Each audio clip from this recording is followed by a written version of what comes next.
Welcome, creatures of all ages! Okay, I am a bit nervous about this because... hold on a second, let me just put my model above YouTube chat. No, I probably shouldn't do that. Let's put it below everything else. What? Okay, that's good. Alright, welcome, creatures of all ages. So yeah, I'm super excited about this stream, largely because I am going to be introducing you all to my home country, or at least the country of my ancestors, India. Also got to put this below YouTube chat. Huh?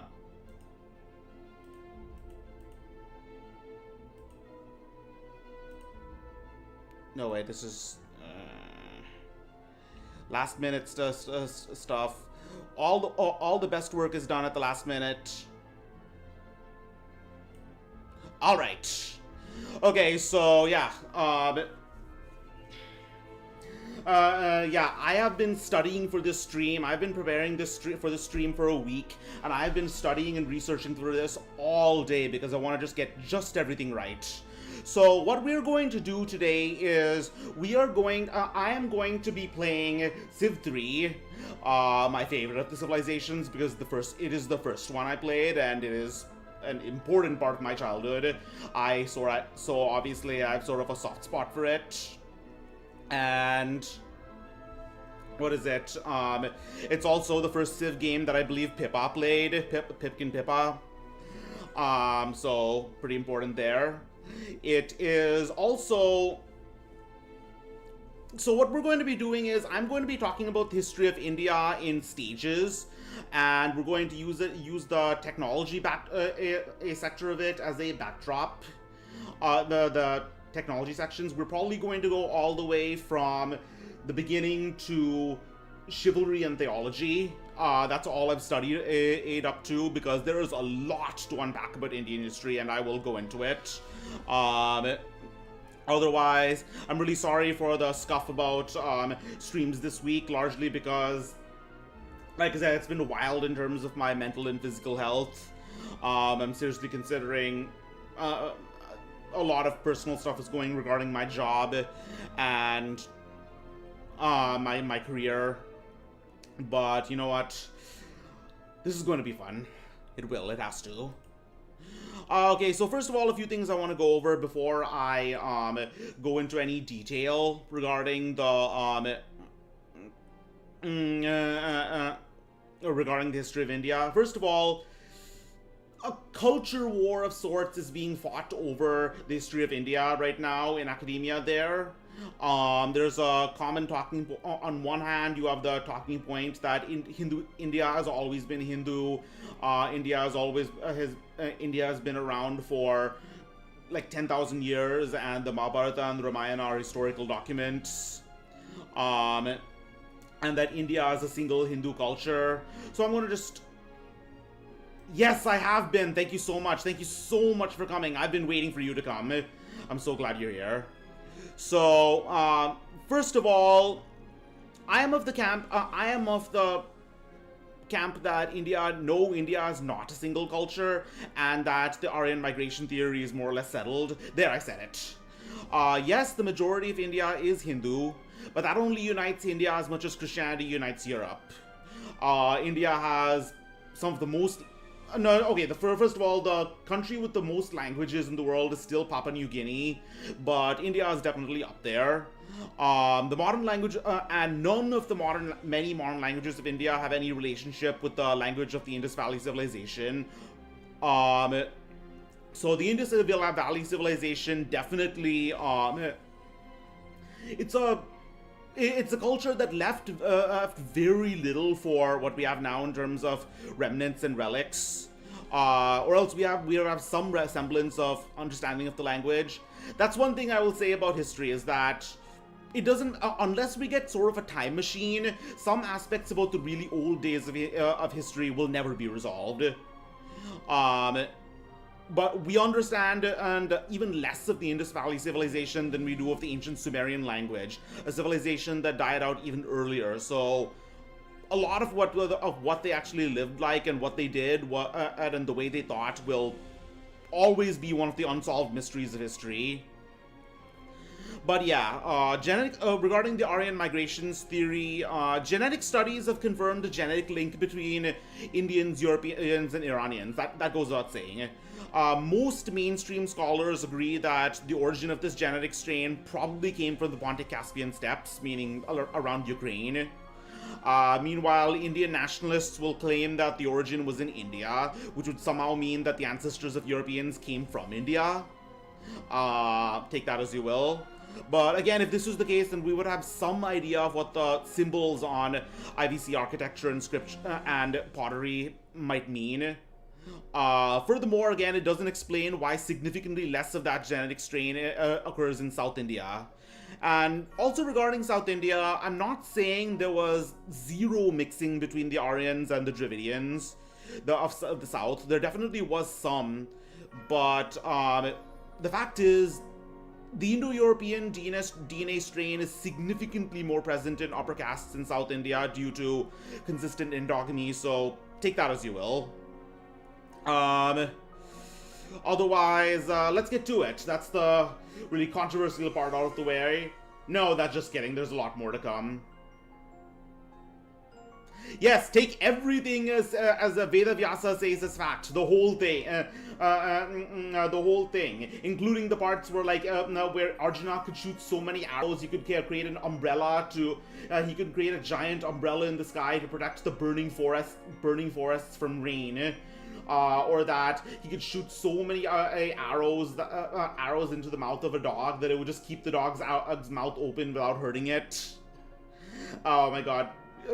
The Mahabharata was basically the first anime. It was the first shonen anime. It was like the DBZ of the ancient world. It's hilarious. Anyway, so we are going to... Wait, is the audio application working? So the application audio capture Civ 3.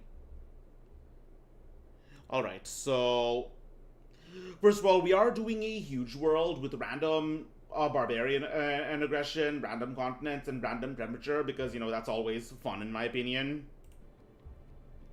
Alright.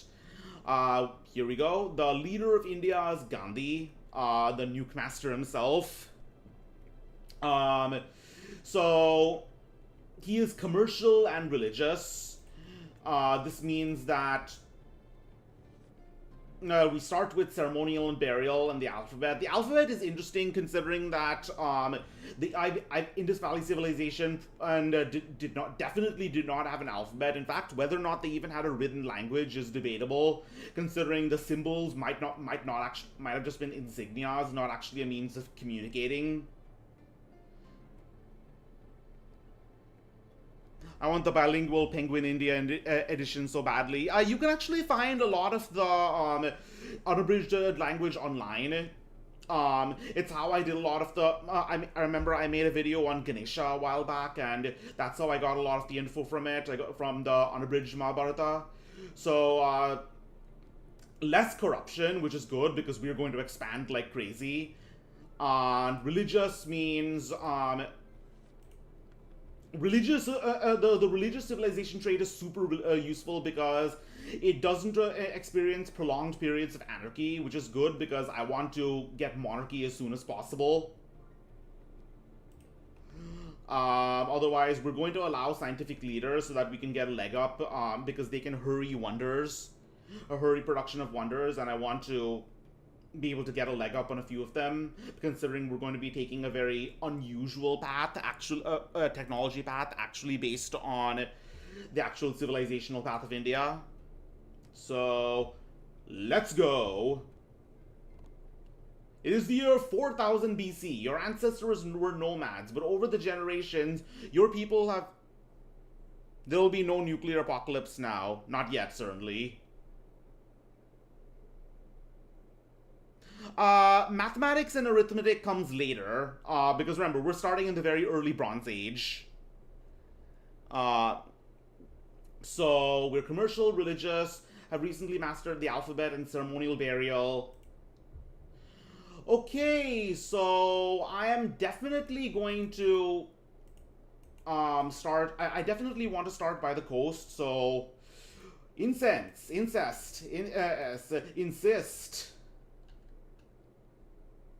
Yeah, nobody's made that joke before. Honest.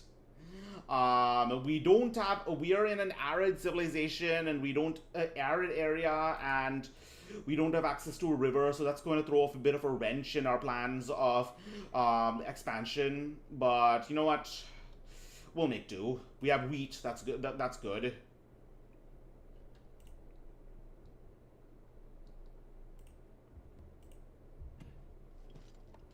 All right. So let's start with a warrior because let's start with a warrior because so that we can expand it. Research, explore. So let's choose a technology. The first technology I was planning to look for was masonry because I want to rush the pyramids. Let's also. Uh, huh?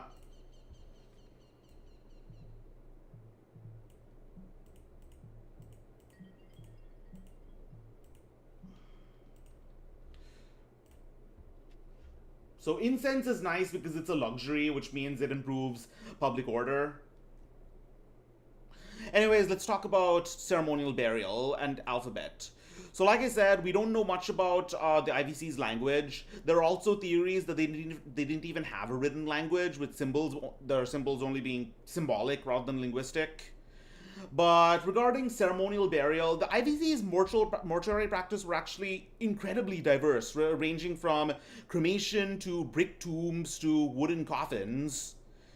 And um, nothing. So this might actually suggest that overall the IVC was united by a common expertise in urban planning, but otherwise was multi-ethnic with migrants from all over the Middle East. And it would make sense considering that the IVC might be referred to in Mesopotamian texts by the name of Meluha. So the rest of the Middle East was aware of civilization in this area, definitely. Otherwise, most alphabetic scripts today in South Asia today are descended from a script called Brahmi, starting from the classical period. Oh, this is 4000 BC, but the IVC is very old. Probably the is also very old. Probably the third millennium BC, which means that it would have been around at the time of the Sumerian and Akkadian civilizations. Sargon of Akkad would have been alive at the time of the IVC. Let me just show you an example of the Brahmi script.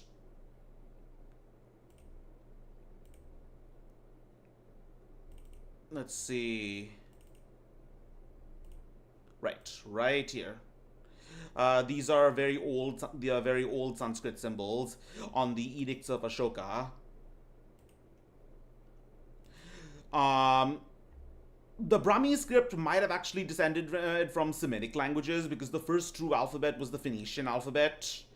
And there was another script at the time called the Kharoshthi script. Kharoshthi, mainly used in northern Pakistan and southern Afghanistan, but it probably died out. It died out during late antiquity. All right, so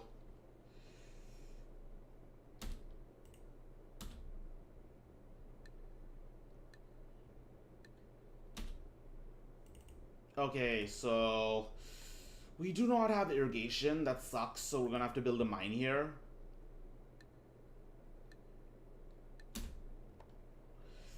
Alright, where to go from here? I'm probably going to go in the direction of mountains because this gives me more line of sight. That is early Sanskrit, definitely. Like I said, the Brahmi isn't a language; it's a script that Sanskrit was in and was eventually written in.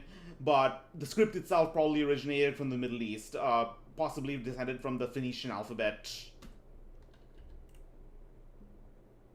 Oh, that's a lot of mountains. I guess it. All right, there's gold. Probably not going to be able to harvest it though, with all these mountains. Wait, there's that's interesting. There's just this like tiny valley in the middle of a mountain range. I guess I can use it to harvest gold, but it also means I have to set it up next to this volcano. Which is annoying. All right, let's.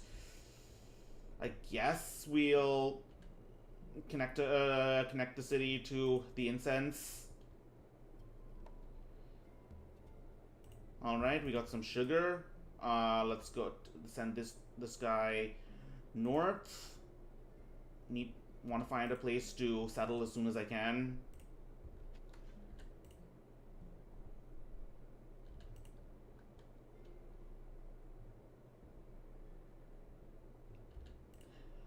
Right. An Ainu settler wants to join our despotism. Very nice. Where do we go? Let's send him south. So like I said, I'm probably not going to be expanding this city past level 6, so I want to start seriously expanding my territory, if not if I can't do it with my population.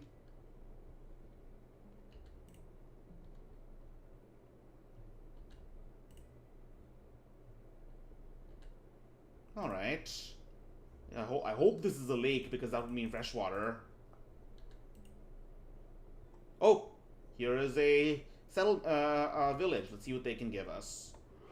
Oh, thank God! Maps! The Yayoi tribe. So we met both the Ainu people and the Yayoi tribe. I guess we're in Japan right now. I guess I'm going to send them west. Again, settling down next to volcanoes isn't much fun because it means they can just dump lava on our improvements. Honestly, this seems like a good spot. This hill right here. Yes, it's a lake! Alright, let's go right here.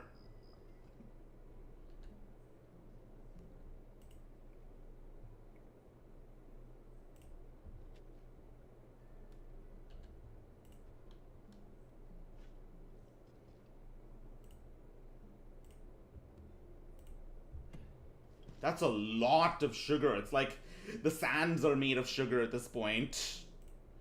Let's get a warrior and then a worker.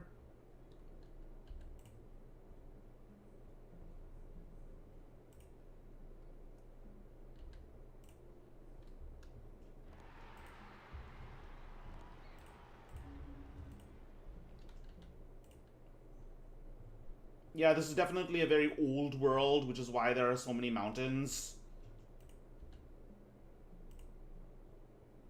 Oh, the Sakai tribe. Oh, the Saka. The Saka actually are interesting because they originated in the old world, the Mediterranean War.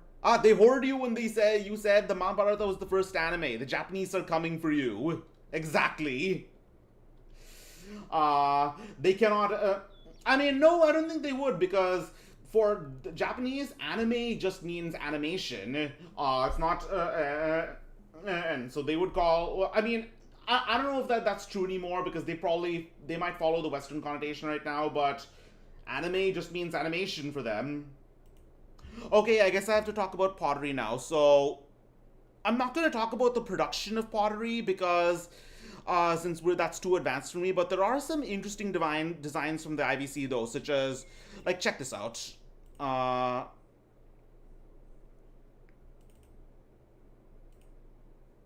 It's a pot with holes in it. I'm not. What do you guys think this is for? My first thought would be it's something to hold a candle in. And here's another libation pot. This might actually. I mean, it's. My guess is that this is, once again, it's either a candle holder or it's there to. A Japanese dude called the Minions anime. Exactly. I'd call this. There are theories that this would be to pour libations. Another thing to note is that IVC, these kinds of styles of pottery were spread across the Middle East as far as Oman, suggesting that craftsmen and merchants from the IVC spread far and wide. Okay. All right, another village. That's good.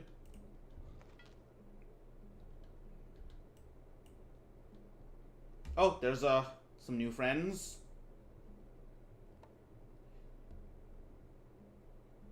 Uh, let's see. Well, I mean, this place at least has grassland, so I guess I'll settle here.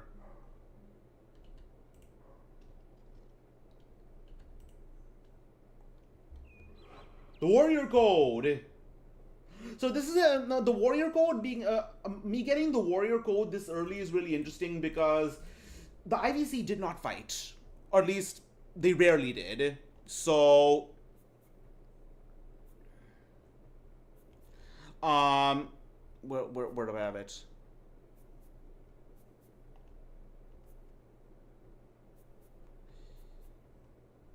Where did I put it? Where did I put my notes? So the IVC is popularly known as a peace-loving and having never fought, and this is probably true. There's no evidence of any major wars or constant raids in the around Mohenjo-daro or Harappa. And practically all of their immediate neighbors were friendly trading partners.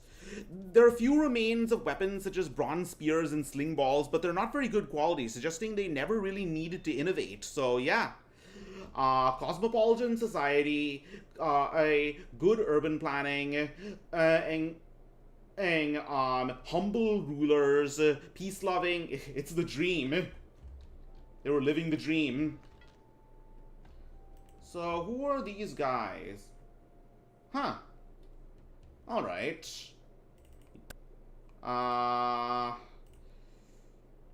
Can I have masonry? Huh. Well, you know what they say. Americans all read at a third grade. All read at a third grade level.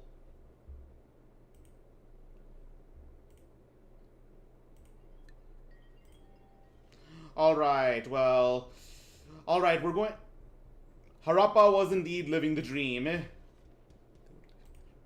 Alright, we've got a lot of technology early, so let's get bronze working. Masonry. So let's talk about the IVC cities. The IVC cities were primarily built out of baked clay bricks, and they were the highlight. The cities were the IVC's claim to fame.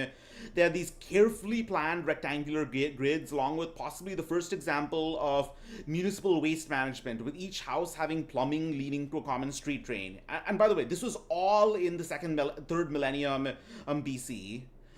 They also had enormous public baths with large pools with waterproof surfaces. And like I said, they had very few enormous temples or monuments because the government was much less egotistic than the Egyptian pharaohs or the Sumerian priest kings. Alright, so let's get out Mohenjo-daro. There we have it. It's beautiful.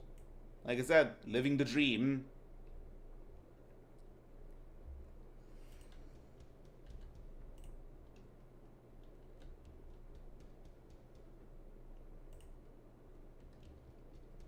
Alright. Not sure why sugar is growing near the poles. So yeah, it's a warm old world. Lots of mountains and very warm weather. So I am going to grow the city for a while because I do want to build the pyramids. Oh, alright.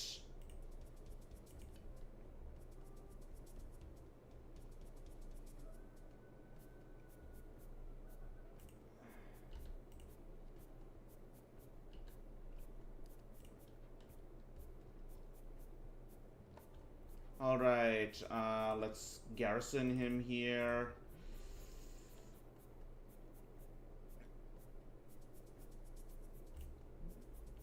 Yeah, I really want the pyramid, so let's build it. Let's start building them early.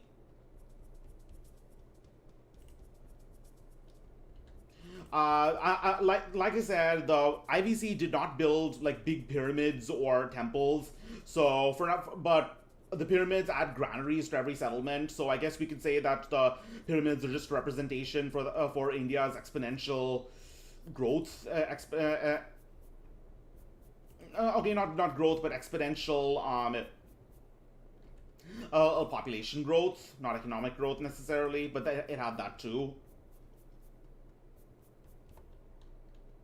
Okay, let's get some.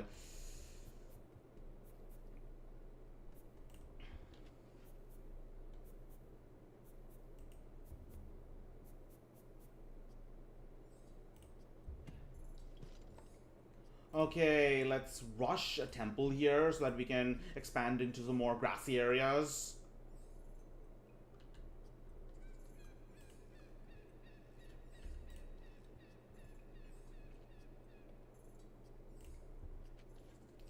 All right.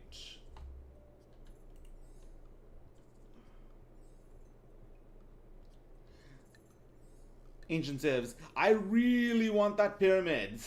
Alien, Big Daddy, who's a famous alien? Who's a famous alien and prince? Oh wait, I am. Big Daddy Zosimus, please give me those beautiful pyramids. In your pants. No, not really.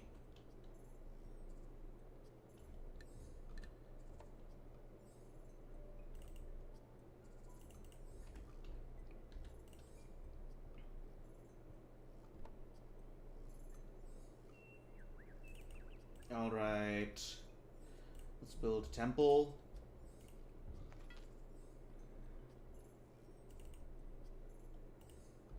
Actually, no, let's build another warrior. So I can send him down here.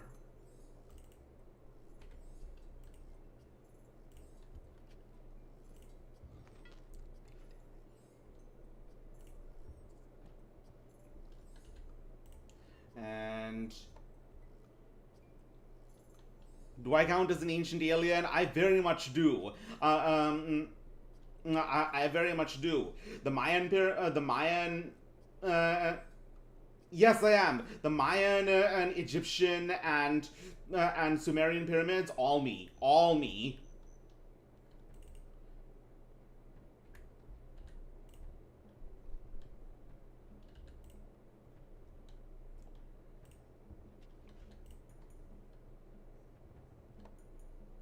All right, let's send him down here.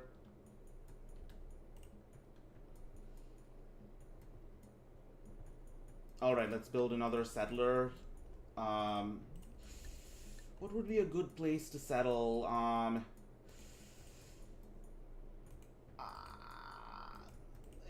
It's weird. This is on one hand, this is by freshwater. On the other hand, it's in the middle of a desert. I could build it right next to America. But then, unless, yes, I'd be risking Manifest Destiny, but you know what? Desi's got to do what Desi's got to do. Got to get those rotis. No, you know what? I'll build it over here. There's some oasis. There's also there's some oasis. There's also fish right here.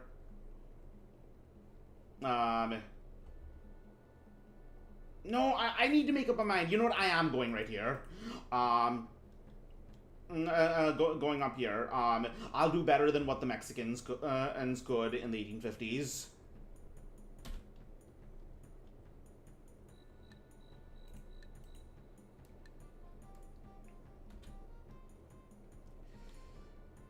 Let's see. There's a lot of incense in this area.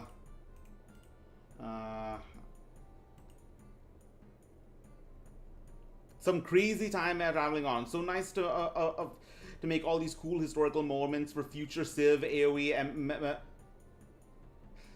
Mountain Blade, and Crusader Kings for us today. Yes, you guys will get to replay my my war with my IVC war with the American Bronze Age civilization.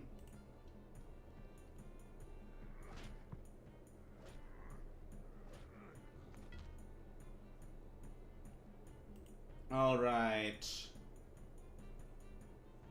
Let's get a settler, I guess. This seems like a good place to settle.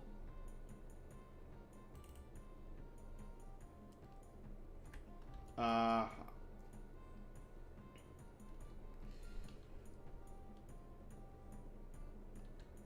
let's start building a road to my future lakeside resort.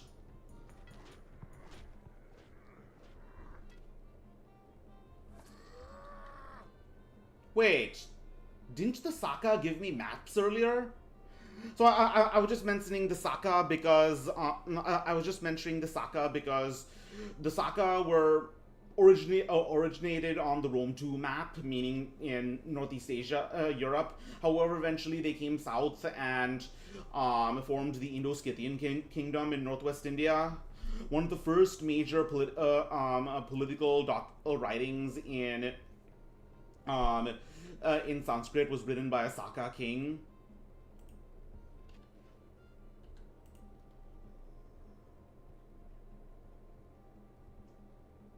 All right.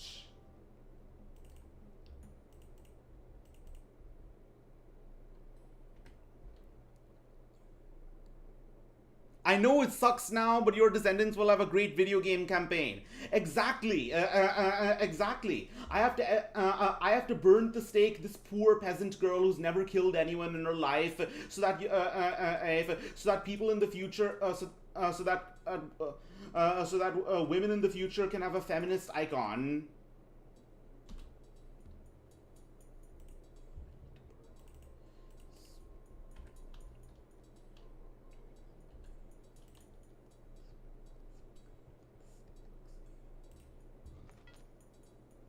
All right, bronze working.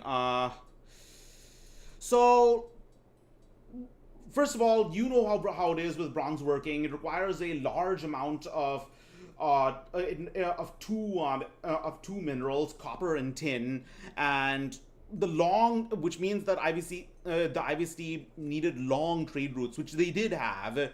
They used it to make tools, vessels, ornaments, and weapons. Let's see if I can get out some IVC bronze tools.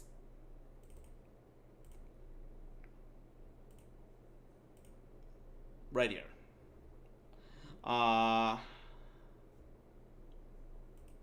So I will say that. So I do want to talk about the IVC, the decline of the IVC. It happened very long before the Mediterranean Bronze Age collapse, and obviously something this old is going to be argued about forever. But a likely culprit is probably climate change. IVC agriculture was heavily dependent on irrigation from the Indus River, which would have dried up as summer monsoons began to intensify. At this point, the people of the cities might have abandoned them. All right, let's get the wheel. A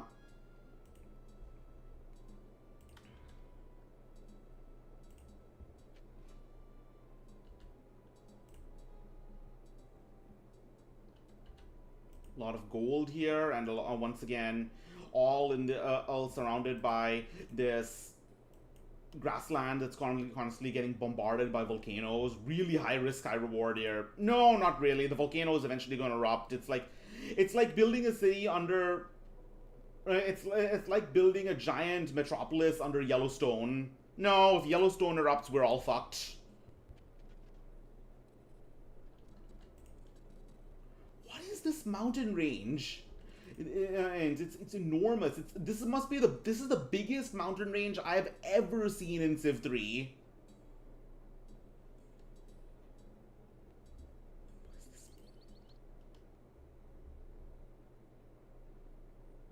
The river changed its course, right?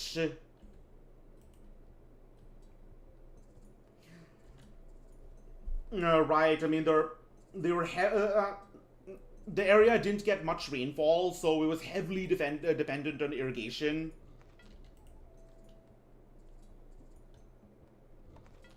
Of ours. Alright, here goes nothing.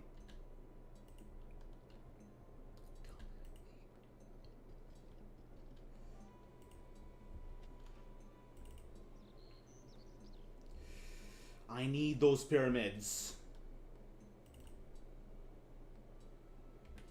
Alright, let's...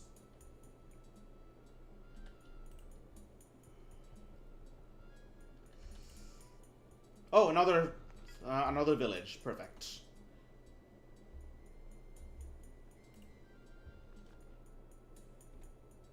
I have a lot of gold. Let's increase scientific funding.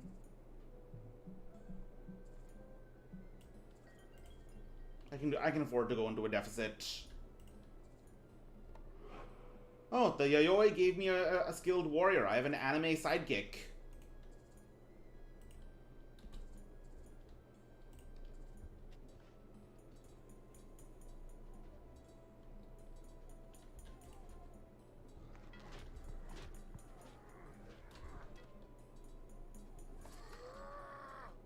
Alright. Where to now?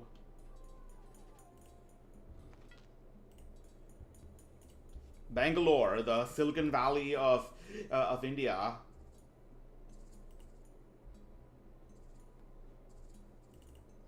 Let's get a worker here.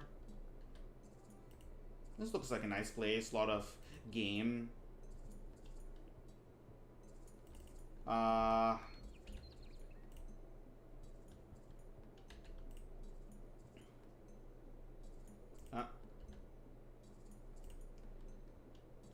Well, I'm building a settler here soon. What would be a good square? How about right here?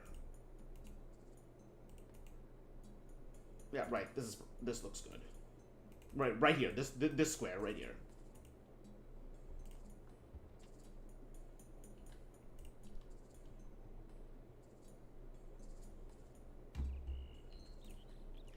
Okay.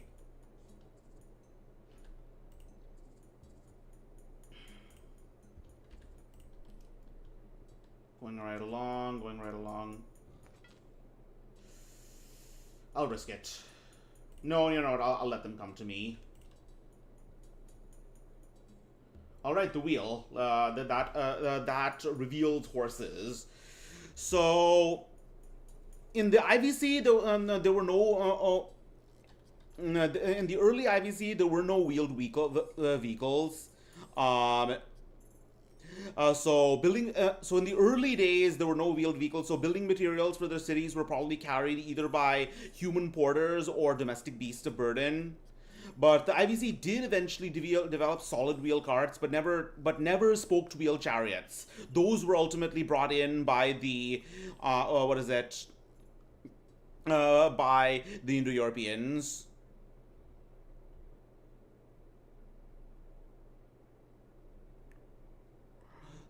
Wait, I have some notes somewhere else. So let me bring up another image, that being the so-called Sinali chariots. Okay, so this is the remains of a wheeled vehicle from the village of Sinali, from Indus Valley Civilization region. So a lot of Indian nationalists, archaeologists claim these are chariots, which there was definitely.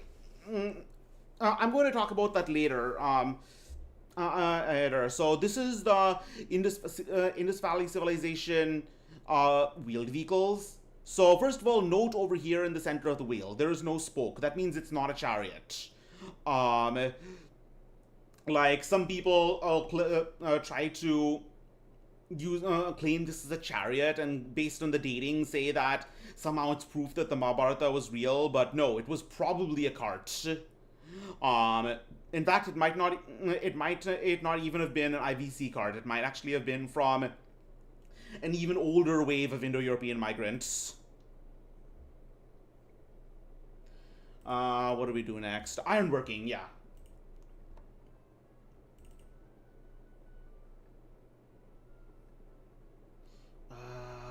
So, yeah, we're probably never going to be able to expand past 4 until we get harbors, which means we can start getting food from the sea.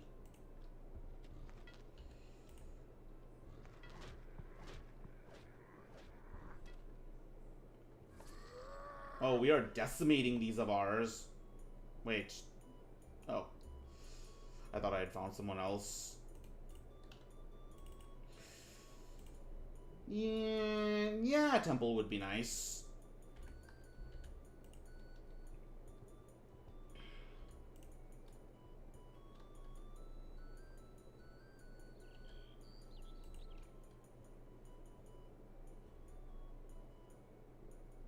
Actually, no, I want another settler. I want this region of Oasis.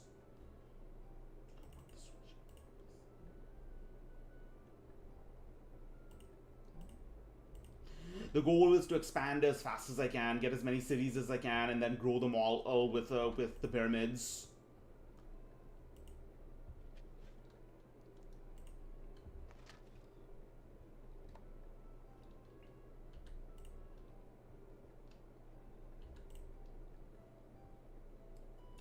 Okay.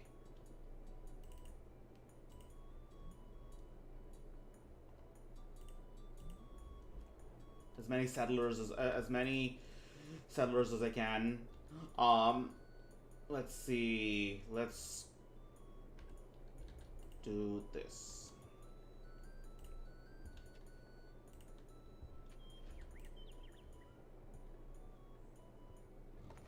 UHE, I forget. Oh, UHE. I'm guessing that's another name, a pronunciation of UAG. The UAG were the people who would ultimately just, who would move into Afghanistan and ultimately destroy the Bactrian and Indo-Greek kingdoms. Rest in peace, the Ace, you magnificent bastards. Horses, perfect. Okay, so yeah, we're going to move over here.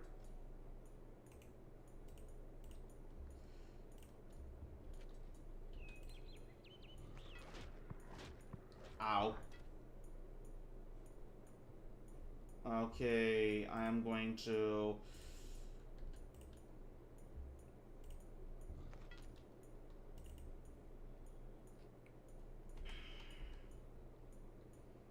Should I...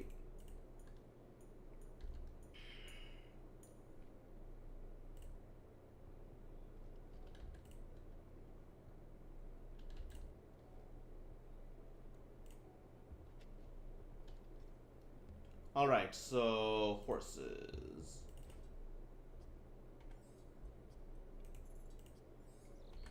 Let's irrigate this place.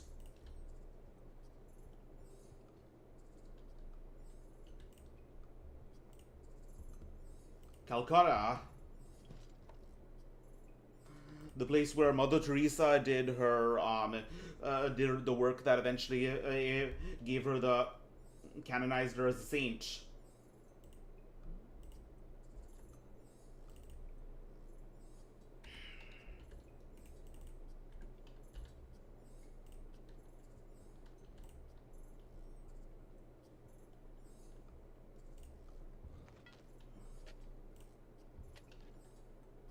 Okay. I'm gonna go for it.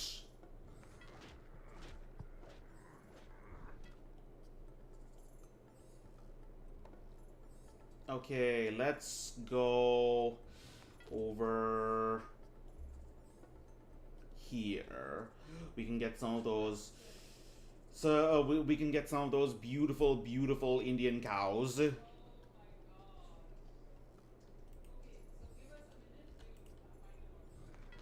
Dead.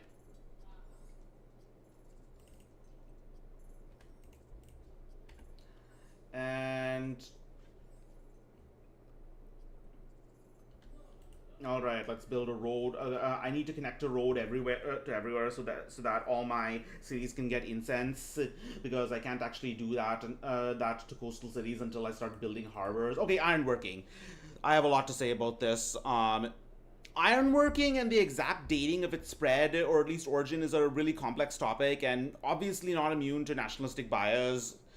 Radiocarbon dating has suggested that at least isolated use of iron tools going into the second millennium BCE in both the Gangetic Plain and in South India. Probably started very early in South India. South India, just because of how much high quality iron would support that kind of industry. Um, India has historically had some of the highest quality iron in the world. We had a special kind of steel called wood steel, or double spelled WOOTZ. Um, and now we're going to. I'd like to talk about the Rig Veda and the initial Aryan migration. So, the Aryan migration was probably non-violent. The Rig Veda refers to the arriving tribes being welcomed by only ruins in the early Vedic period after 1500s BC, which makes sense considering the IVC would have already disintegrated by then and its people would have abandoned the cities. Um, there are battles described in the Rig Veda between the Aryans and the Dasas, but the Dasas might also have been Indo-European. The battles might even have been taken place outside of India before the migration. Dasas might refer to the Dahai people that the Parthians are also descended from. And the Rig Veda refers to a battle of 10 kings between the descendants of the Indo-European migrant tribes, in which the chieftains of the Bharata tribe defeated 10 kings, allowing them to settle in the Kurukshetra region west of Delhi. But Kurukshetra being the name of the kingdom and war involved in the Mahabharata. Still, the name Kuru was only referred to after the Rig Veda originated from a tribal union led by the chieftain of the Kuru tribe, probably in the centuries around 1000 BCE. And the dominance of the Kuru tribe could be said to be an early form of the caste system, with Aryans at the top and non-Aryans barred from religious rituals at the bottom. Anyways, let's go to, what do I have next? Mysticism. Yeah, that's what I've planned.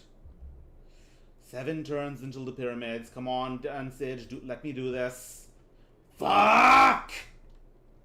Okay, that was close.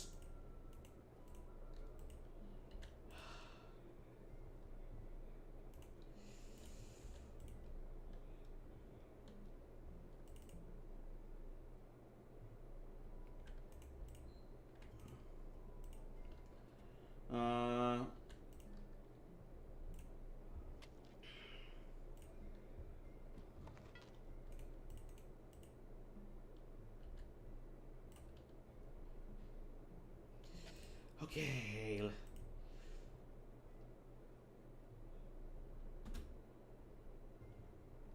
Barbarians everywhere.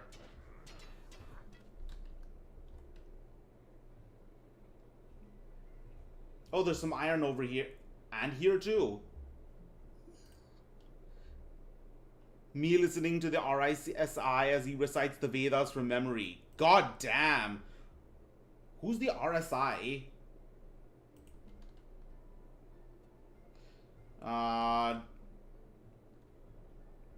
Okay. Come on.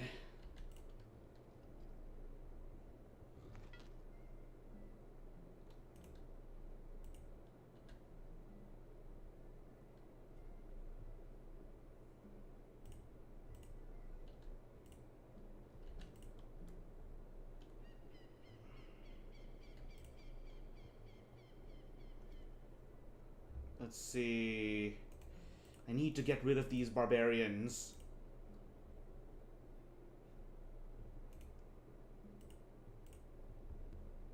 Lahore. Yeah, that's the funny thing about settling right next to a barbarian encampment, that you automatically activate it and get gold from it.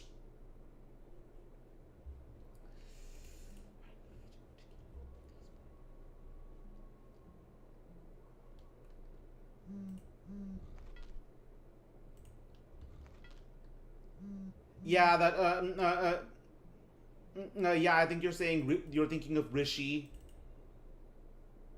Let's see. Okay, let's go. Well. I guess this is the righteous clay of America right now. So let's build a road over here because I need that iron.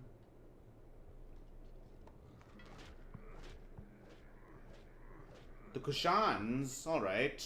The Kushans actually were people that were a nomadic people that eventually occupied part of North India.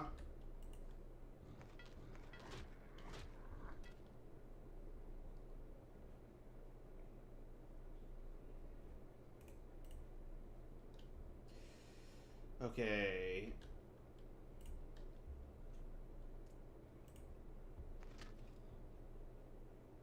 Where should we go next? Like I said, I need to get rid of that barbarian encampment.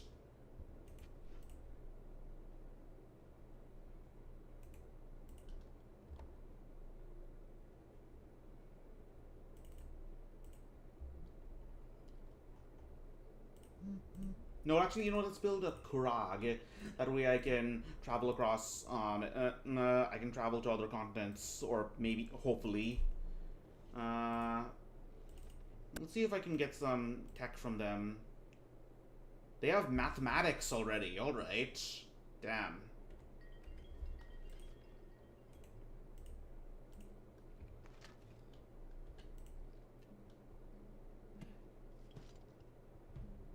Got him! The Colossus. You know what? I'm gonna go for it. The thing is, you should always have a wonder going at least somewhere, so that if someone else beats you to it, you can switch to another one.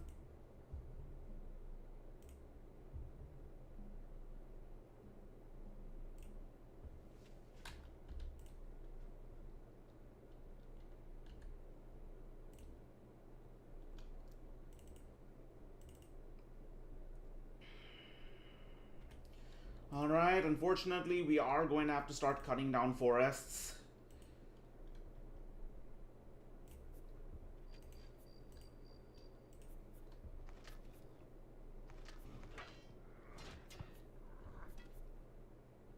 Alright, mysticism. So, we're going to talk about the early Vedic mysticism, also known as Brahmanism. So, specifically one really old Indian god, that god being Mitra. Mitra means friend or ally in the Rig Veda and is regularly paired with a companion god Varuna. They're referred to as Mitra Varuna. Both of them are supposed to bring prosperity and to worshippers and harm to enemies. And Mitra's name drops out of Hindu texts after the Vedas, but it continues in other Indo-European cultures in the form of the Greco-Roman mystery god Mithras, who was initially worshipped by Roman soldiers and eventually became a major cult amongst the upper class in late antiquity, competing with Christianity and Manichaeism. There's also the Zoroastrian protector deity Mithra and the Buddhist entry Maitreya. He's also a god in my precious what is it? Howard mythos, Hyborian Age. Mithra, I mean. All right, let's go to writing now. And let's see if I can actually trade. Is this a good deal? I'd say so. Or is it? What would mathematics actually get me? Let me look at the tech tree. Mathematics leads to currency. I don't need mathematics right away. I could build a normal. It leads to the statue of Zeus, but you need ivory for that.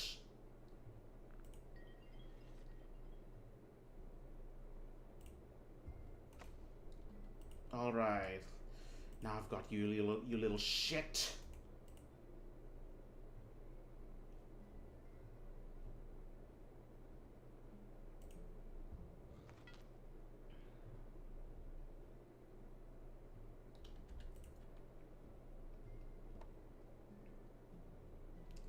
All right, let's get Now let's get some our iron supplement.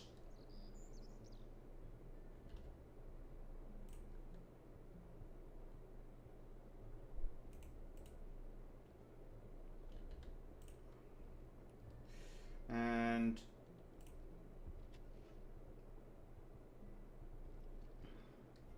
more barbarians. They're coming from a camp in the west, I think.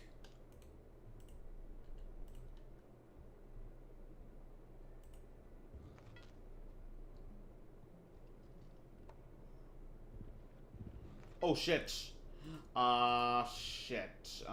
That's a horseman. That's not good. I am going to send spearmen here just to protect my capital.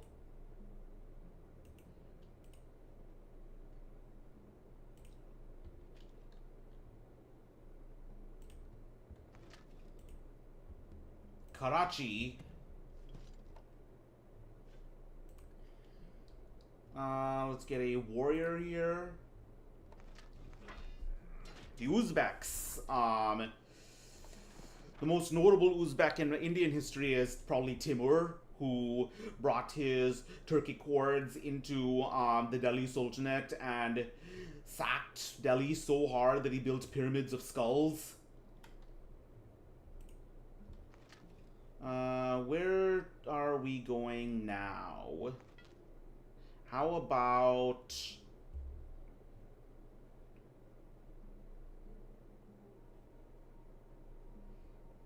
I do want that incense.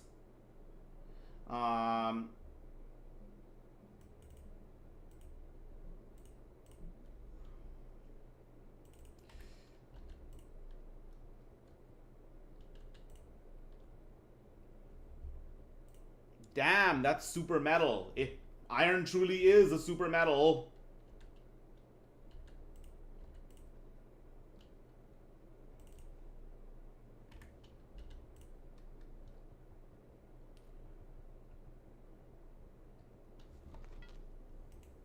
Okay.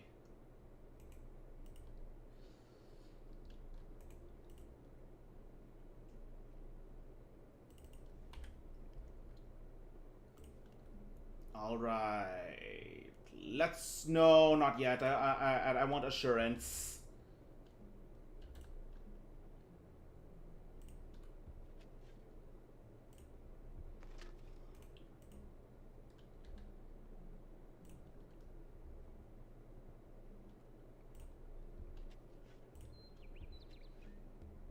They got it. The Byzantines constructing the Colossus. That makes sense. Yeah, I can believe that. Alright. What kind of tech do you have? Oh, for fuck's sake. Well, I guess this is a waste. What should we spend? Use our... Let's get a... Let's get a barracks.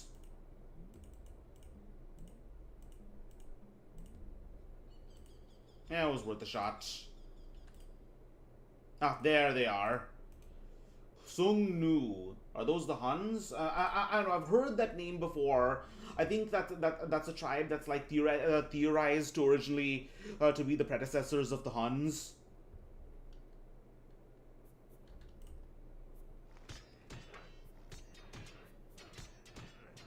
Got him.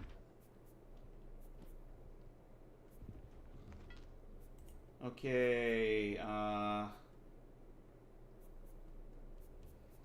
do want some walls, considering how rampant the barbarians are. Better safe than sorry.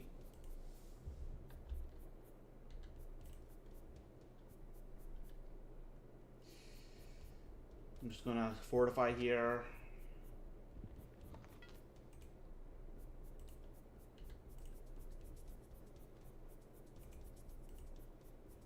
Okay.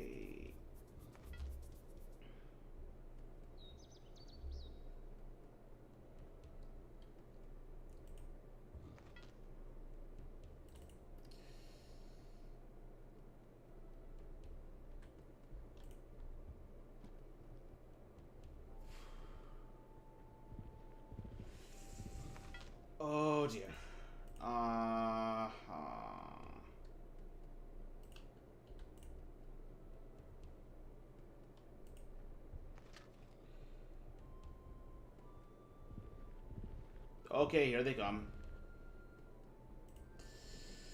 I need chariots. Being attacked by mountain barbarians, most Iranian moment in the world.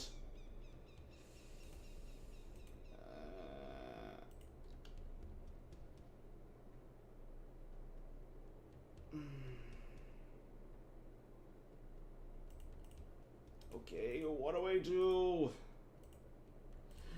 Forget it, fuck it. I have to take the fight to them. They have... they're significantly weaker if I actually attack them. Okay, that was really a risky bet, but you know what? No guts, no glory.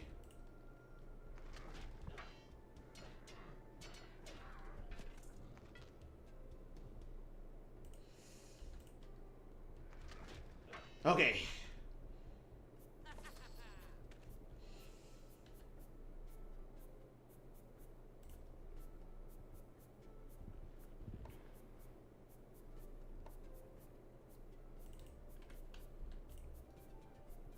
Okay.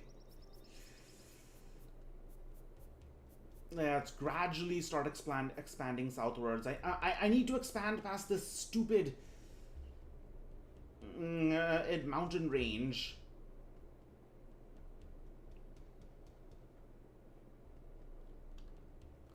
I can at least make a quick buck by mining this gold. So...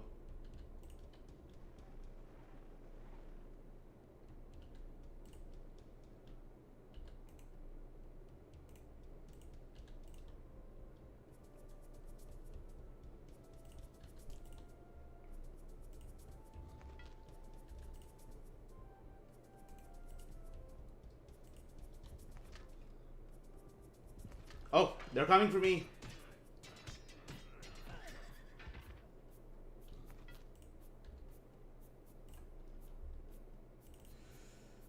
All right. This is probably as good as it's gonna get. So let's start it.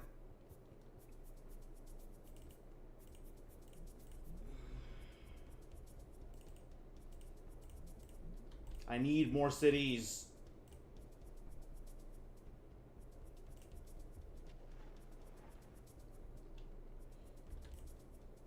Come on.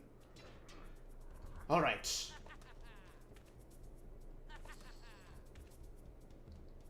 All right, writing. Let's talk about Sanskrit. So, certain Sanskrit words might have spread from the Gangetic Plain to other parts of India and Southeast Asia as part of a lingua franca for philosophers and clerics. In general, it was a language of the elite, sort of like French in old regime Europe, and this might have been late, considering the first major political text in Sanskrit was from 150 AD, from again the Indo-Scythian king, Kshatrapa king, Rudradaman in West India. Considering the failure of the caste system to spread beyond India, it probably had less to do with the spread of Hinduism and more with the spread of Buddhism.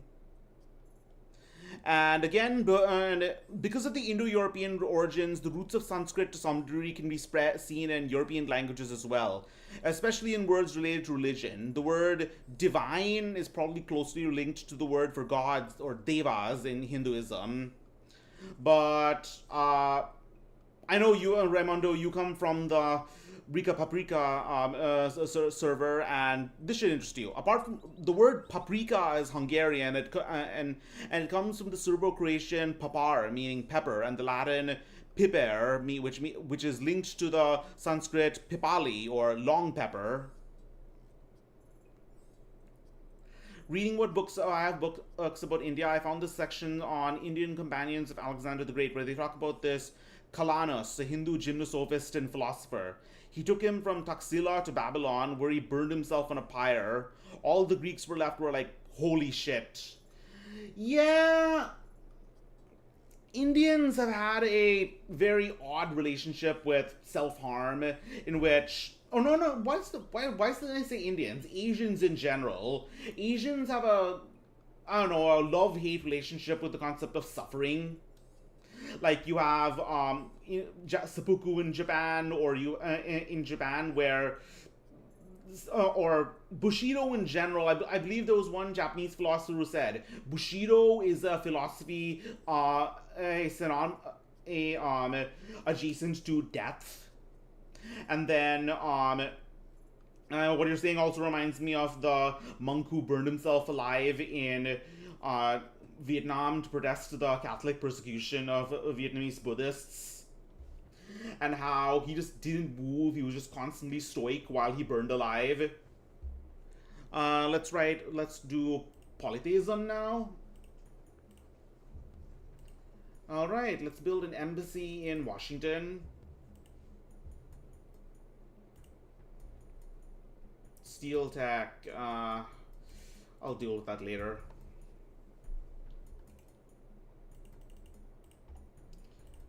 Okay, let's actually build a temple just because I want to eventually. It will help eventually once I build a harbor.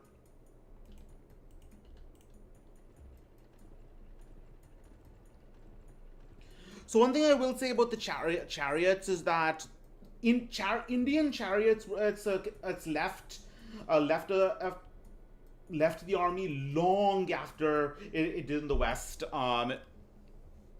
Yes, the Rig Veda, largely because it has had a religious value as well as a military and functional value. The Rig Veda describes the twin gods, Mitra and Varuna, as riding chariots.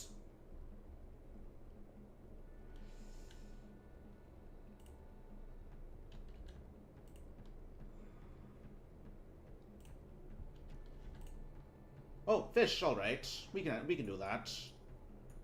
Oh, civil disorder. Okay.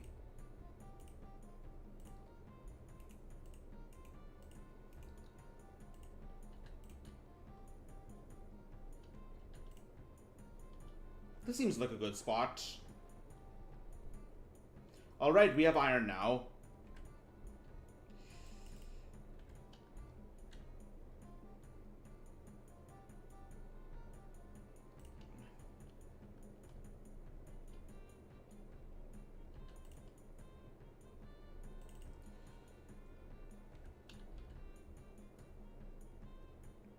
Dandames was another of Alejandro's Indian companions, and when they threatened to kill him, he responded that he did not fear for his life, since death would only free him from his old body and reincarnate him in a better and purer life. I mean, I think the ultimate difference between the one of the ultimate differences between the Asians who are willing to just throw their life away for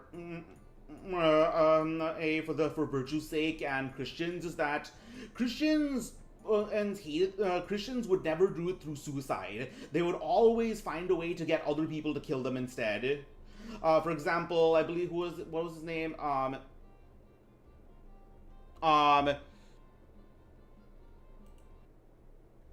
on a second. Tokugawa Ieyasu. There's one guy.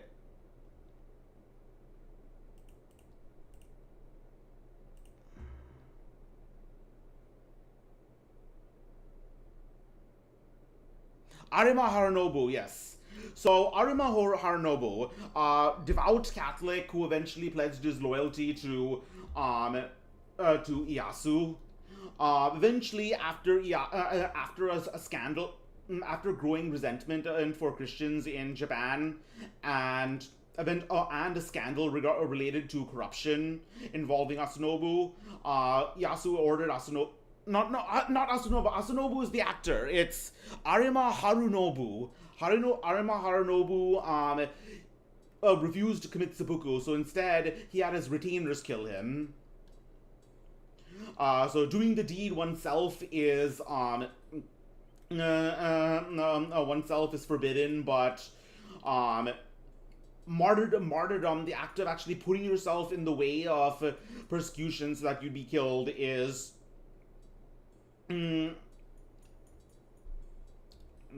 is celebrated. This is why one thing I will give Christians who persecuted pagans, such as Hindus, is that Christians never killed rarely ever killed non-believers, because they knew that if they do that, they would make them into martyrs, which was murders. There are exceptions though. Northern Germanic peoples were much more willing to kill non-believers. A very gruesome examples of this is the Christianization of Norway by Olaf Tryggvason, who and who actually forced a what's his name a jarl to swallow a poisonous snake when he refused to convert. But again, generally Christians would not actually kill all non-believers. They would do everything other than actually kill them. All right, let's go over here.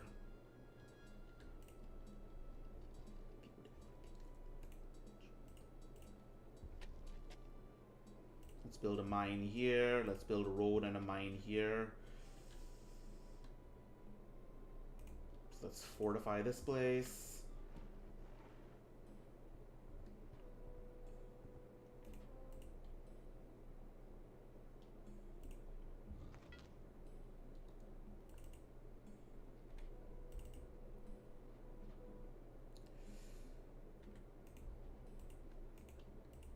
And let's see, where can we go from here? I do want dyes. That would be epic. Having 2 luxuries is always epic.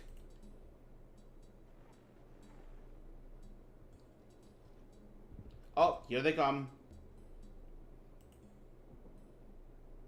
So let's see. Let's build a settler.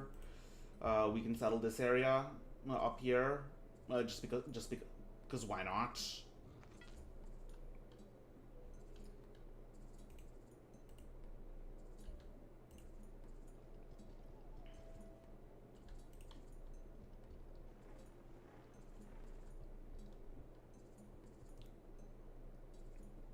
Oh, I'm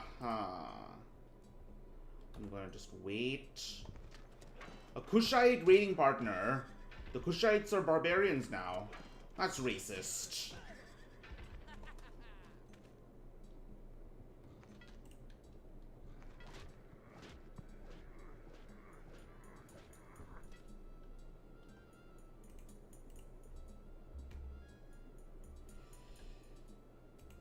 Okay.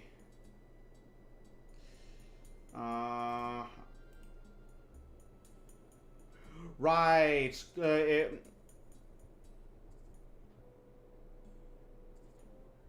Right. Silence. Yeah, I've read about it, but I've read about it, but it really is sad because, I mean, you compare the Japanese persecution of Christians to the Romans, and because what the Romans did to persecute Christians was basically saying everyone across the empire has to make sacrifices on behalf of the emperor. It did just to participate in civic life, just to participate in civic life, and as a show of loyalty. And if you didn't do that, then the local magistrate would decide what to do with you. But the Japanese took it even further, saying, with the Fumio-e, saying you have to straight out apostatize or die. I mean, I'll always. I'm not gonna go any further than that. I'll talk about it when I play Shogun 2.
Okay. Hello? How about now? Hello? Ah, perfect, perfect. Okay, so anyways, the Catholic issue in Japan is always going to be a very touchy issue because uh, uh, touchy issue. But I am going to talk a bit about the experience of Catholicism in and Christianity in general in India a little later into the stream. That also contains a lot of baggage, but I know a bit more about. It's my culture, and I have a bit more familiarity with it. I don't. I'd rather not speak on moral issues regarding other cultures. Okay, let's. We built a temple, so let's get a spearman. Yeah, definitely.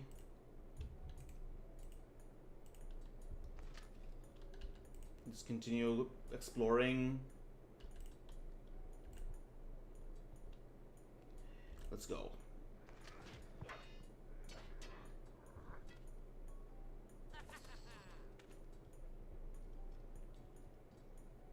Oh no!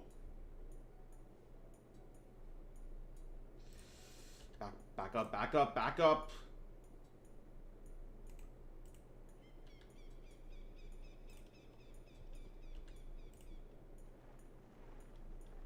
I swear these barbarians are everywhere.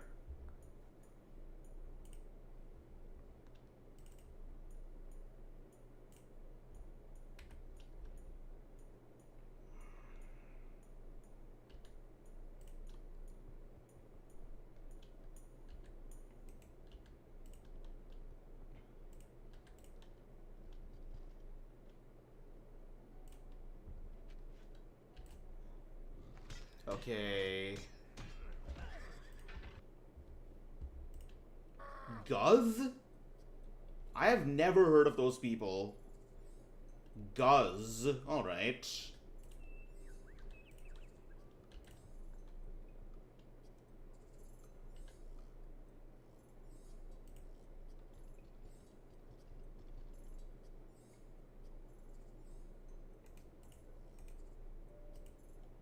Alright. Your barbarian horsemen are no match for my archaic chariots.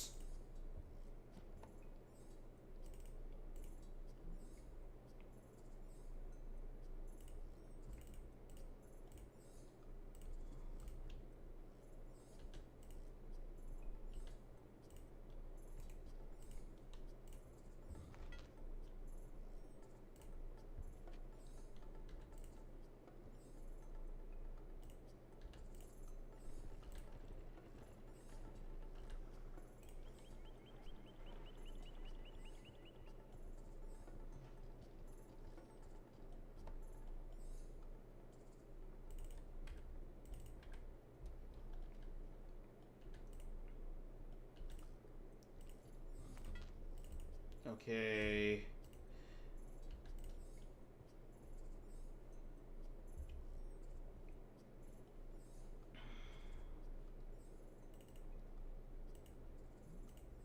Let's get another settler.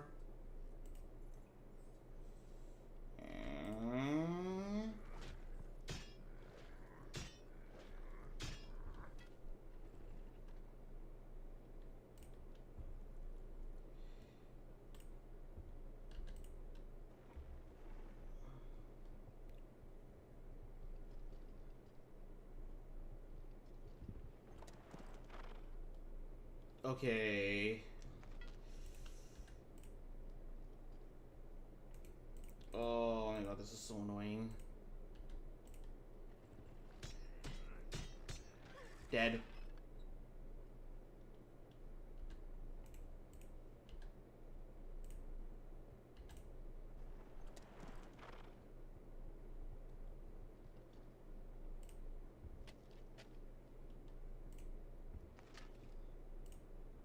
Kohalpur.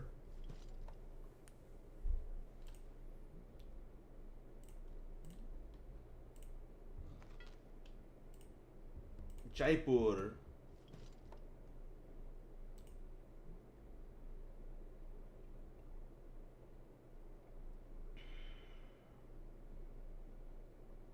Okay, I guess let's build a temple.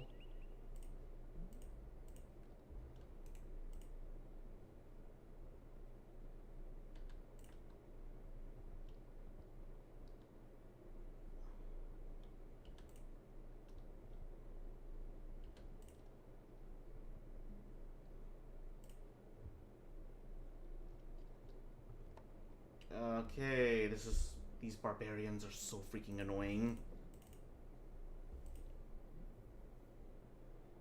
Huh, just like India. Let's get another settler going.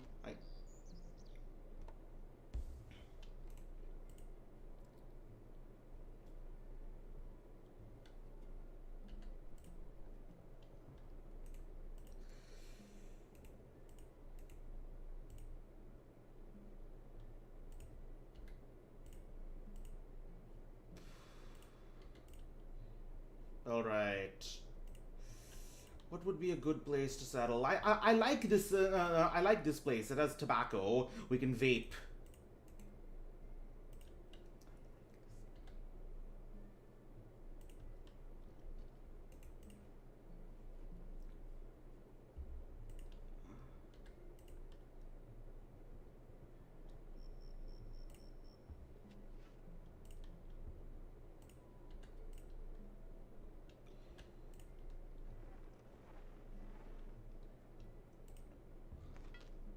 Okay, let's send some more spearmen down this way.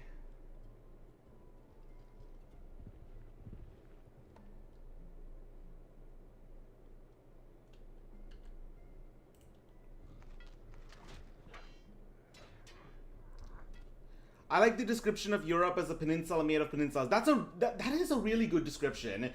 And peninsulas tend to be historically are very valuable because they have access to 2 seafronts. All right.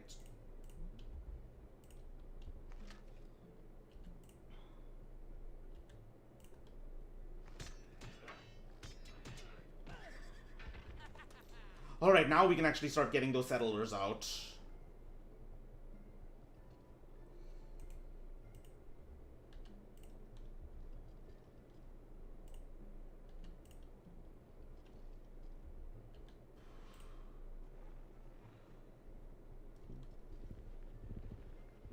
Oh God.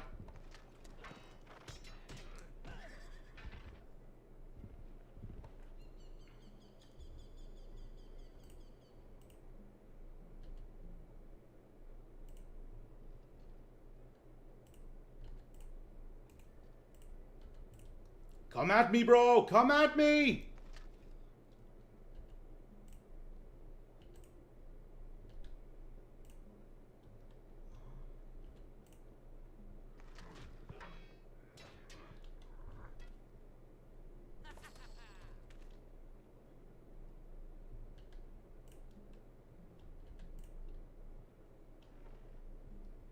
All right.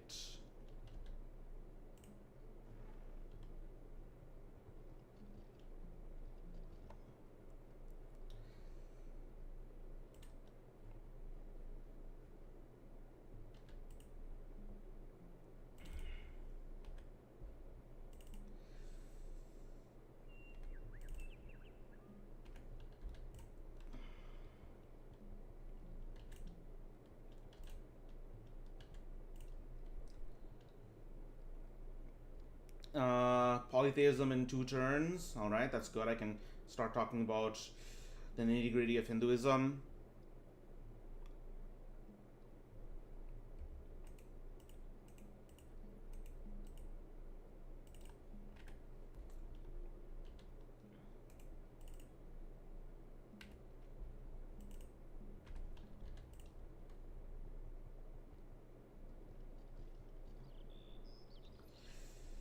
Okay, where to go from here?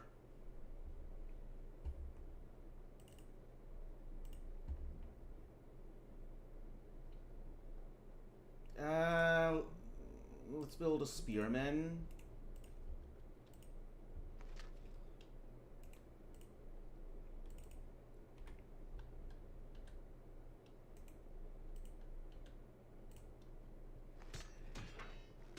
Oh no!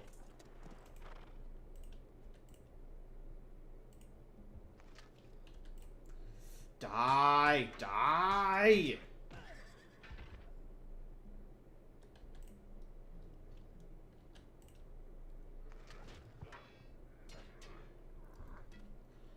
Okay, well, the Zhao dynasty, the second dynasty after the Shang, that's one issue cleared up.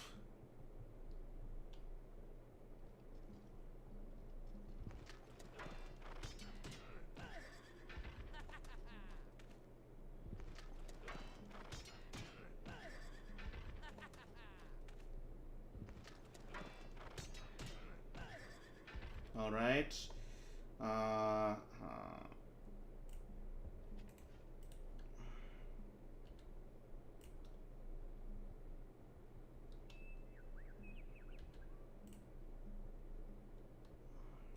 these mountains will always be a thorn in my side because I can't colonize, because I can't settle them.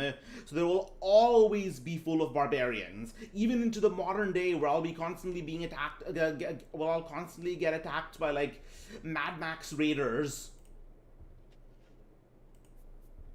Hyderabad.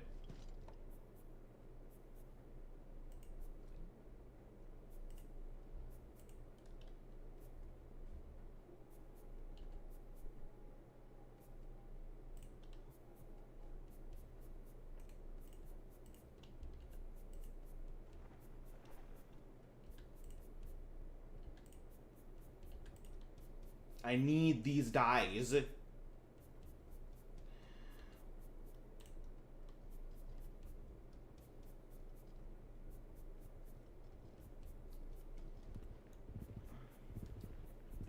I'm seriously considering declaring war on declaring war in America so I can take the declaring war on the Americans so I can prevent them from getting those dies. I need them. Anyways, polytheism. Let's talk about that. Let's talk about early Hinduism. So, despite the supposed trinity of Vishnu the Preserver, Shiva the Destroyer, a thin coastline to live on and the rest is mountains like my country. Despite the supposed trinity of Vishnu the Preserver, Shiva the Destroyer, and Brahma the Creator in Hinduism, in practice, Brahma was generally not a focus of worship. The two primary cults in Hinduism would always be Vaishnavism and Shaivism.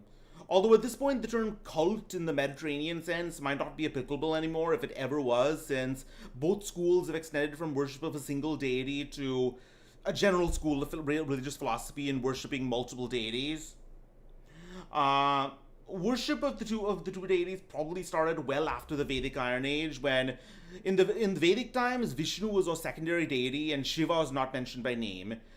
Shiva might originate. Shiva was associated with the Vedic deity Rudra, also referred to as Rudra Shiva.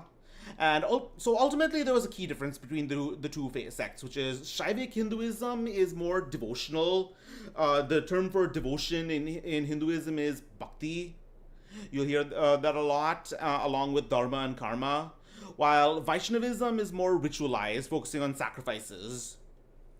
In the Vedas, Vishnu began as a masculine, friendly deity carrying out feats such as covering the world in 3 steps, like in the Vamana myth, where a dwarf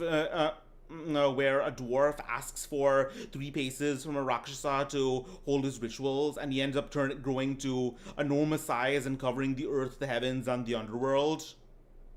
And later on, in the Vedic period, Vishnu's worship became centered around sacrifices. But finally, at the end of the Vedic period, Vishnu took his more modern form, in which he was associated with many different names and deity personas, such as Narayana. And Vishnu was ultimately a deity of civilization and ritual, while Shiva is more associated with asceticism and yogis. Devotional worship, or bhakti, is less to do with ritual and more with personal life and emotions.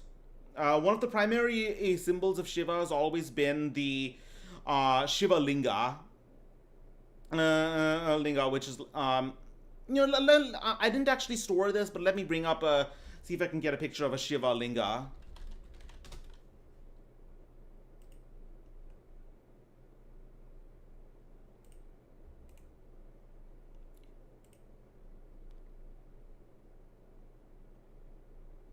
Vasilis, thanks for coming. We've just passed the Bronze Age and are slowly going into the Vedic Iron Age.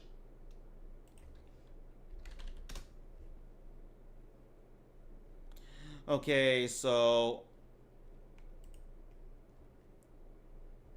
let's see if I can get that picture out.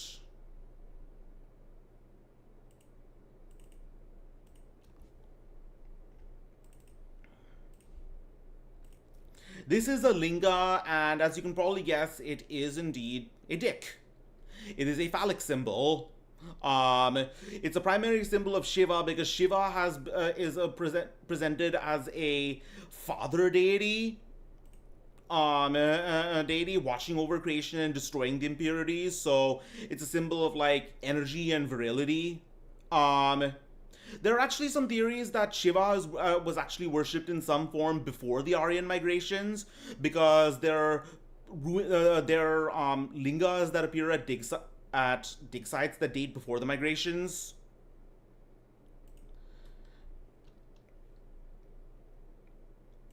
All right, so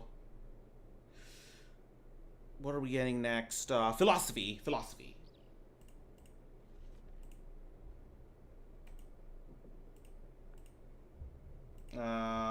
Lincoln, what can you give me? Oh, still mathematics. All right.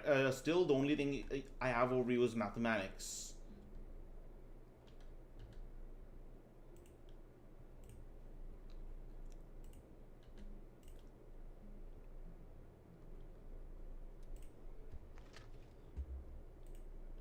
Phallic culture. We may not be so different. Oh yeah, the phallic symbol in the IVC was enormous.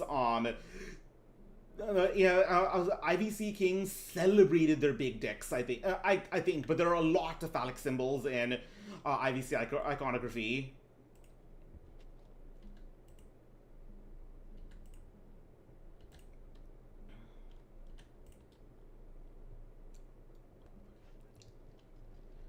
I swear, if you take my dies, I am going to fucking annihilate you.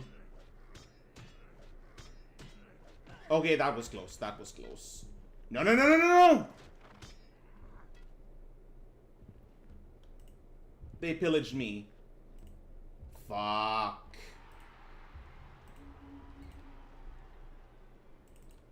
I got pillaged into the ground. Yeah, that was my mistake. You got me. They got me.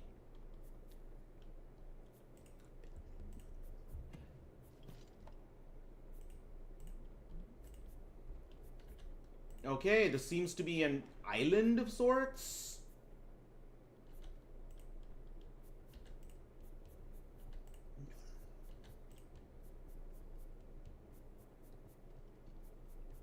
Okay, where are we going?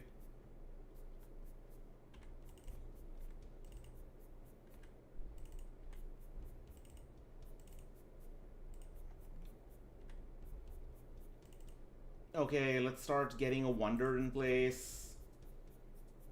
I am going to start building walls now because I seriously think I might go to war with the US. Biggest mistake anyone's ever made.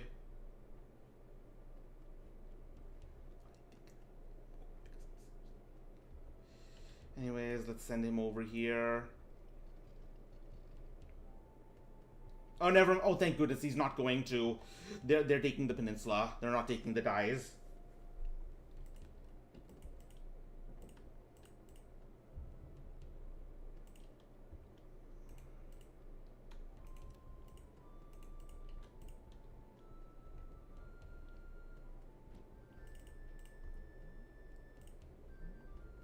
Okay. Let's get an archer going here.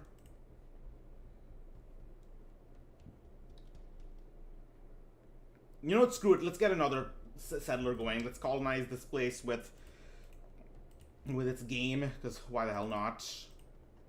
And let's get the Temple of Artemis going right here.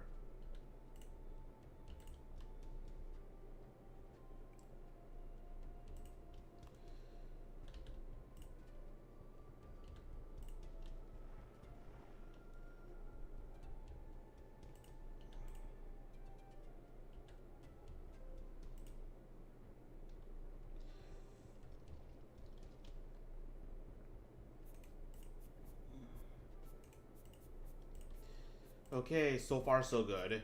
This campaign is actually going off to a good start. Oh, what do you know? They're not taking the, what is it? The... they're not taking the, tobacco. Alright. Alright, we have a swordsman right here. I'm gonna get some walls here just to be safe.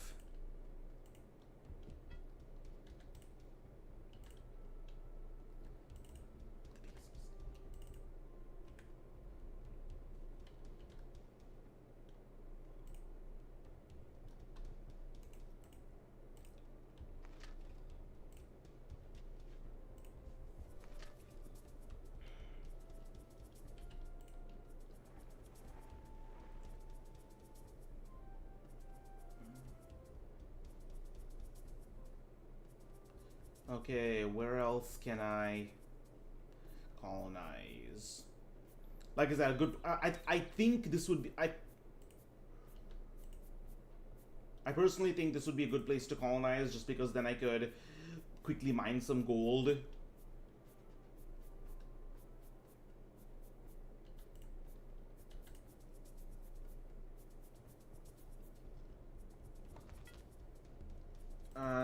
What to do? Let's get an archer.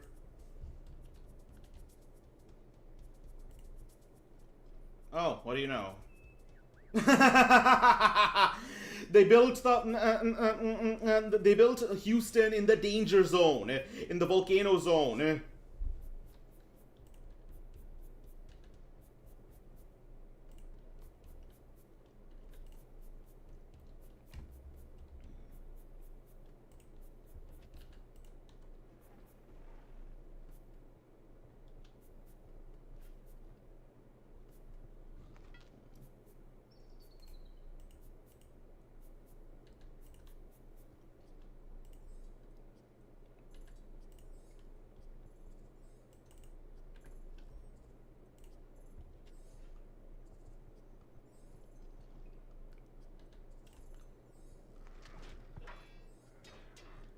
All right.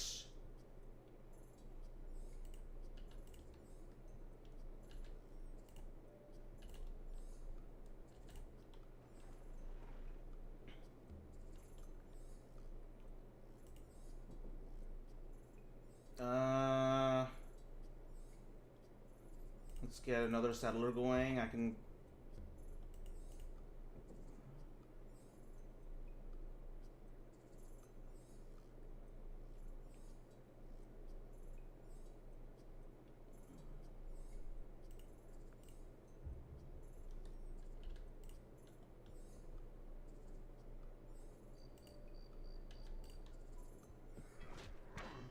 All right. Iron beats stone.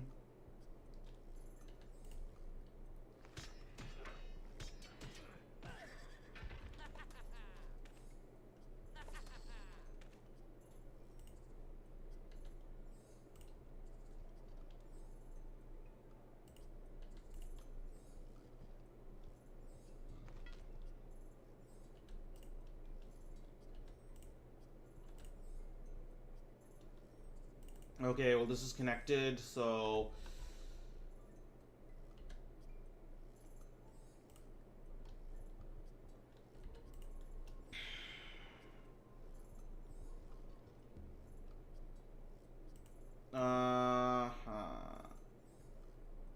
What was I going to get next?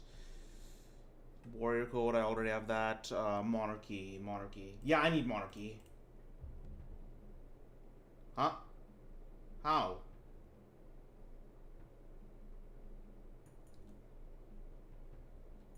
What just happened? Okay, let's get horseback riding then.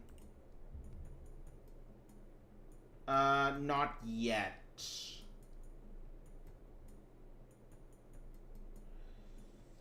Or maybe, yes.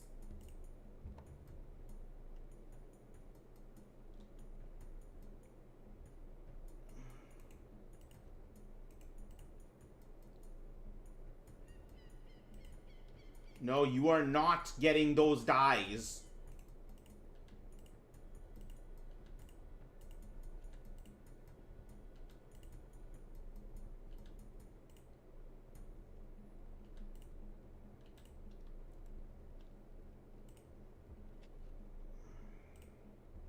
Okay, anyways, let's talk about philosophy. So first we're going to talk about Jainism.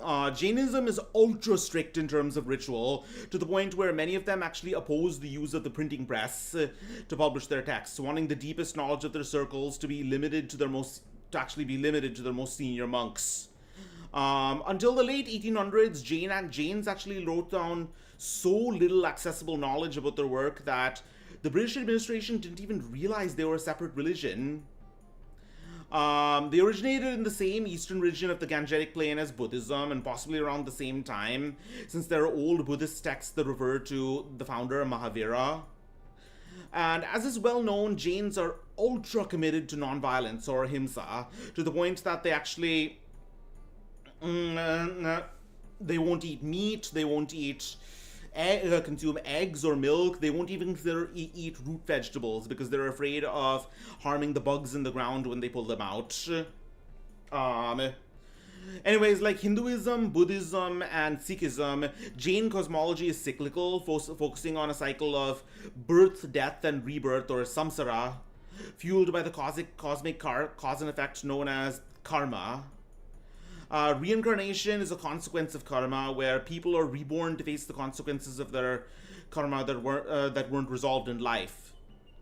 Unlike Hinduism and like Buddhism, Jainism does not emphasize deities, seeing karma and samsara as truths about the world that don't need divine intervention. And Jainism is unique, though, that it sees karma as more of a substantial entity with particles rather than a physical force, part of the universal fabric. Karma is attracted to or revulsed from individual souls, and the purpose of the Jain philosophy is to, like Manichaeism, they also didn't eat fruits and stuff. Huh, that's funny. I'd assume that you'd want to eat fruits instead of plants, because when you eat vegetables, you're killing the plant, but with fruits, you're actually dispersing the seeds. You're helping the plant. So the purpose of Jain philosophy is to reduce interaction with karma in general. Monks go through extensive periods of fasting and uncomfortable meditation to reach a state of equilibrium where karma passes them by outright. Violent passions, or himsa, interact with karma the most, so ahimsa cleanses the soul and separates it from the cycle. Next up is Buddhism. Honestly, I could go forever about what I learn about the philosophy itself from Wikipedia and random websites, but I try to limit myself to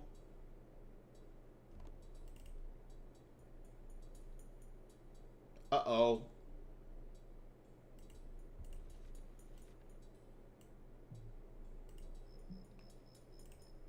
But I try to limit myself to peer-reviewed articles, most of which are behind paywalls. So I'm going to talk about one particular article I found, which involves the Buddhist concept of Dhamma.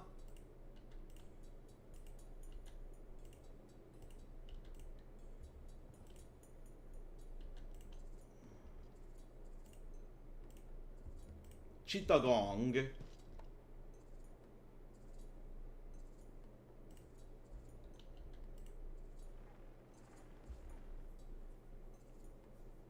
These people also had knowledge of Pliny the Elder's natural history, so horses are baby elephants and stuff like that. Oh, exactly. I see. That's why they have like. Remember, Pythagoras believed that beans had souls, so his people wouldn't eat beans.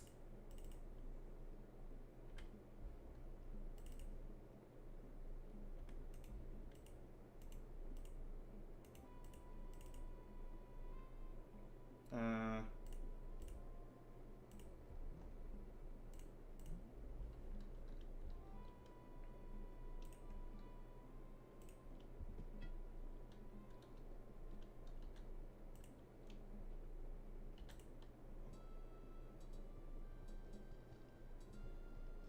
yeah, that's right. Go around the other way.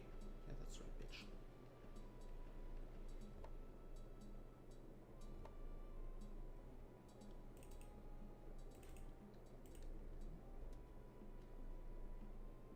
And let's get Archer.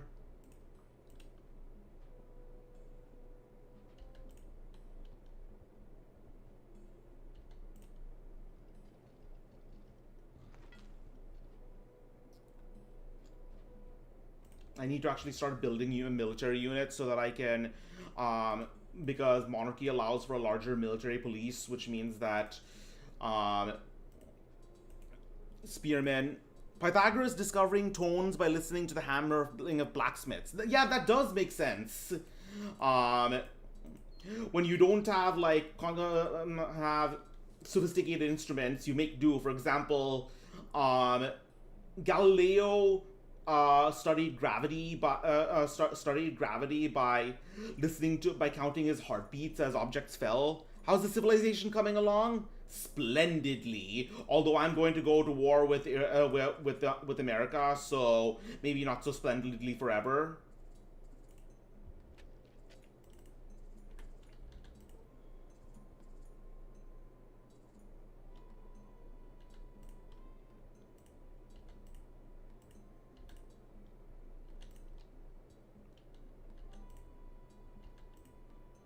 Okay. Let's see. Where should we build another settler? Let's see. After I build this archer, I'll probably I'll probably build another settler. I want to get so many settlers that. I want to get so many cities that feudalism becomes a viable option, because feudalism is.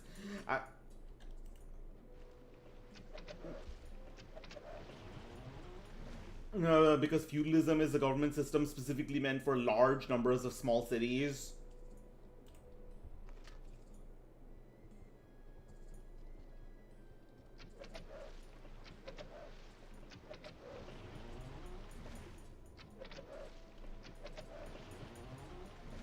The concept of gravity in Aristotle, Newton, and Einstein. Yeah, that is interesting. How many shields am I getting right here? The Mausoleum of Mausolus. Why not?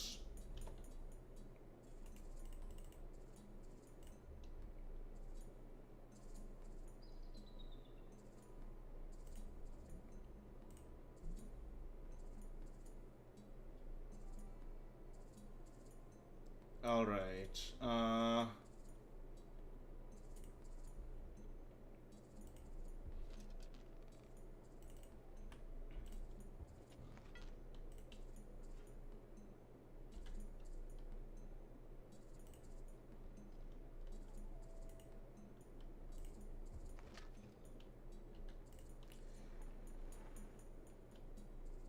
I'll go alert Steve Harvey. What? That I'm declaring war on America?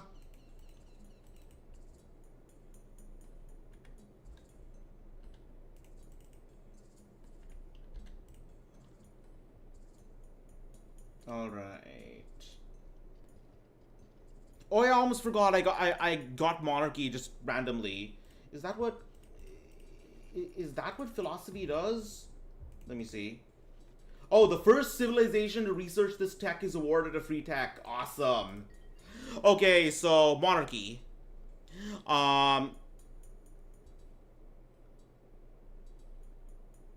Oh.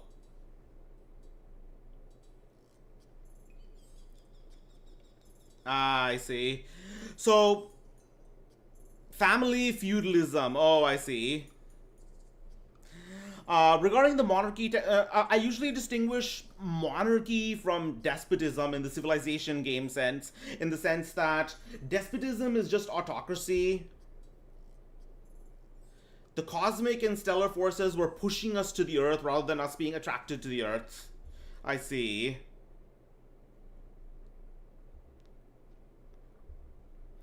So,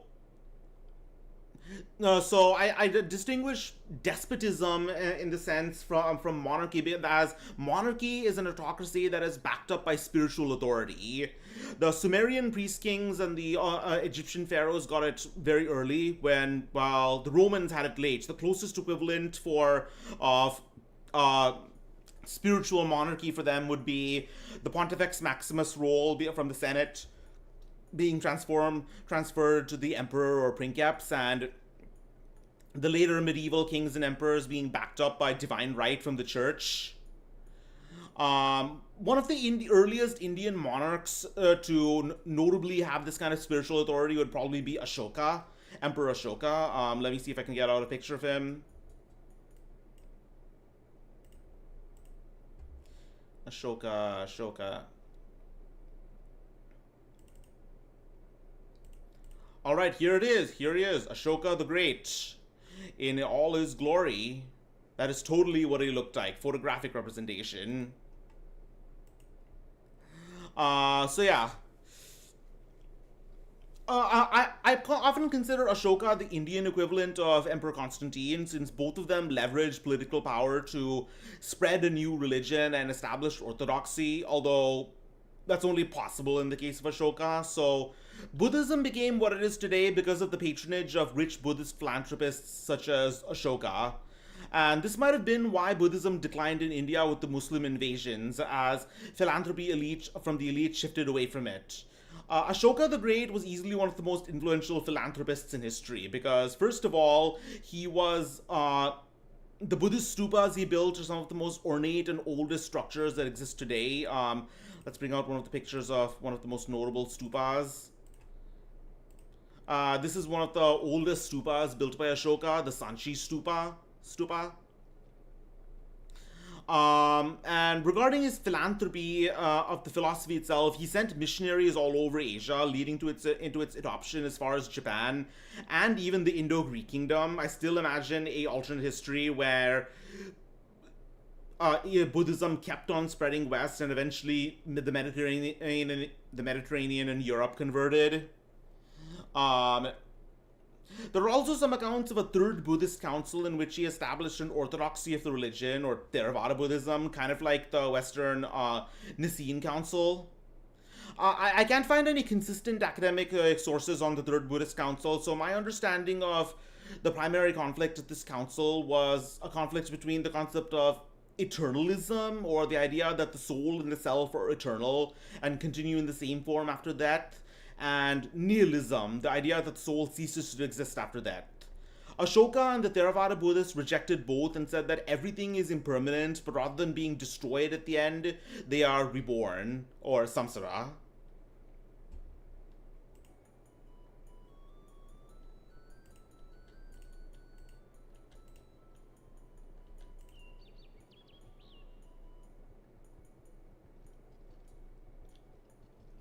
Oh, hell no. I misstepped.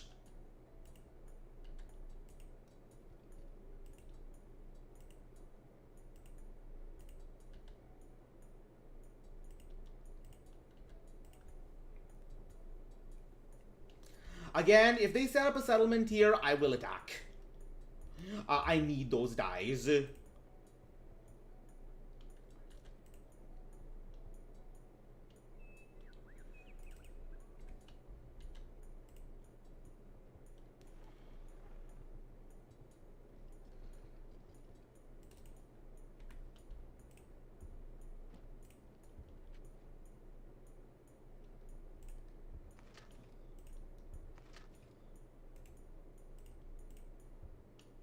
No! right, you're done. I'm so done. Time to die.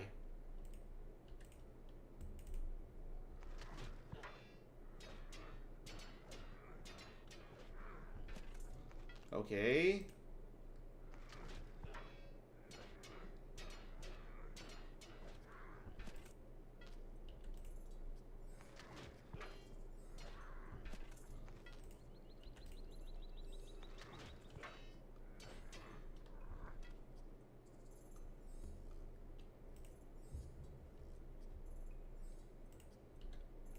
Okay, let's start preparing for war. Let's get a swordsman. Let's get a chariot. You know what? Let's get a bunch of chariots.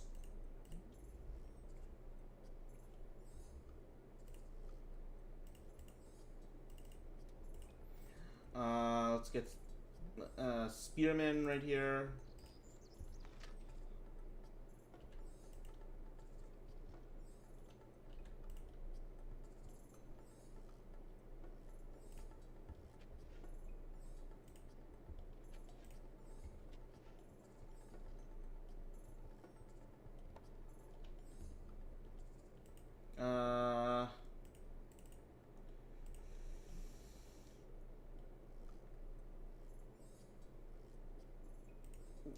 Let's see. Let's build a settler. This is where my main source of settlers will probably come from now on.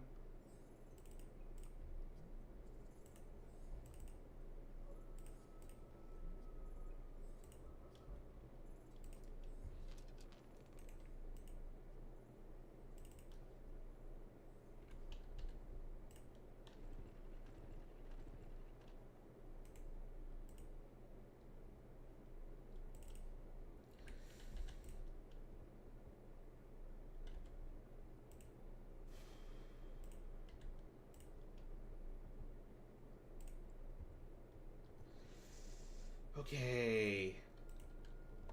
Another random barbarian. That's fine. Oh, swordsman.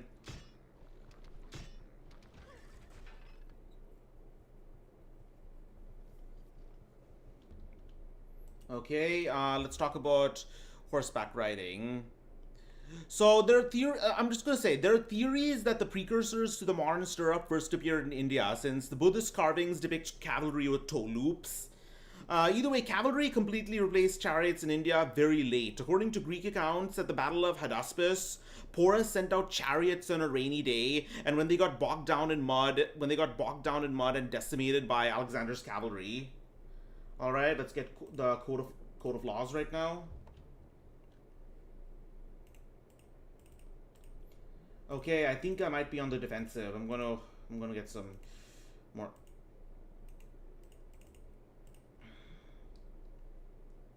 I'm gonna get some more spearmen.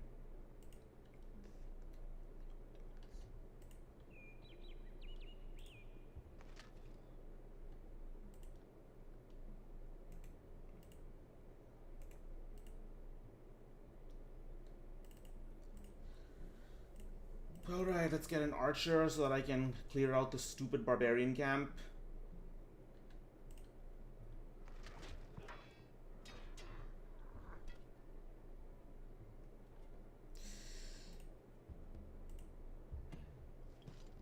Alright, Punjab.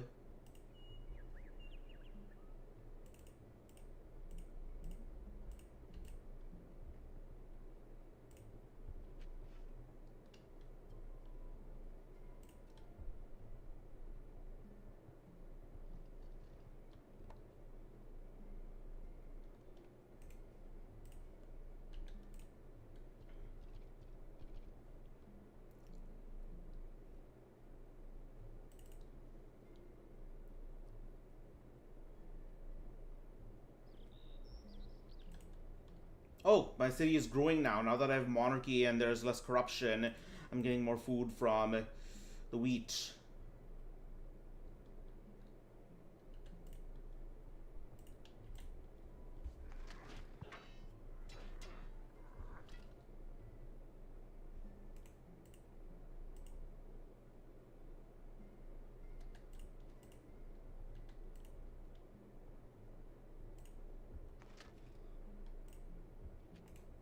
Okay, once again, on the defensive. Need to play like it.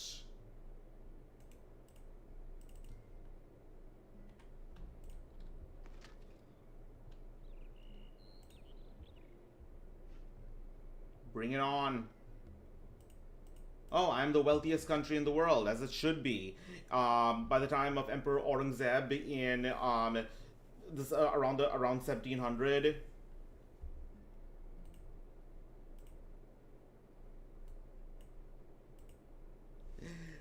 Time for your time for your time for your hour time for your semi-hourly barbarian raid. Yes, Sid.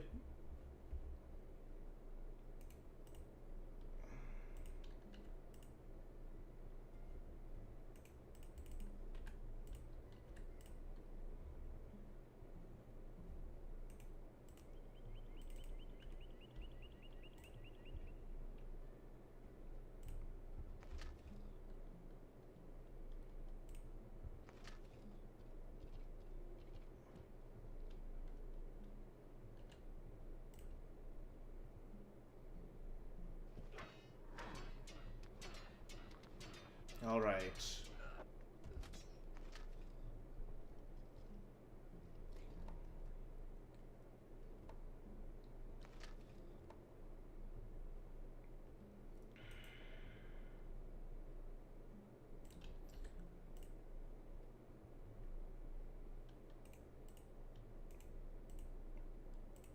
All right.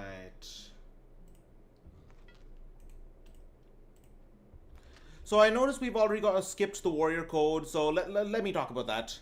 Warrior code. So the current archers were an important part of Indian warrior lore, but okay, so the current renditions of the Mahabharata and Bhagavad Gita decry war, referring to the soldier's life as sinful.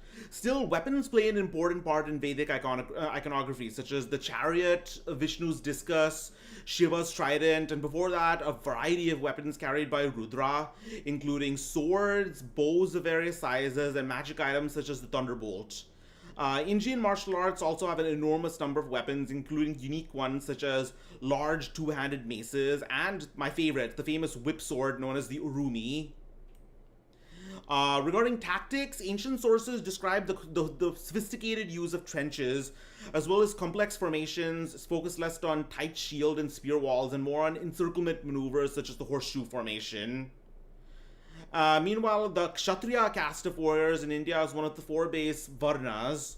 According to legends, Brahmins come from the mouth of the creator Brahma, Kshatriyas from the arms, Vaisyas artisans from the stomach, and Shudra or laborers from the feet. Still, Brahmins and Kshatriyas were somewhat fluid. Brahmins could be warriors also, and there are mentions of Brahmin generals. Similarly, Kshatriyas could study scripture and lead sacrifices. Either way, in the early days of the Vedic period, archers are important in the culture where there are thousands of stories and parables about archers? No way. Similarly, Kshatriyas could study scripture and lead sacrifices. Either way, in the early days of the Vedic period, the Varna system was more of a signifier and social status and occupation, and people could sometimes move between these occupations.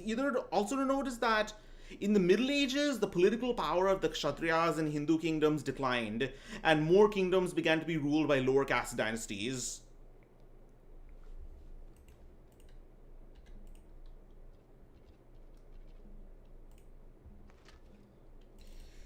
Okay.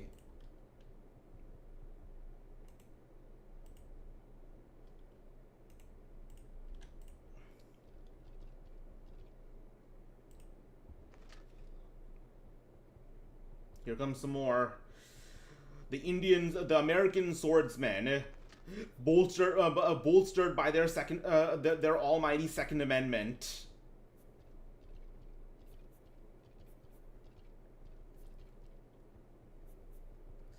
Okay, I think we can do this. I can just fortify in the mountains and...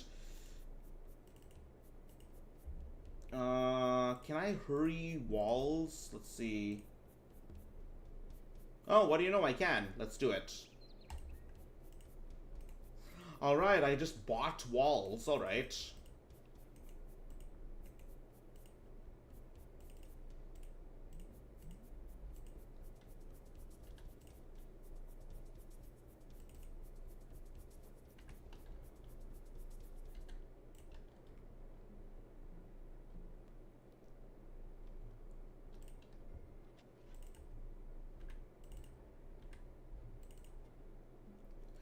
Alright, I'm actually going to start irrigating the sugar now.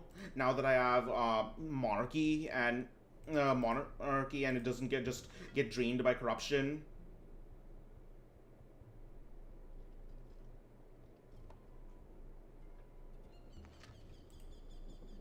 Uh,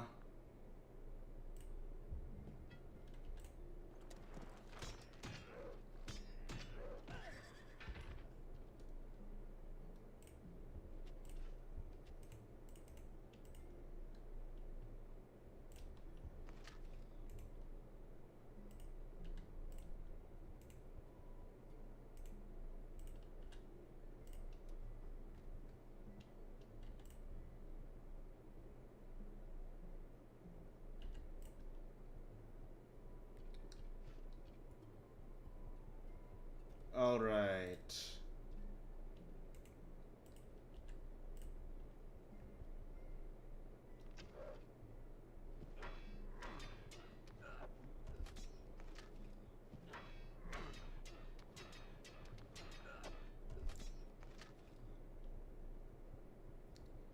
I think we're safe for now. Okay, I want to enslave these settlers. Pioneers are American pioneer. The American pioneer spirit is not welcome here.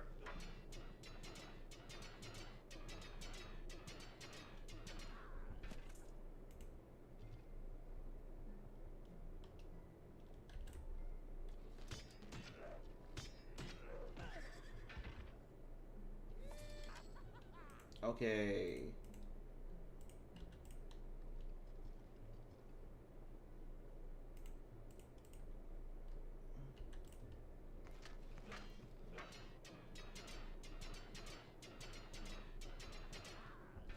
Got him.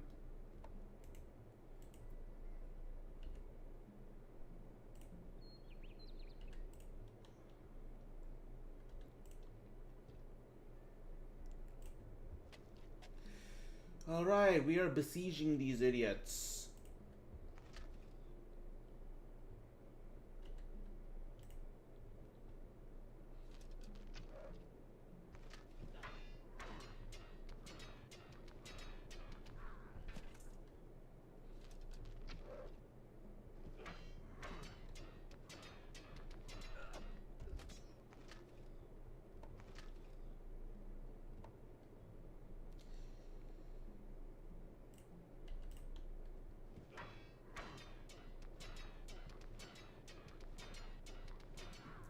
Okay, good start.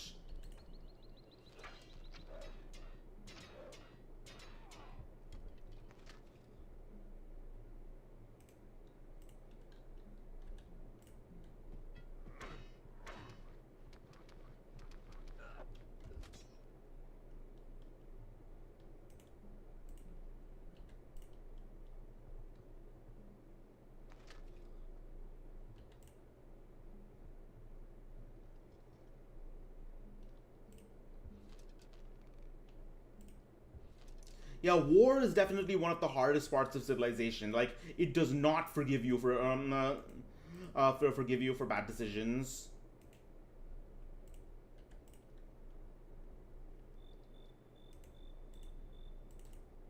Let's see.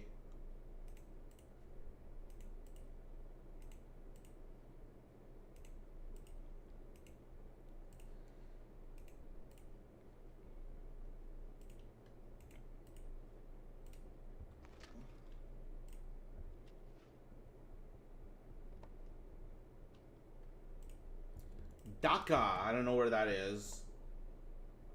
I think. Wait, Dhaka. I think that's the what's the word? Is that the capital of Bangladesh? I forget.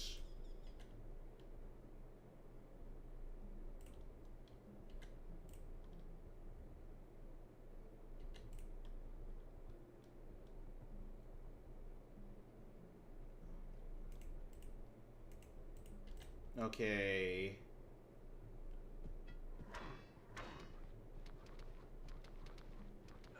I swear that one swordsman is just wreaking havoc in my ranks.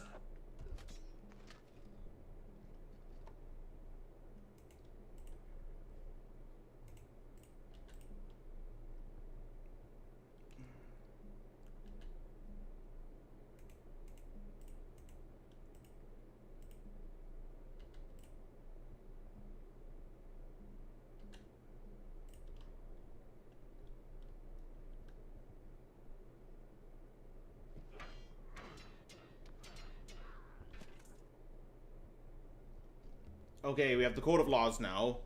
Alright, so the Code of Laws. Once again, I'm going to talk about Ashoka. Ashoka is well known for his edicts carved on stone pillars. Let me get one picture out.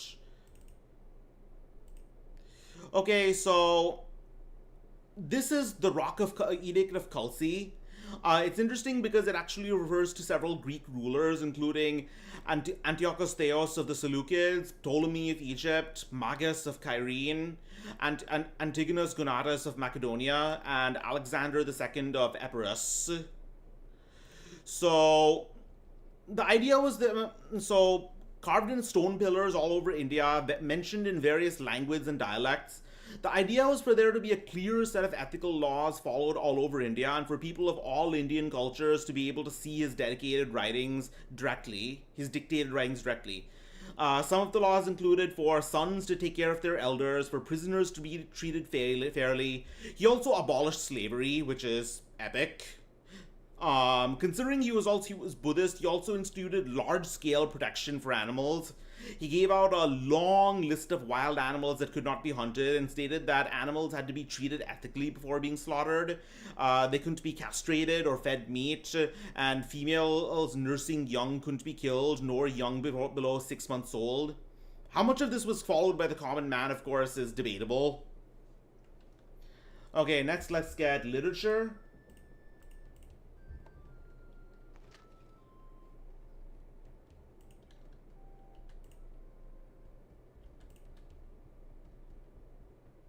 Oh crap.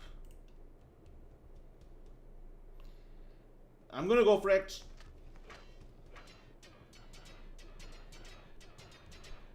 Oh crap, this guy's a fucking menace. I am going to hurry production. Or maybe not.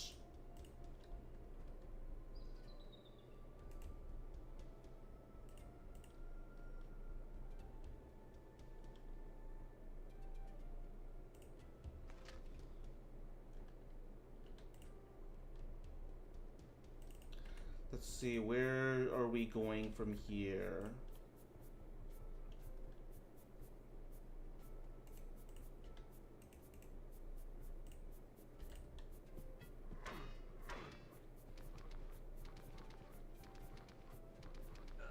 All right.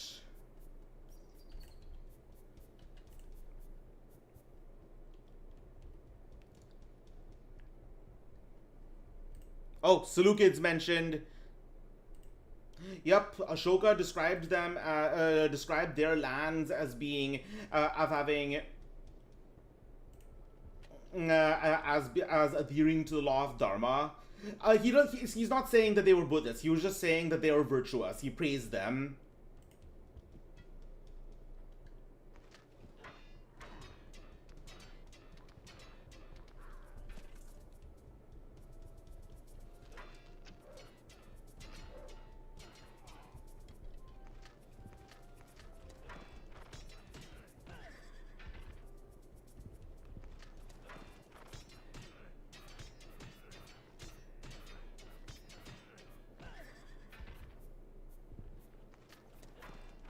Fuck!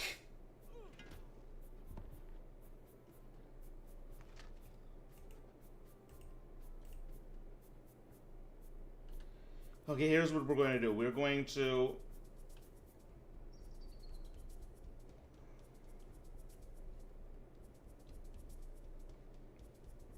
Oh god, now they're going to take my dies.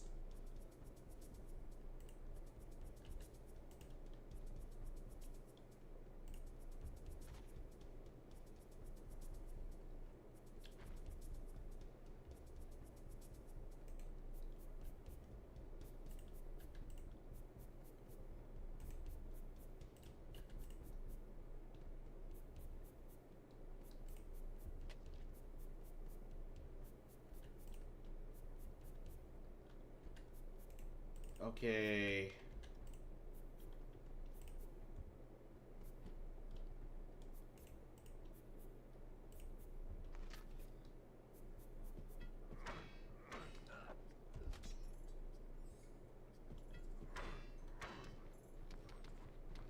Okay, finally, I got the bastard.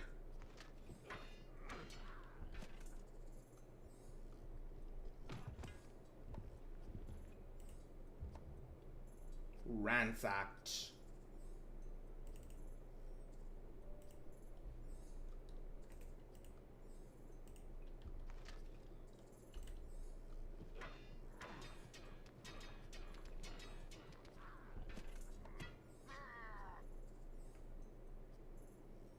Okay.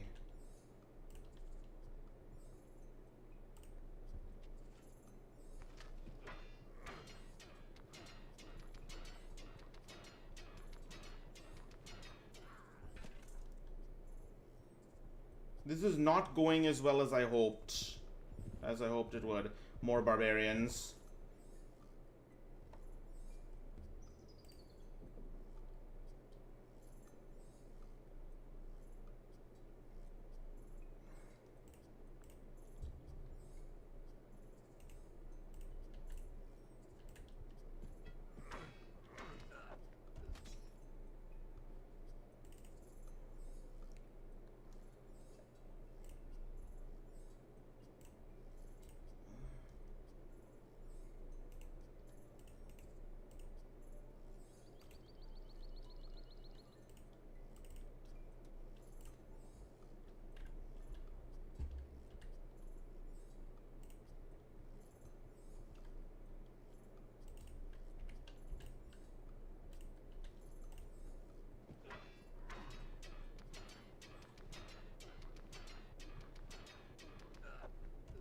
Ouch.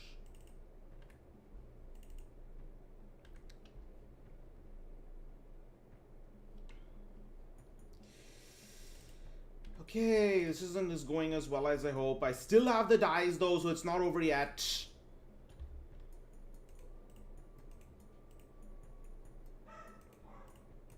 Just endless violence.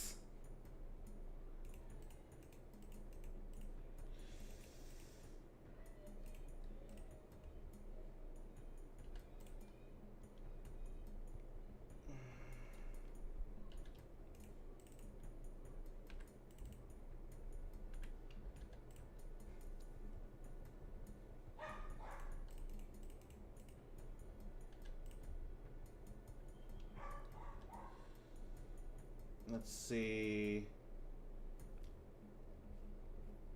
Oh, perfect. They blocked the path to my dies. Wonderful.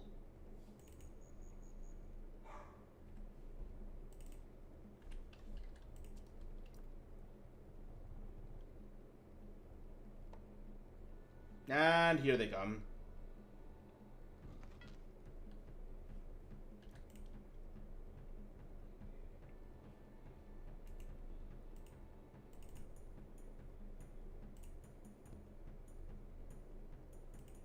Okay, I'm gonna get let's get a swordsman, a spearman.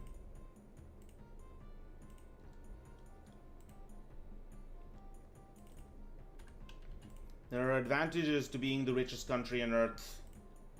Huh, that's usually what the Americans are.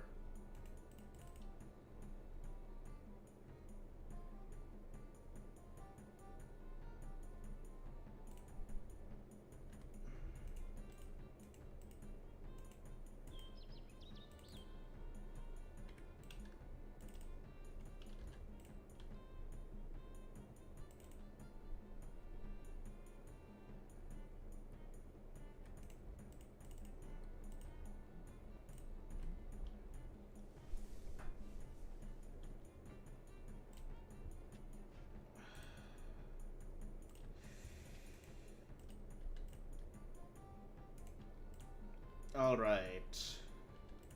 I think we're almost there. We're almost there at conquering the citadel of Chicago.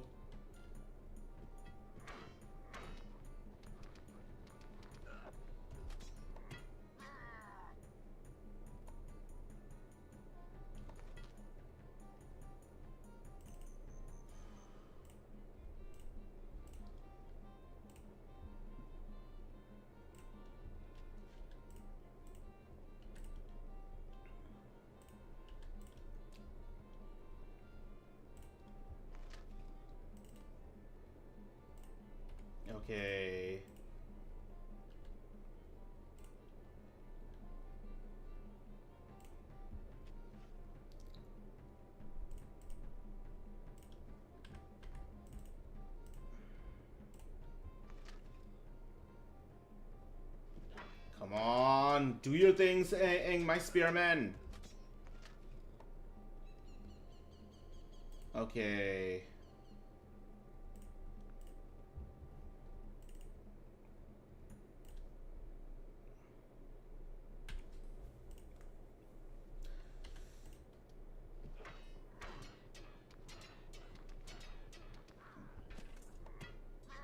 All right, the town of Chicago is burned. I have burned Chicago to the ground.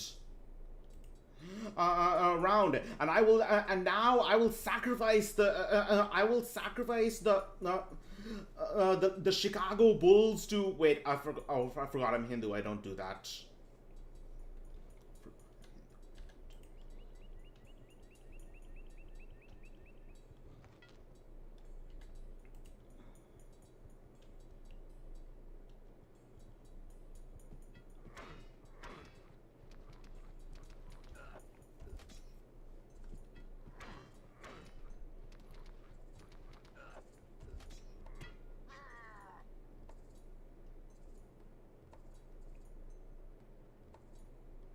All right.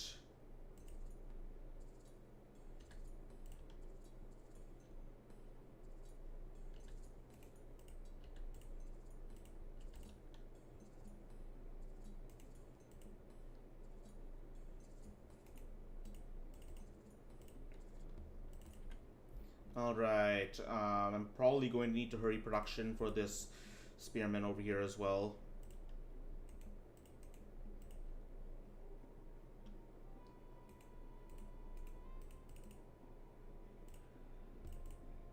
Okay.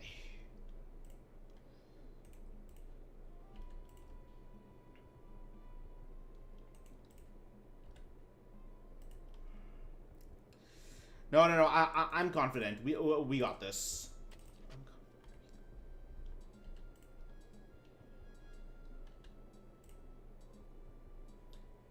All right. There's New York.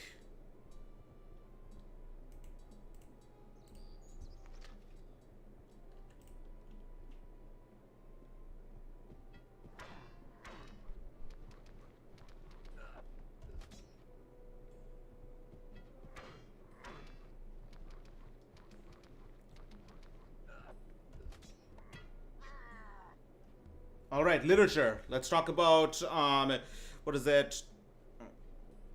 The Ramayana and Mahabharata.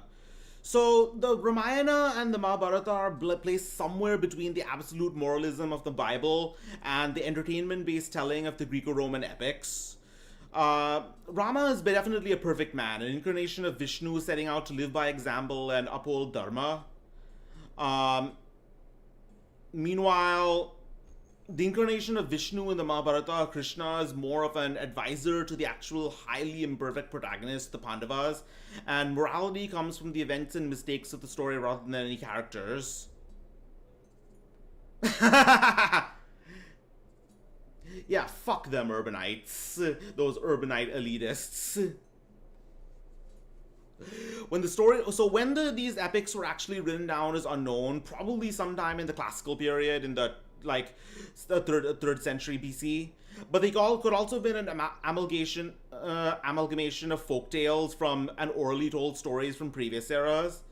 Furthermore, the unabridged text has been reinterpreted many times. I'm going to make this clear. Very few modern Indians have actually read the unabridged text of the Ramayana and Mahabharata. They only learn it from their parents, their priests, or comic books like Amar Chitra Katha. And yes, the Ramayana is super hype. By the way, a Ramayana anime was actually made. A collaboration between an anime studio and Indian writers. Maybe if I ever start up a Discord server, I'll stream it sometime. Oh, I almost forgot to talk about, I was in the middle of... I believe Vyasa was 300 years old, like the text says. Yeah, you truly are enlightened. So,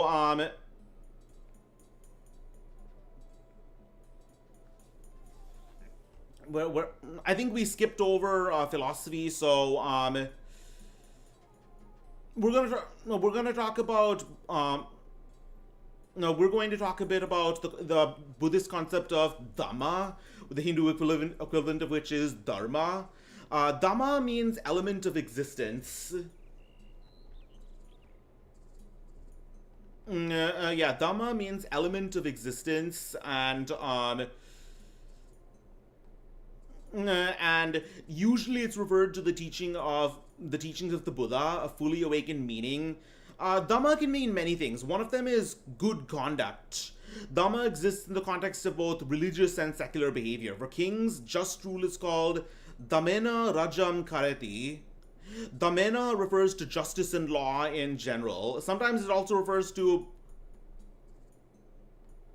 We have Japanese cult leaders using Greek myth for their insane shit and paying Toei to animate it. Tell me in DMs about this afterwards. I want to know more about this. So sometimes refers to morally neutral behavior. The act of sexual intercourse is called Metunan Dhammam Patisevati.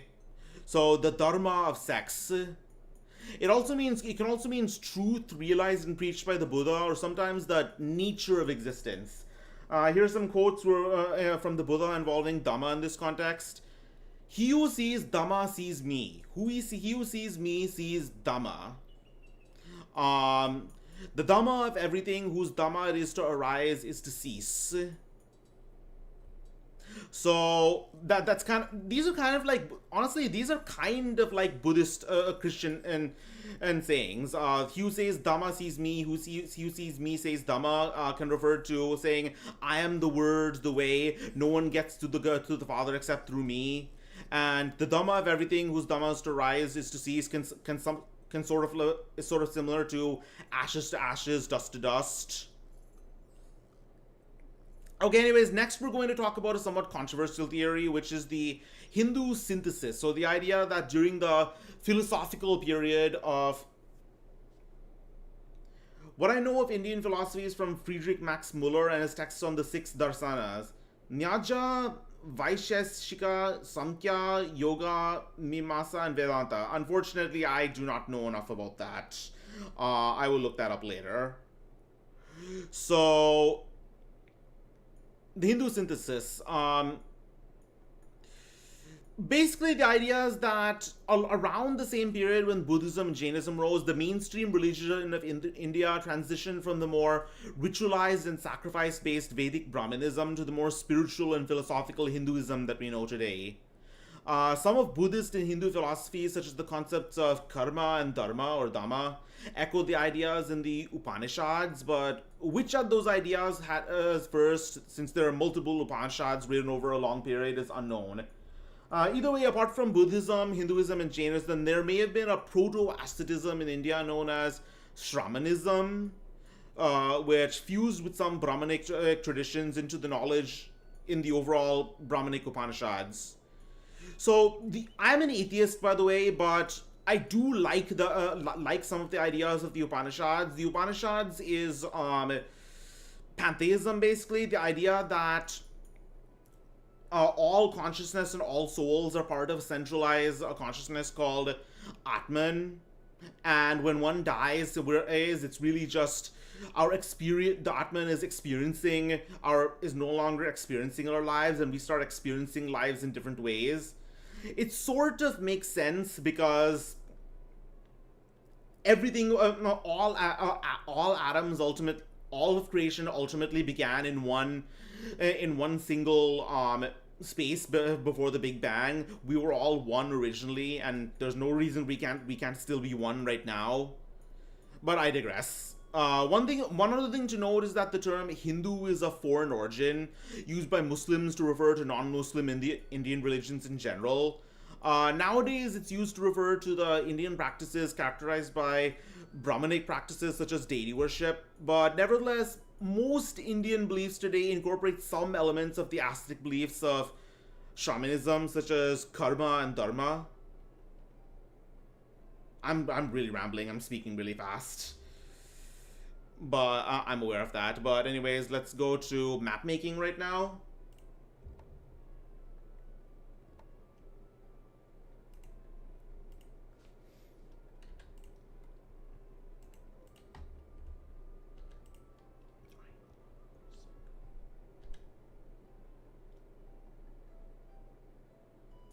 You read the book about twice when sitting on the toilet. There's no better way. There's no better way, honestly. I read. I do a lot of my deep thinking on the toilet too. On the toilet too.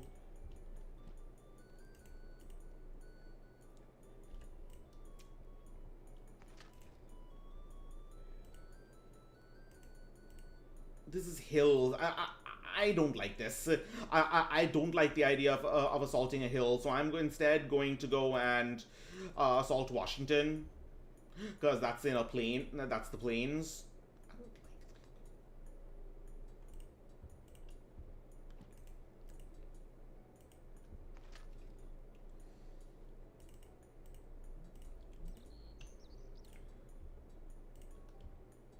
The throne of all wisdom, exactly. There's a reason. The throne of all wisdom.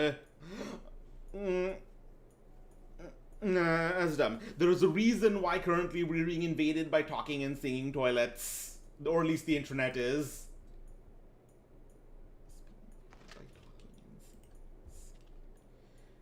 It's go time.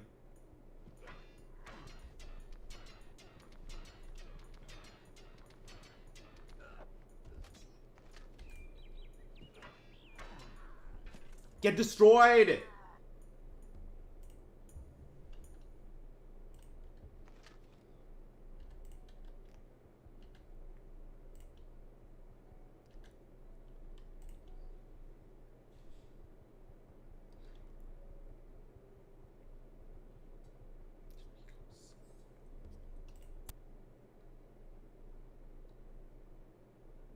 Bitch, you know you're losing.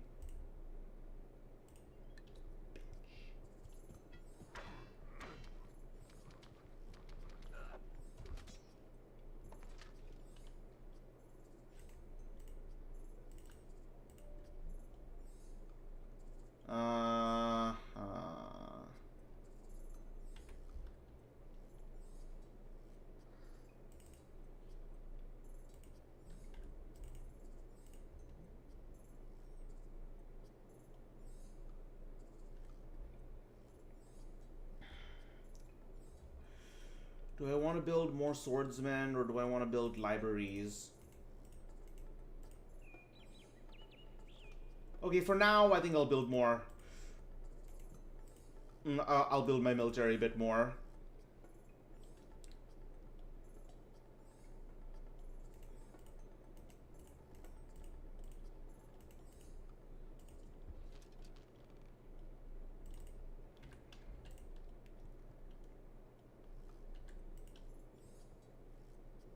Yep, I just burned down. I think that was Houston. So sorry, my Texan bros.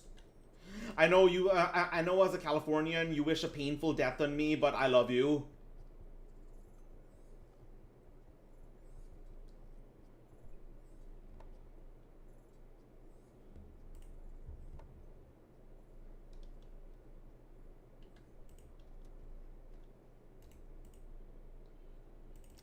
Let's see.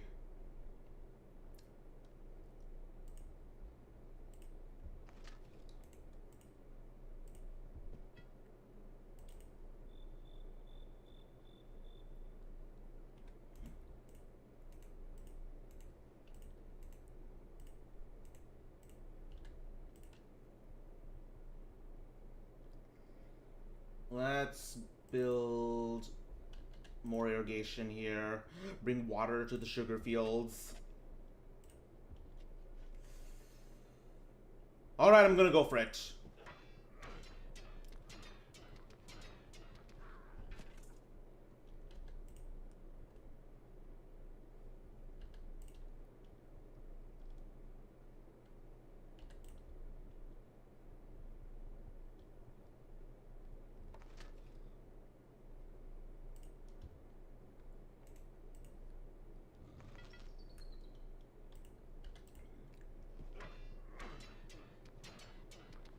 Almost there.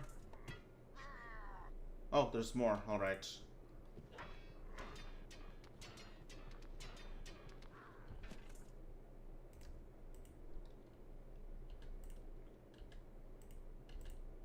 All right, we're almost there. Indians are already taking over America right now. Why not do it at a few thousand years early?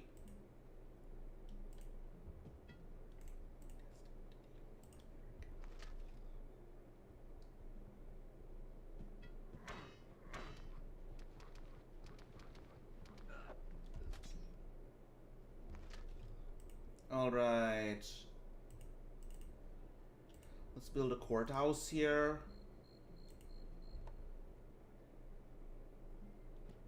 Vivek De Broy. I'll definitely look him up later.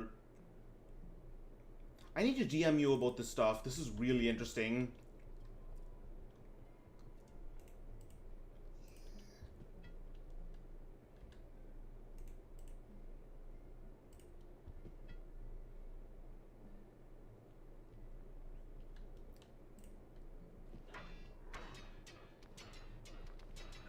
Ah.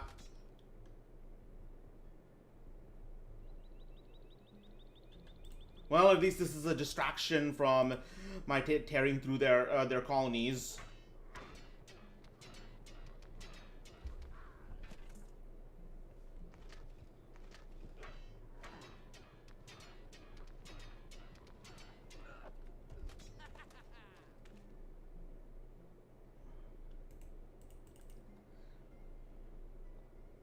He's an Indian economist who decides to translate all these texts. Nice. Okay.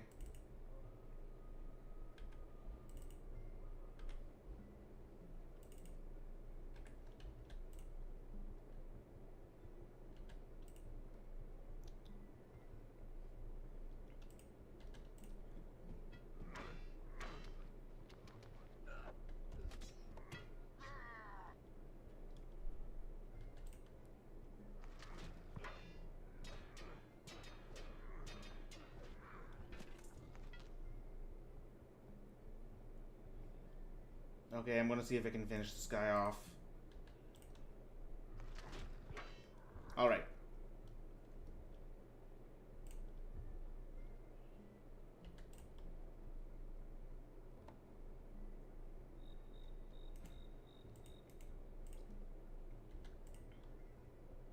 Sadly, he passed away in November this year. Damn.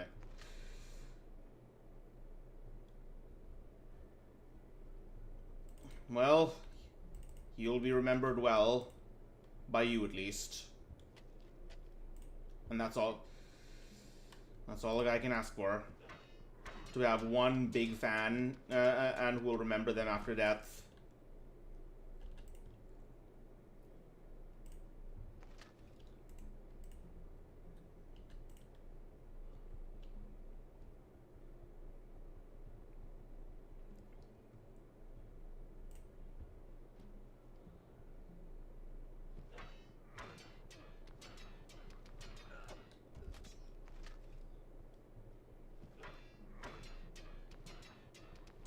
Oh shit, this spearman is cooking. Okay, I was almost done with the Temple of Artemis. I think I will switch to the Hanging Gardens. Huh. Or maybe not. So, if I can immediately get the Hanging Gardens right here.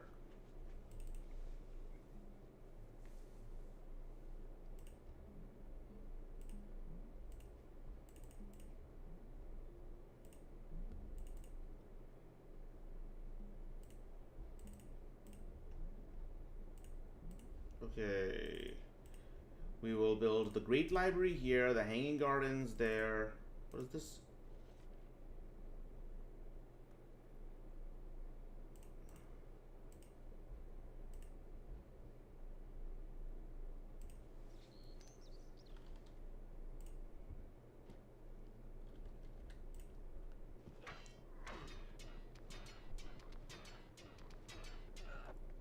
Ah.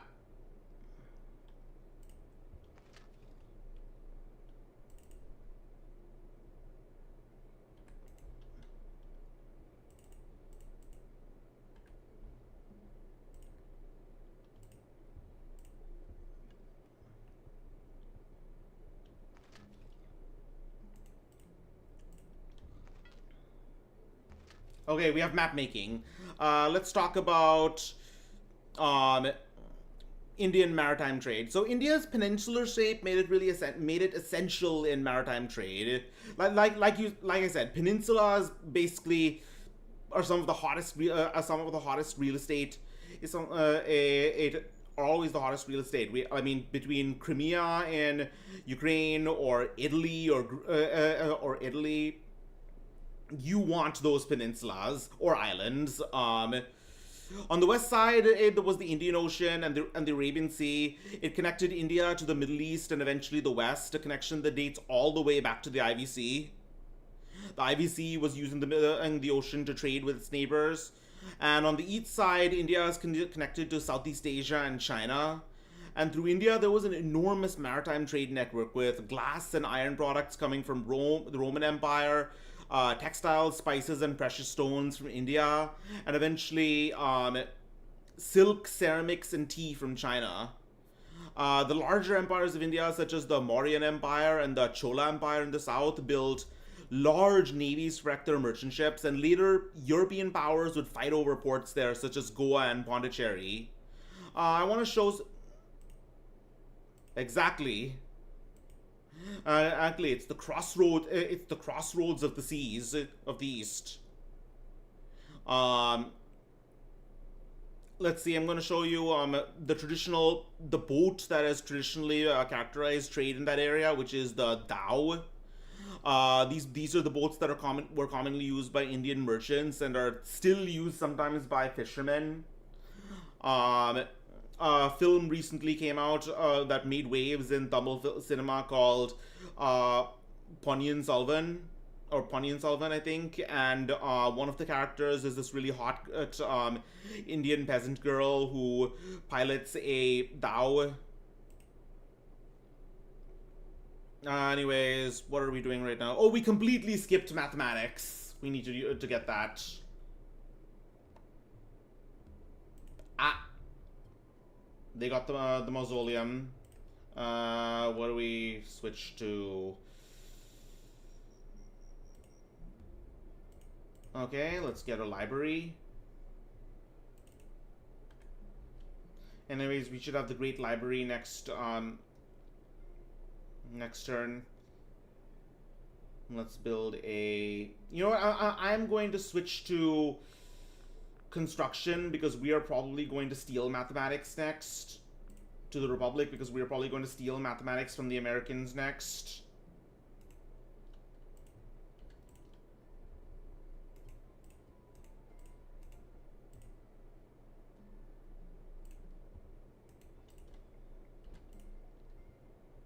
This is a very successful war. This is one of the most successful wars I've had in a long time.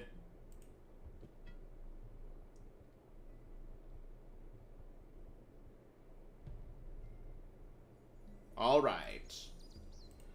Let's build a harbor so we can start growing again because a harbor allows us to get more food from the sea. Let's build a barracks here.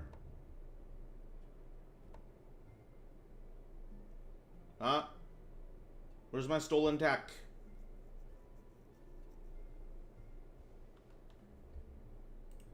Even today, India has brilliant mathematicians. In the 20th century, India gave us Srinivasa Ramanujan. Yeah, the man who knew infinity. The man who knew infinity. He just, using local textbooks, he figured out. He figured out the secrets of mathematics that mathematicians are still struggling to understand to this day.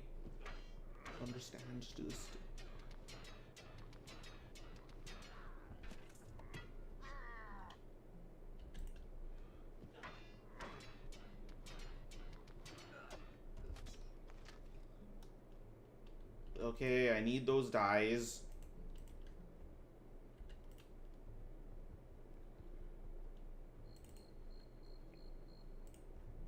Let's build a harbor, as long as it takes.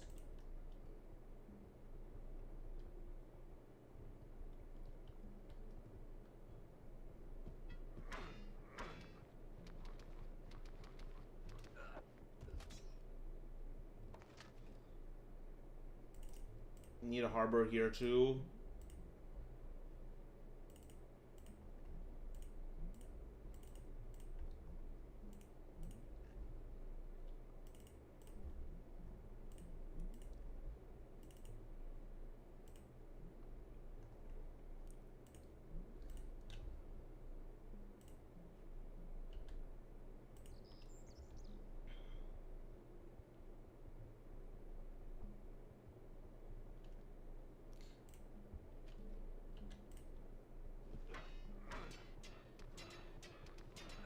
Ah, dead.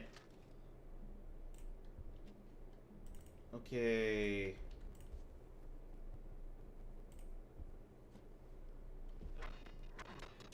And dude was born into a family of Brahmins, right? He was deeply religious, and he believed that his family goddess, Namagiri Thayar, Namagiri Thayar, an incarnation of Lakshmi, was responsible for all his work, writing mathematical formulas on his tongue.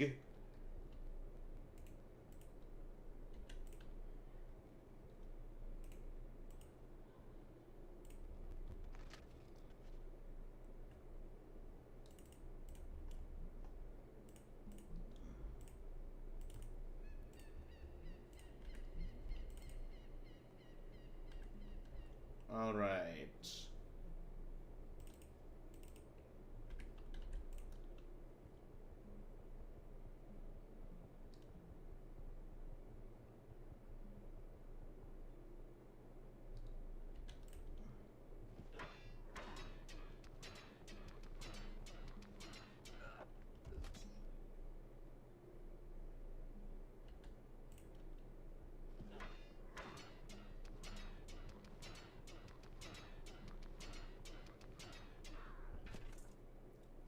Oh shit, I just burned down Washington. No, I didn't burn down Washington. I'm capturing it. Yep, India has taken over. Indians have taken over America. It has always been foretold. I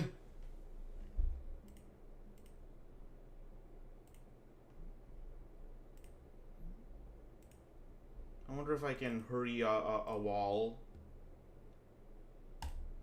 There. You get free. I'm taking out of my own purse to build you a wall. You're already doing better with me.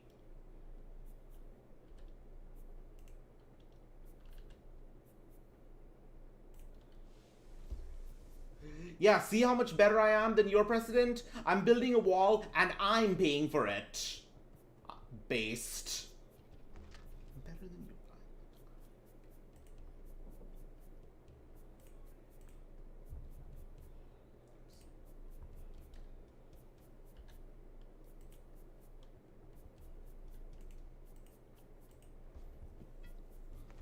That is some bullshit.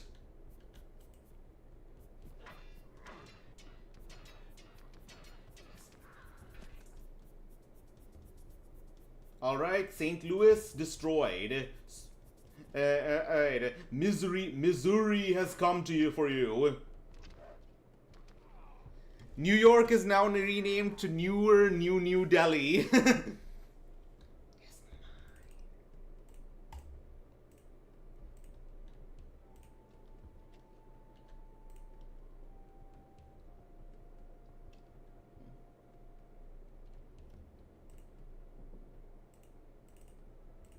Alright, let's build a library here.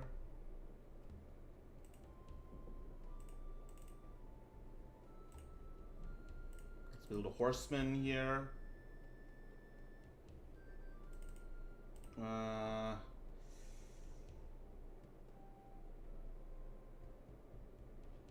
Let's build a library here. So I can start growing. Since I'm gonna start growing right now.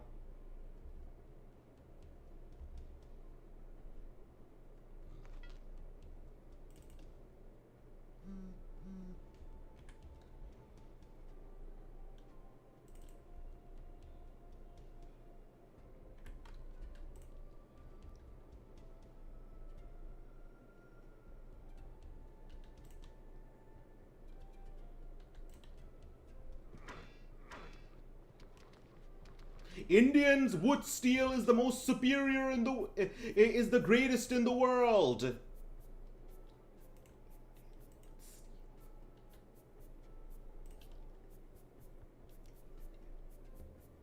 The Japanese have been destroyed. Well then, I guess I don't exist anymore. Bye guys, stream's ending. I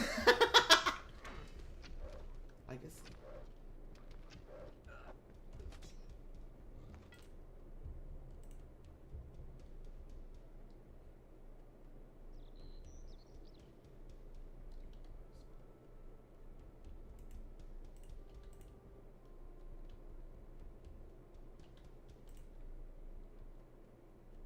How are all their cities so small? Did they just do the same thing as me and just expand at all costs?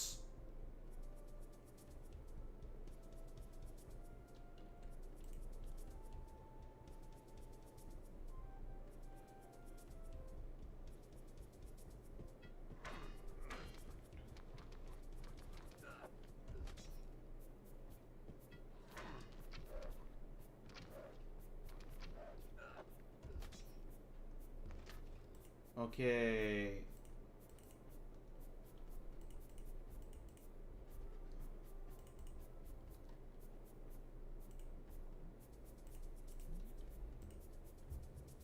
Damn it! Can you give me some tech? No? Damn it.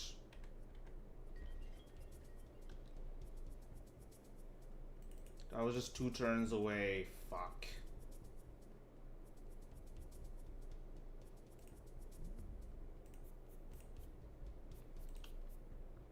Well, I have 2 wonders. Could be worse.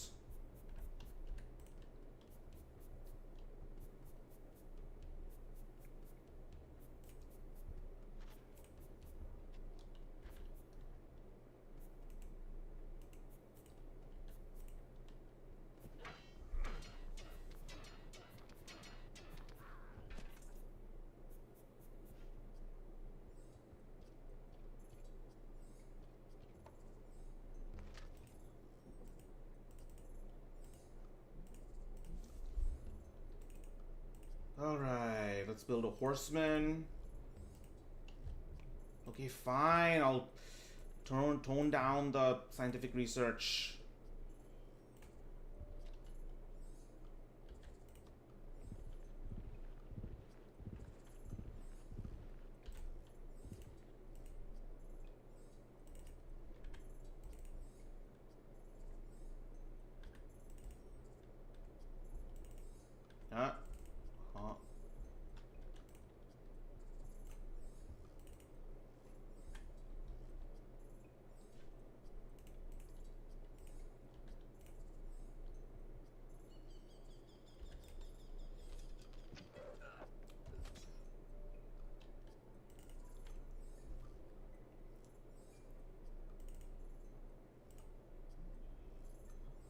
I'm going to build a settler.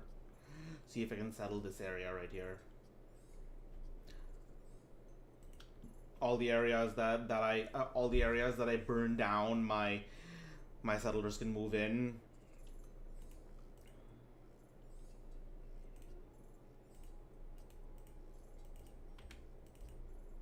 Okay.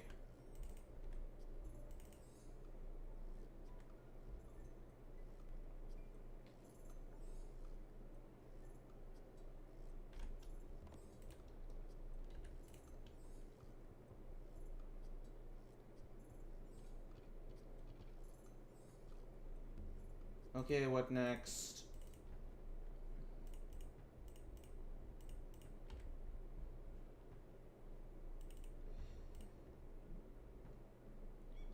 Let's get a library going.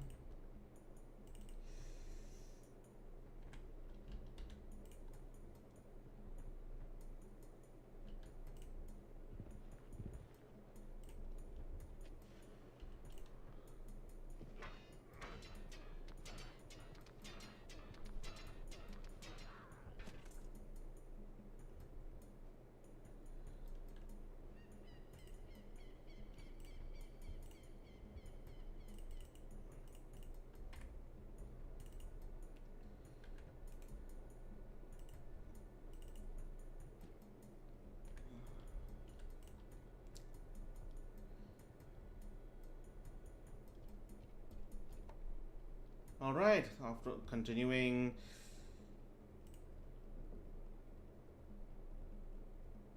I think I am going to build a galley here. That way, I can quickly land some and some troops on their coast.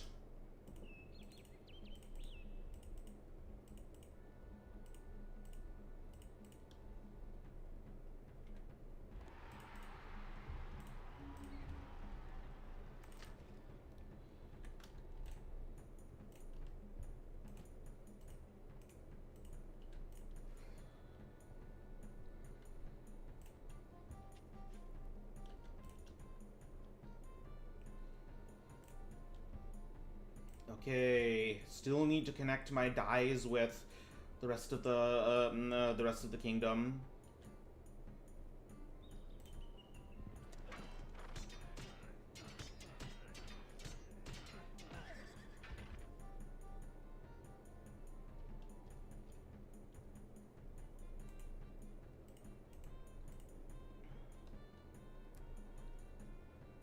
You know what else India is going for it? Economists. Damn, Kautilya wrote the Arthashastra like in the 4th century BC.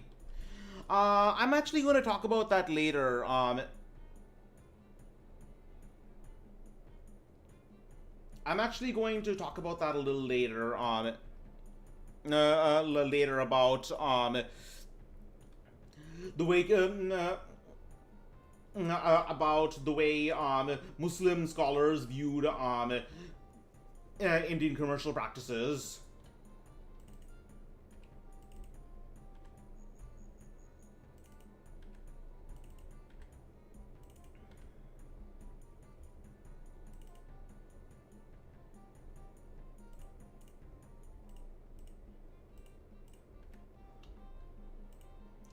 All right.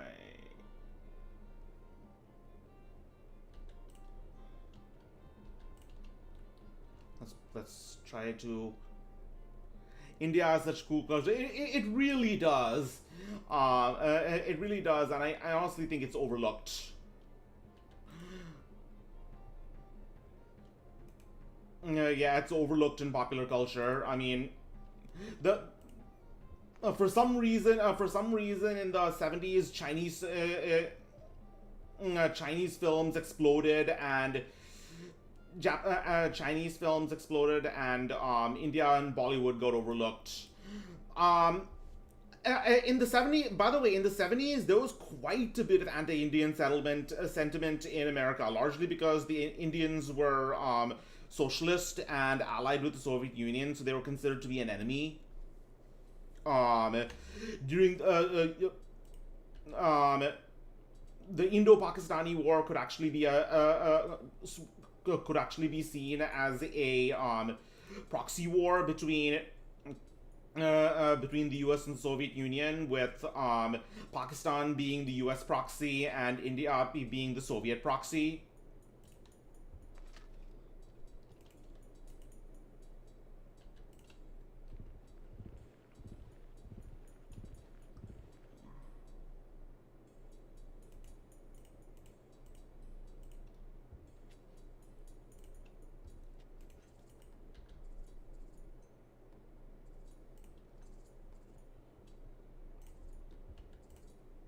All right. Uh-oh, barbarians.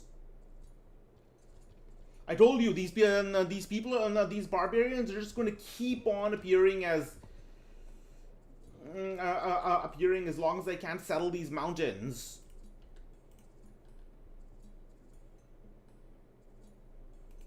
Okay, let's hop over right here.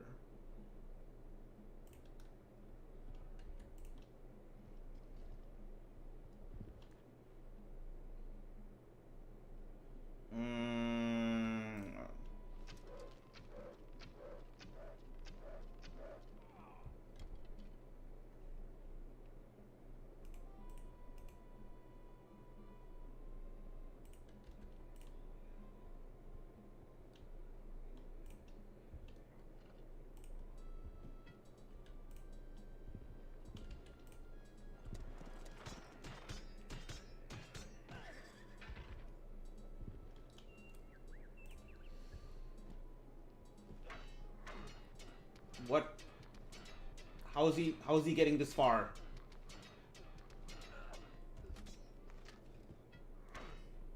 Huh, I never wanted that iron anyways. You can have it.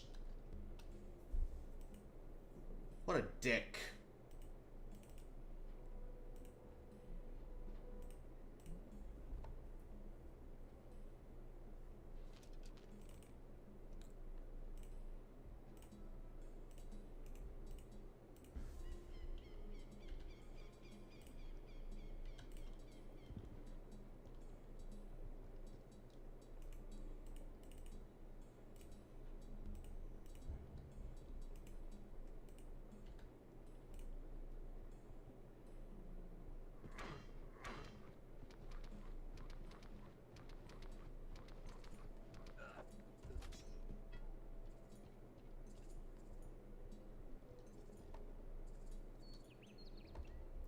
Okay. I need a bit of focus. I took a break from mobilizing for total war to to fund education.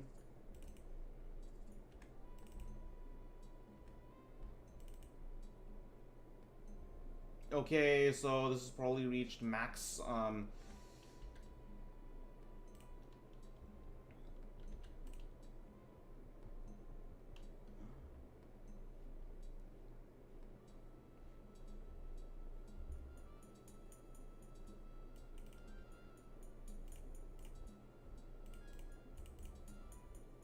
All right.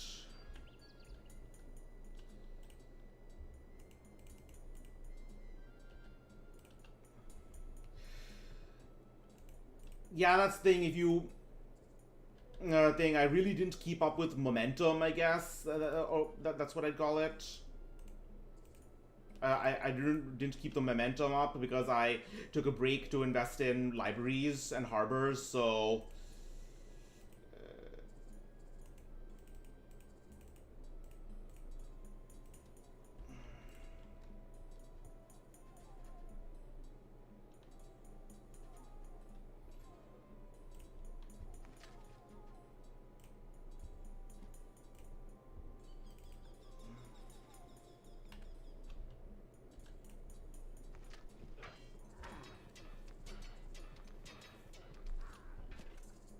okay, got him.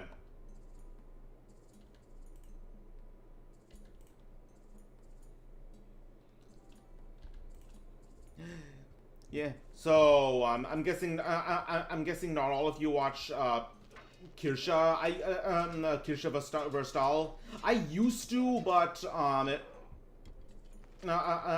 used to before she became politically partisan. But I remember one of her what is it? No, one of her like emotes was the slaves song, where slaves built the pyramids, slaves built the Parthenon.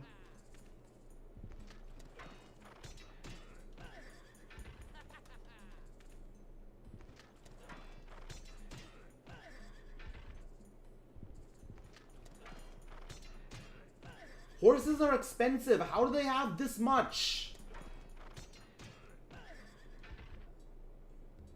Okay, fine. Let's get mathematics. No, we are happy with monarchy.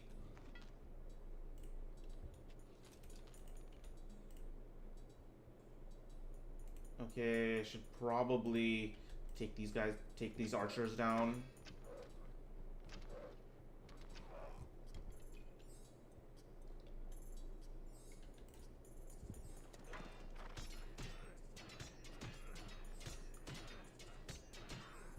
All right, Miami has been burned down.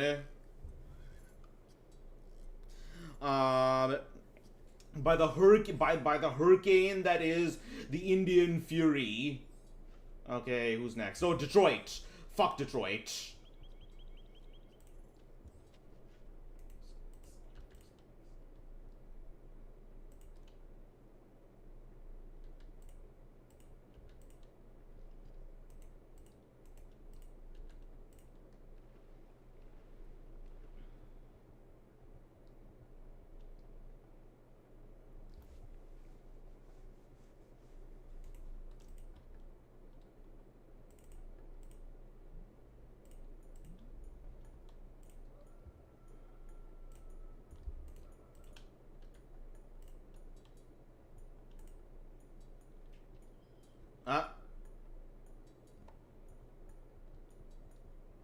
Totally missed this guy. Yeah.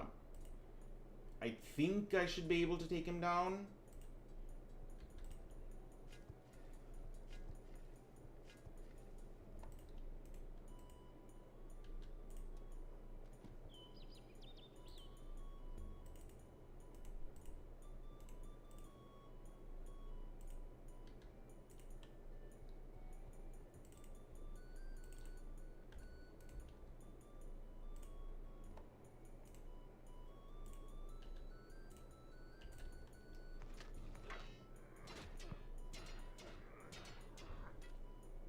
Okay.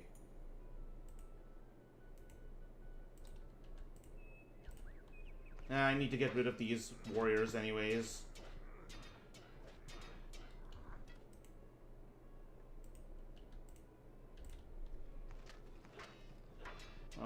This guy's tenacious.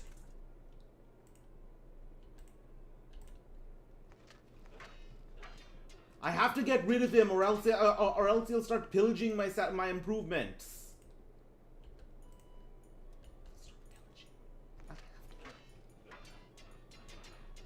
Oh, for fuck's sake!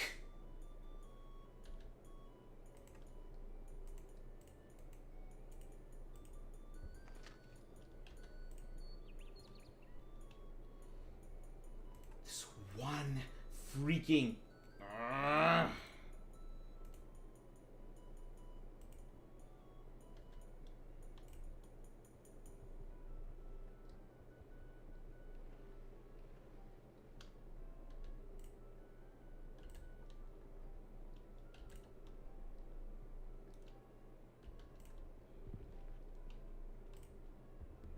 Indus, alright.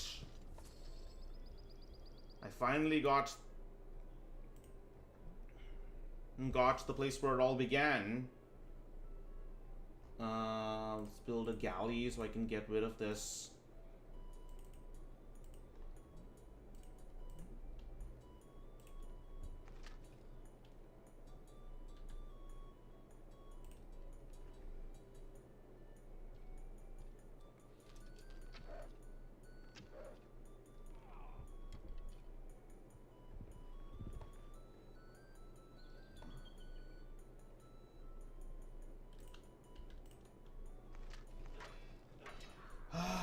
This guy is like, this is a legendary unit of spearmen, like the freaking Spartan phalanx.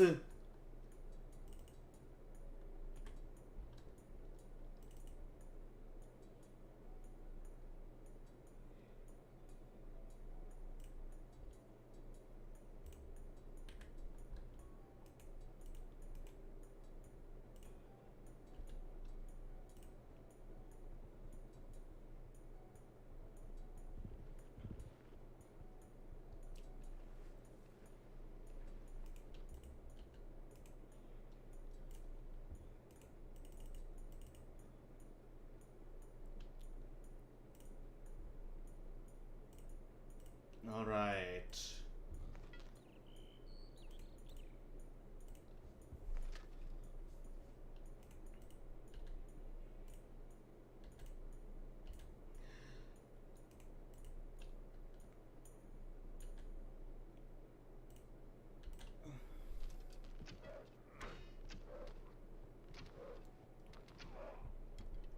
Oh shit! I got Chandragupta! The John Wick of spearmen. I like the fact that your kingdom has basically become Iran, an empire that can win wars but cannot get rid of the mountain barbarians. The John Wick of spearmen. Basically, those aren't spears, those are just giant pens. Rename this victorious unit. Let's call it,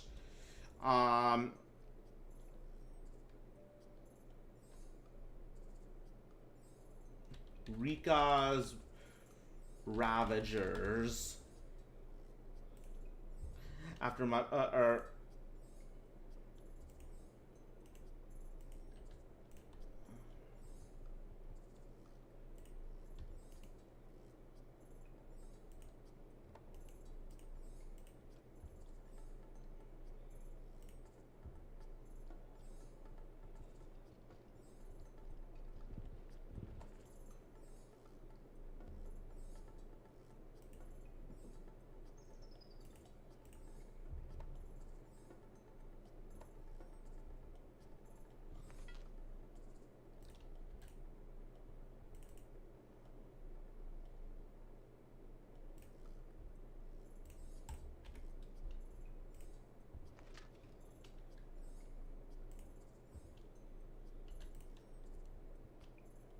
Okay.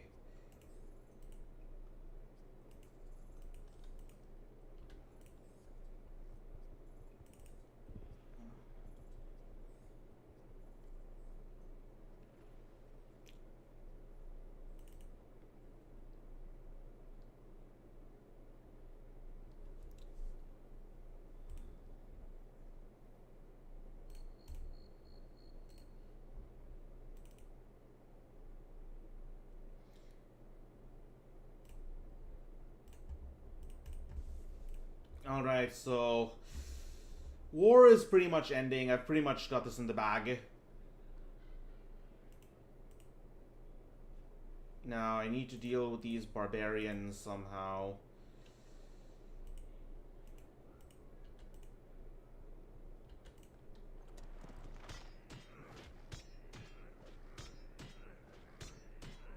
Oh dear.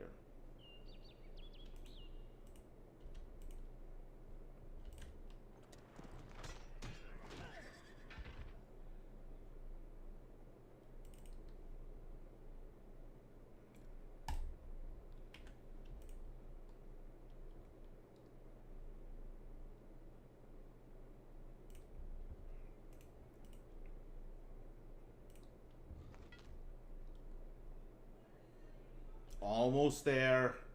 Oh. Oh, for fuck's sake! These fucking barbarians just come out of nowhere. I'm trying to build public works here. You fucking... you fucking hoodlums, you fucking larpers. Get a job, hippies!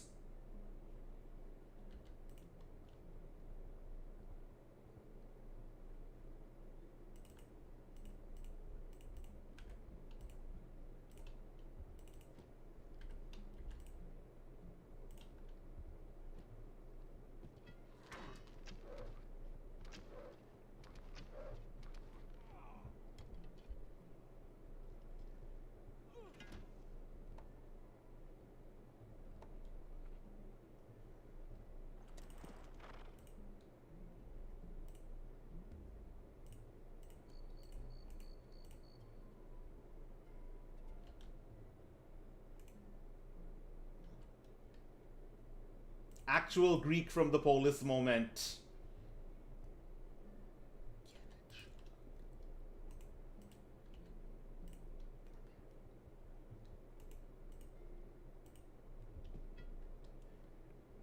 Okay, so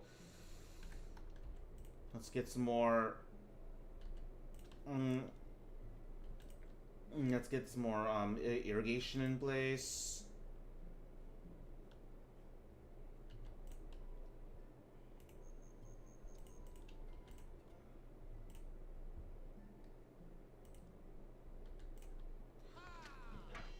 This.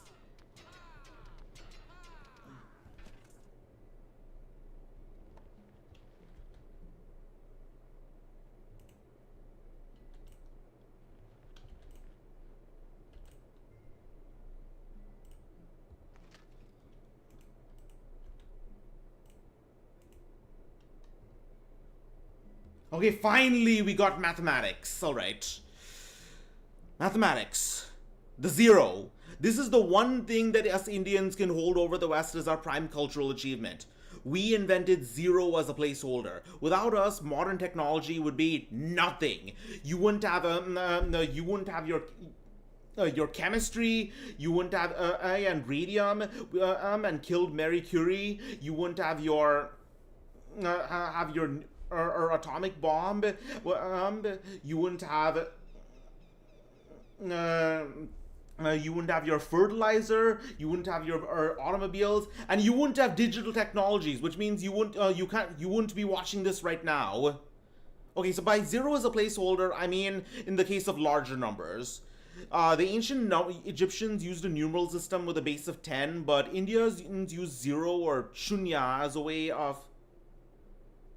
Yes, they did, but Indians use zero or shunya as a way of distinguishing between magnitudes of numbers, such as hundreds and thousands. This is why in classical linguistic descriptions of mathematical concepts, we have some of the highest numbers. The highest numbers we have are what is it? We have lakh, which is 100,000, and we have crore, which is 10 million. The symbol for shunya, a dot, was first used by the Indian mathematician Pingala sometime before 200 BC.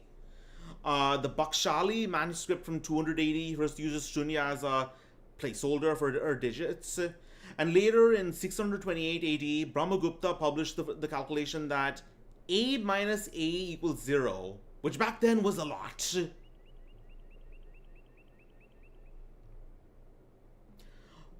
Also, we just researched the Republic a while back. So,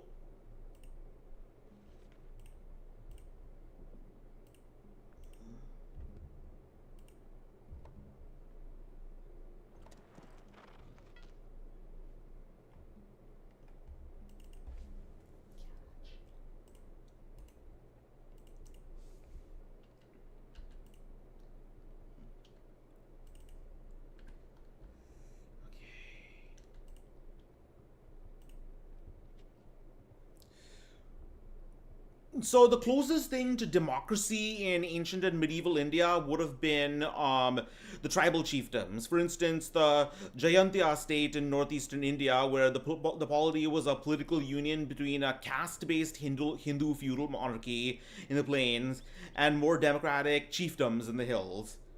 The Rajas of these unions positioned themselves more as spiritual leaders of ritual and culture, but they tried to avoid extending too much political authority over the lower organizations. The plains castes governed themselves with councils, while the chiefs served the kings as tributaries, but otherwise managed themselves with input from tribal councils. That's ultimately what tribal societies historically have been more democratic with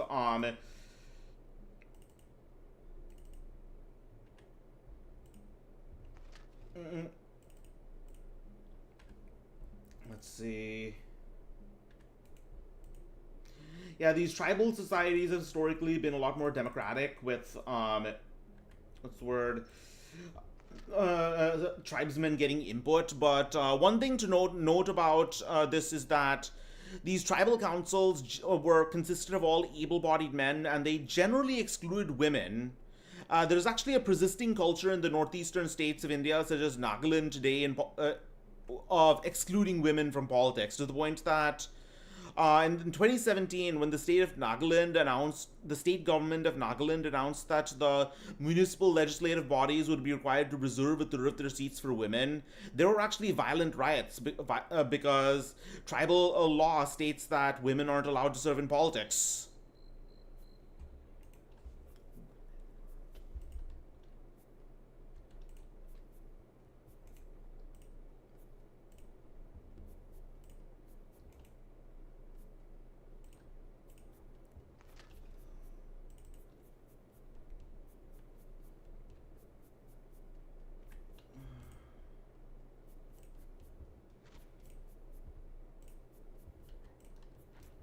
All right, let's irrigate this place.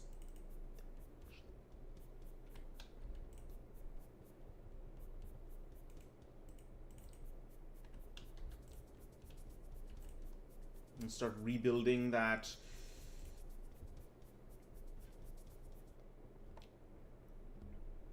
Okay, let's build.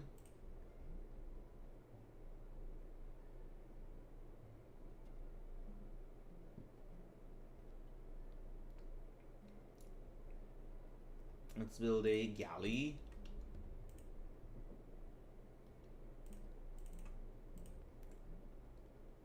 Yep, let's.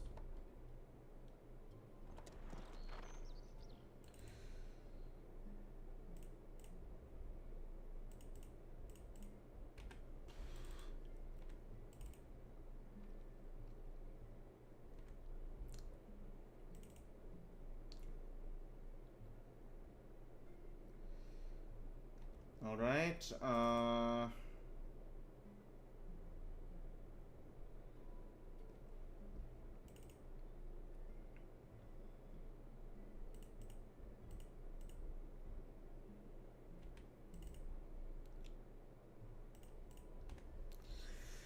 right, everything going good so far. a lot of small cities in arid areas, so probably won't grow them very many times soon.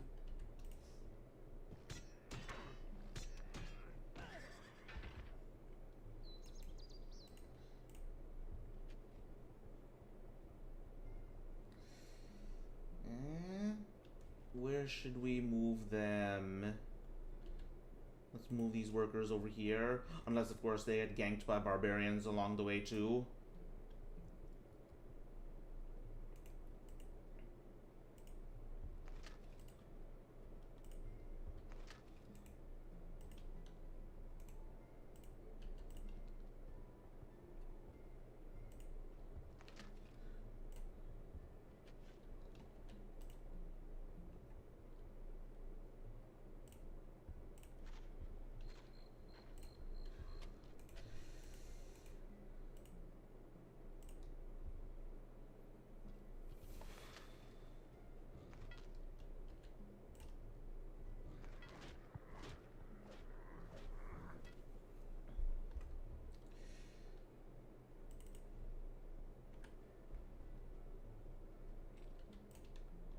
Alright, let's get rid of these barbarians.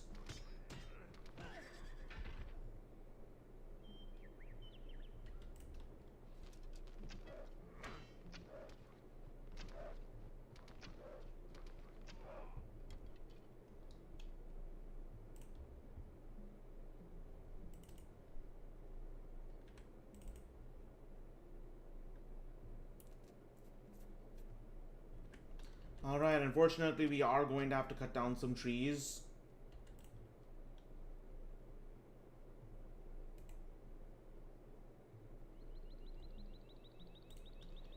Alright, let's get the the army on the march.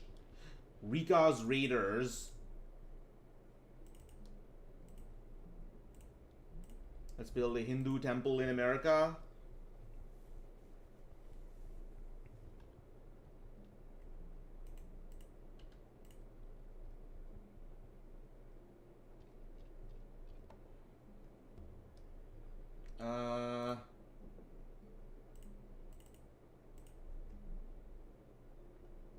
Let's build another galley here.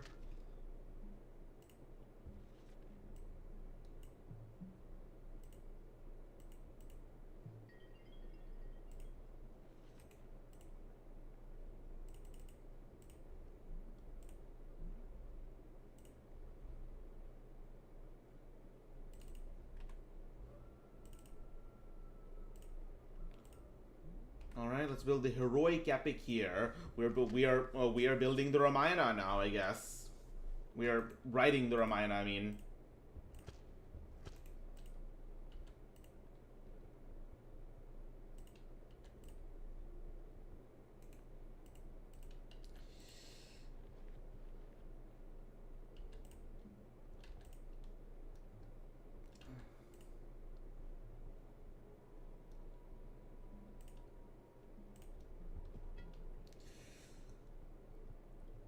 Okay, we should have currency pretty soon, then we can talk about economics, kind of.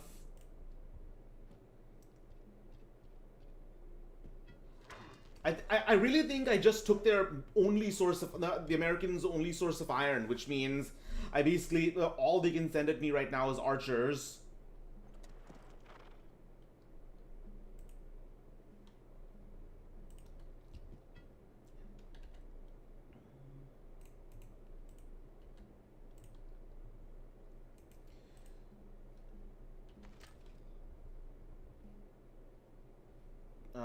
Is there anywhere else I should settle? I can whale over here, I guess.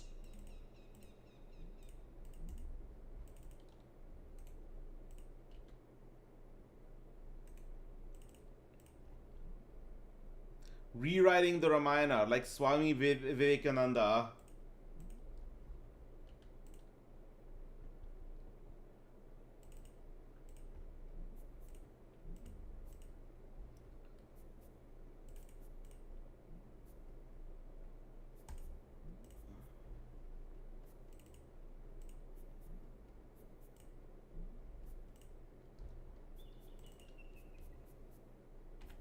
Alright. You know what? I am actually going to settle here. So build a city on the ruins of Chicago. Yeah, Chicago is here. I'm going to call it. What should I call it? Tandoori Chicago. I don't know. That's fucking stupid.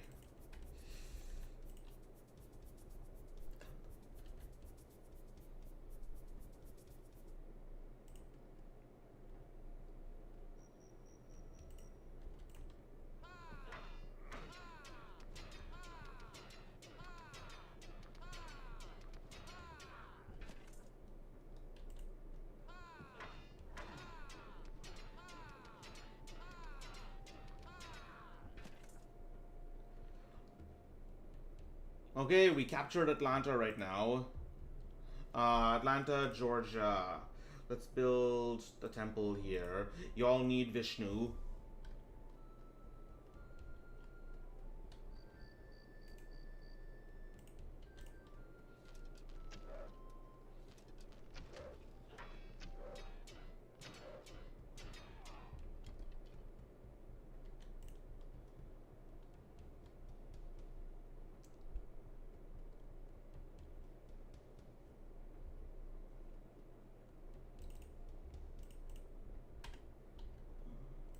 Okay, so Arctic in oh holy shit, I just realized something. Arctic Indians. Okay, so I don't know if you heard about this, but the idea of indigenous Aryanism, the idea that um, Indians didn't originate from modern Indians didn't originate from the Pontic-Caspian steppes, and there was no Aryan migration. There are some kooky origins to it, one of which is the Arctic Indians theory. One guy wrote about how the ancestors of Indians arrived in India 10,000 years ago from the Arctic region, from Hyperborea, where saying that in the previous ice age, the world looked very different from it is right now due to changing sea levels, and Indians went south, and the Arctic Indians went south, stopping in the Uralic Mountains to stopping in the Uralic Mountains to form modern Russians. And then arrived in India 10,000 years ago. But yeah, Indians originated from the North Pole apparently.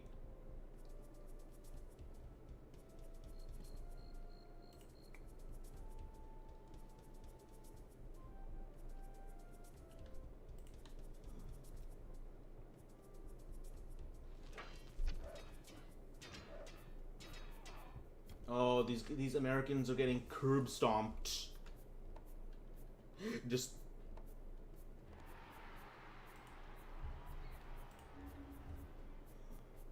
Kumari Kandam thing. I forgot what that is. Kumari Kandam. Oh no! That's a lost continent in the Indian Ocean. I don't think it's.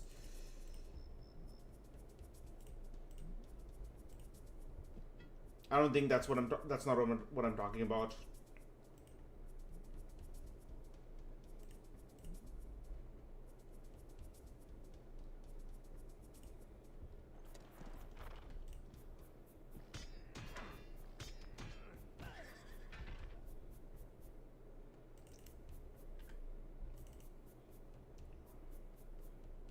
All right.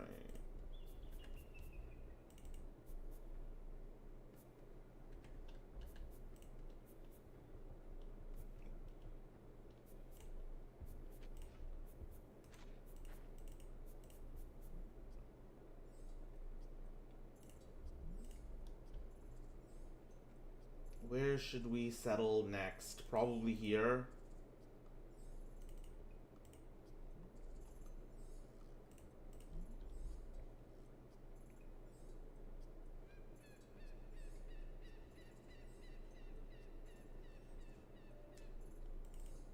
You know what? I'm going to build a galley here so I can settle this island. Yeah, see, this is Kumari Kandam right here, the lost the lost continent of snow and deer.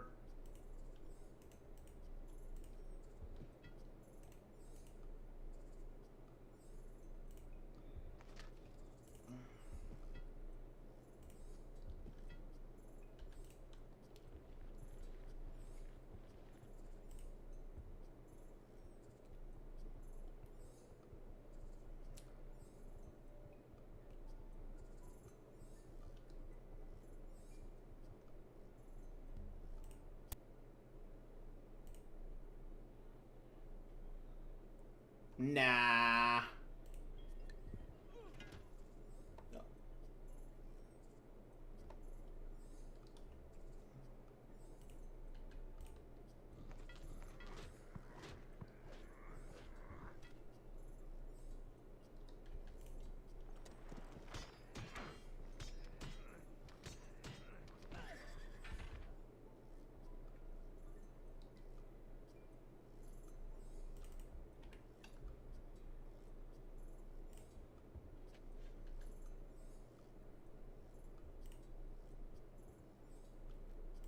Okay.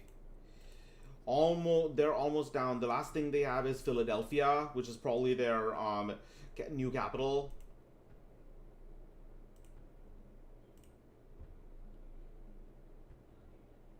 That's three there. Go there to get some tea and Tamil tigers. Exactly.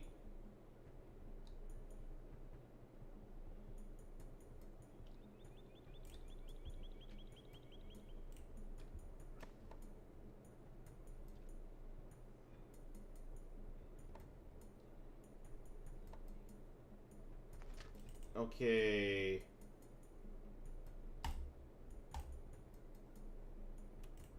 I guess that's as far as I can go right now.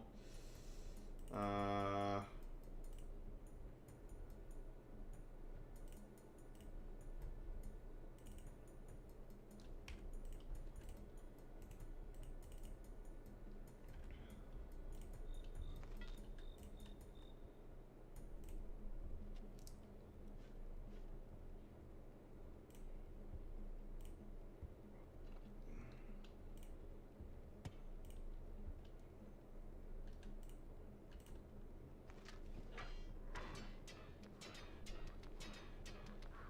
how long has this war been going for? Definitely longer than the Roman-Persian War, which is saying something.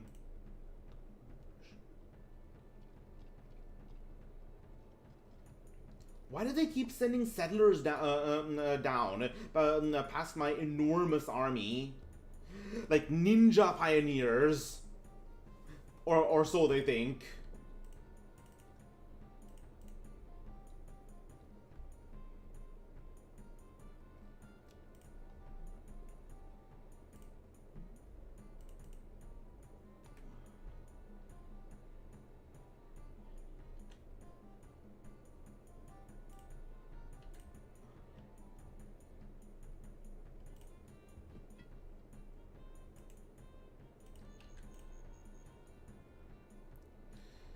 Alright, let's hop over here.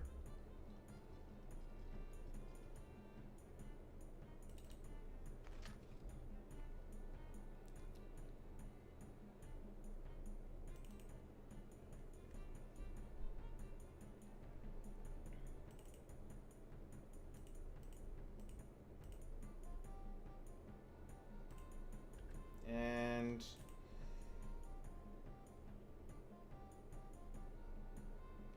otherwise,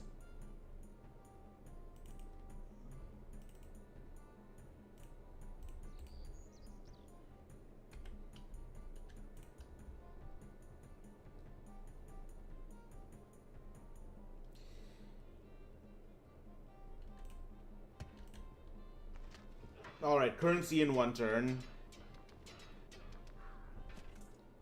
Alright, more slaves, I guess. Sure.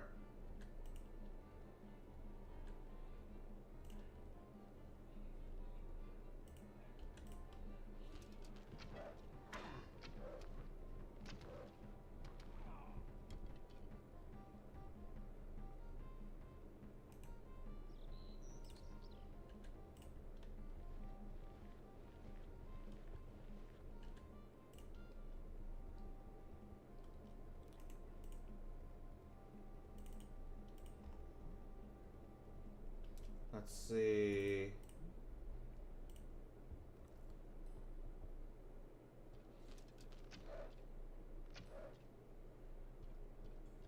Alright, currency. Let's go. Um,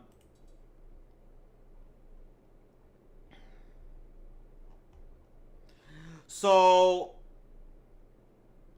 trade between India and the Roman Empire is fascinating because there was Between the Mediterranean and India, there was a really complex series of monetary networks and currency exchanges that developed along the trade routes. So, for a few hundred years, large numbers of Roman coins have been found in India, especially in the south. Archaeologists continue to debate about what role they played in these areas. Many suggest that during the classical period it was largely sentimental, being used as gifts to symbolize power or as commodities to be exchanged for goods rather than used as money. Either way, in the more urban areas in the classical period that were more used to coinage, had a complex system. There was a more complex system of punch marking by both governments and merchants to a certain levels of metal purity accepted in different societies. Let me get out a picture of punch marked Mauryan coins.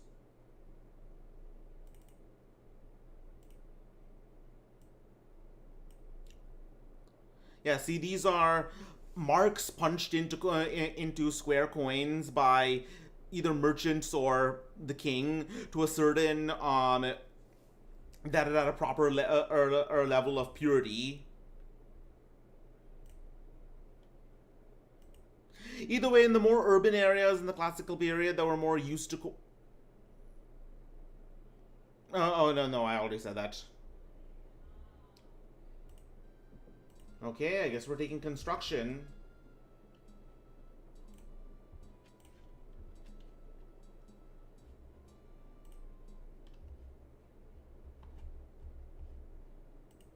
Okay.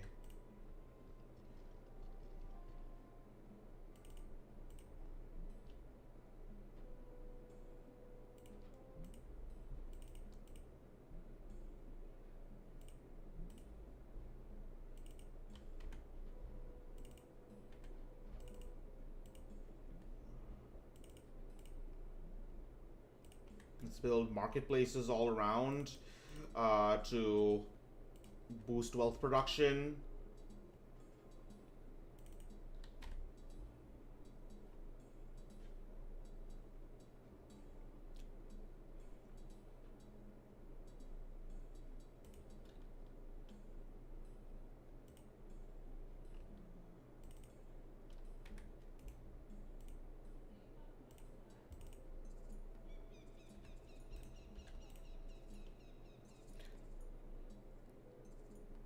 I think there is a document like a chronicle of this Roman merchant who came from the Red Sea, arrived in India, was impressed and horrified, and left.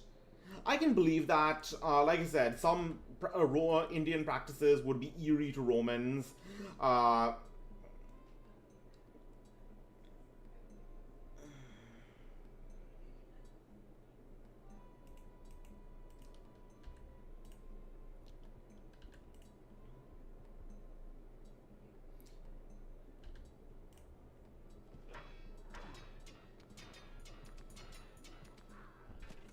oh, that was easy. All right, New York has been destroyed. You know what 50 Cent says? The Knicks never win, anyways.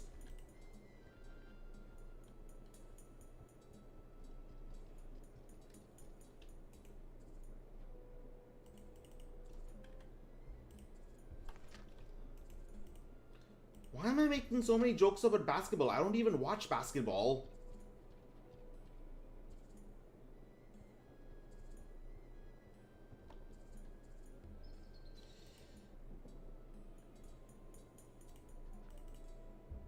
All right.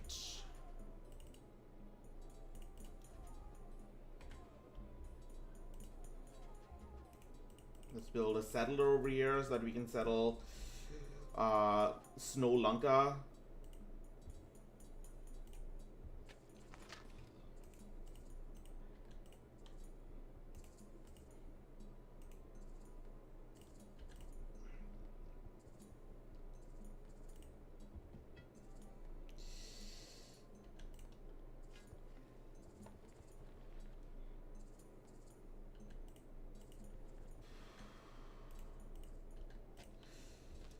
Oh, this is too easy.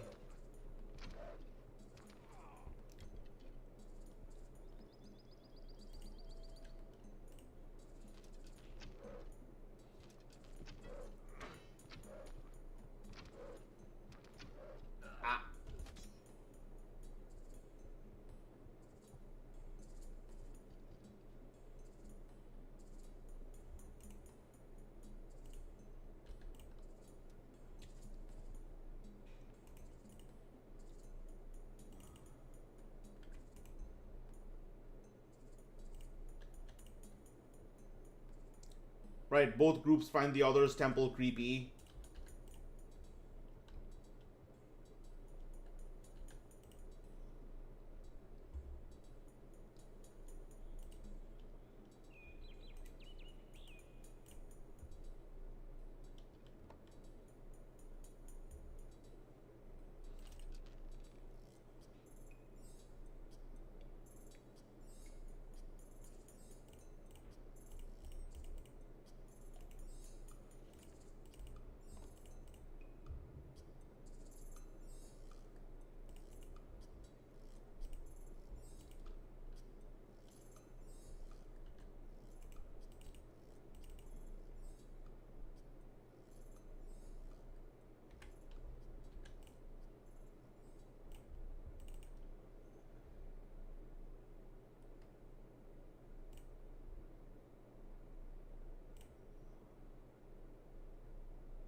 Alright.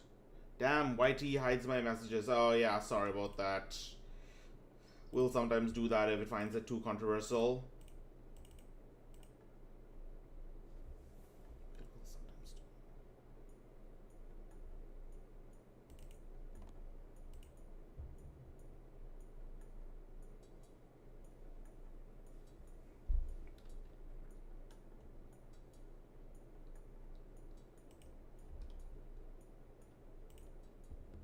Ganges, alright.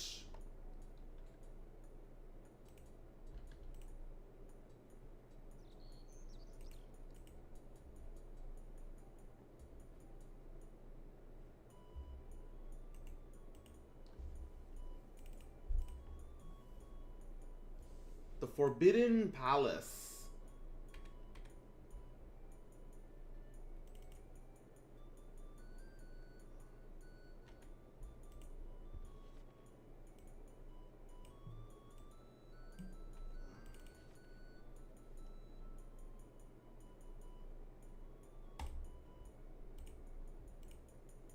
Okay, so I'm temporarily going to put some money into um, entertainment. That's something that...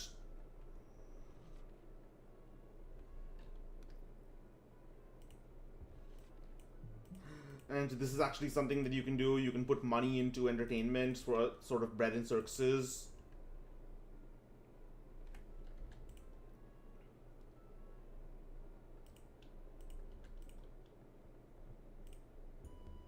Pune.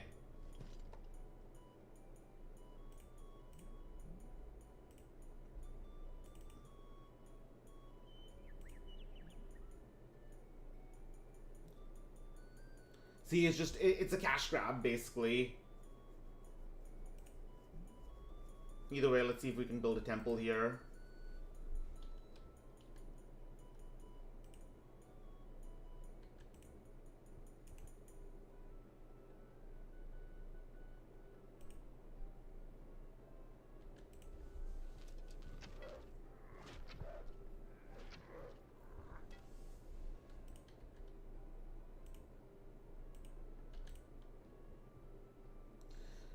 Alright.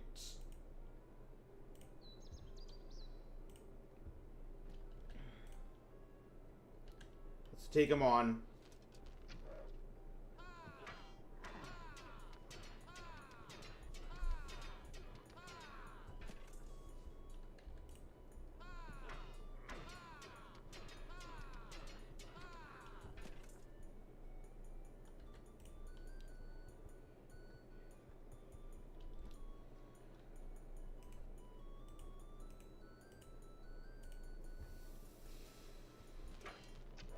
Alright. Detroit is going to be a bit of a problem because I don't have all my troops focused there.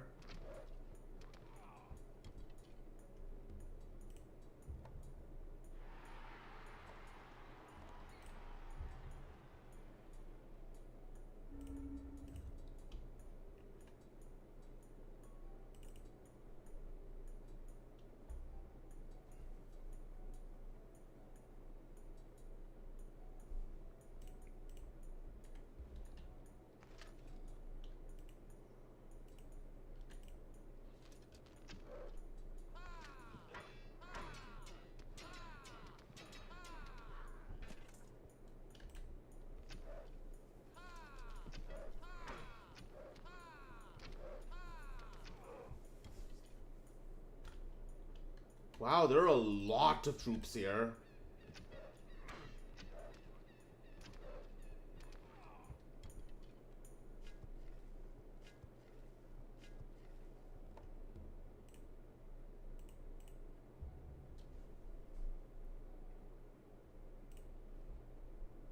Oh, there it is. We have dies. Now let's see what happens if I...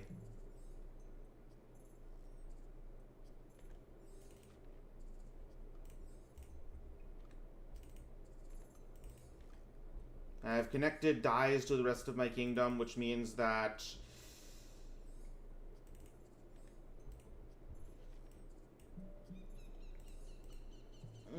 yeah, which means that I don't have to worry as much about public order, which is awesome.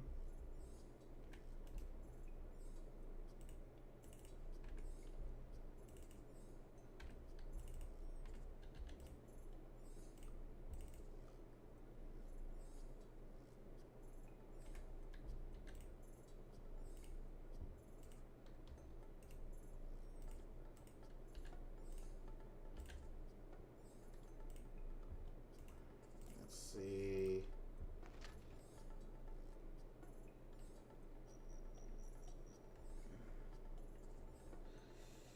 Detroit. More like Detroit.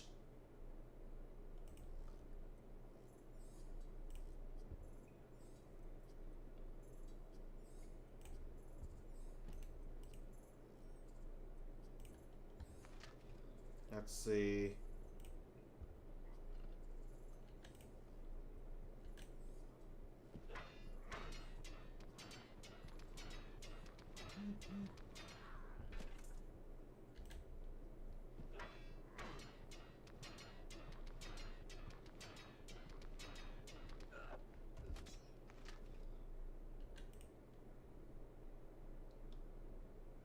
Okay, almost done here. Detroit becomes ashes.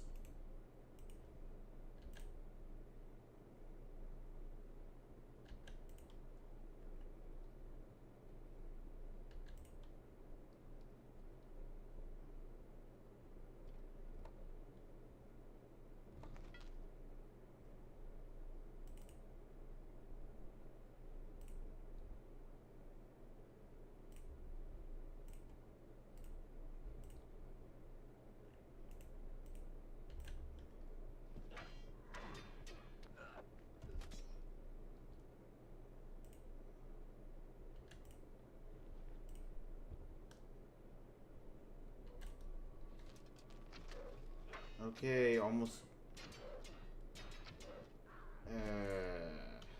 because it's hidden behind the mountains, it's really difficult. It's a bit difficult.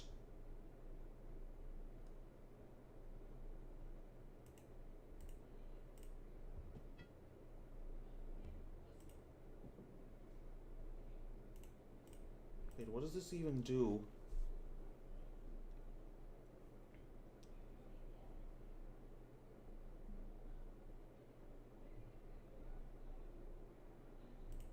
I'll pass. So let's see.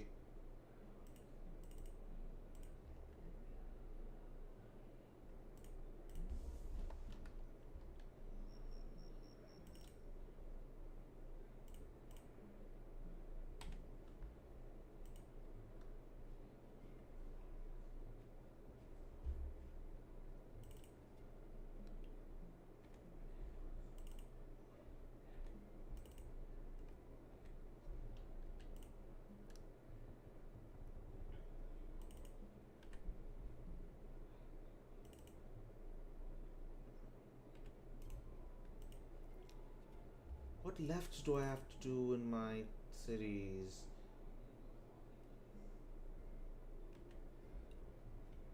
Yeah, probably the time has come to start improving my newly conquered northern territory.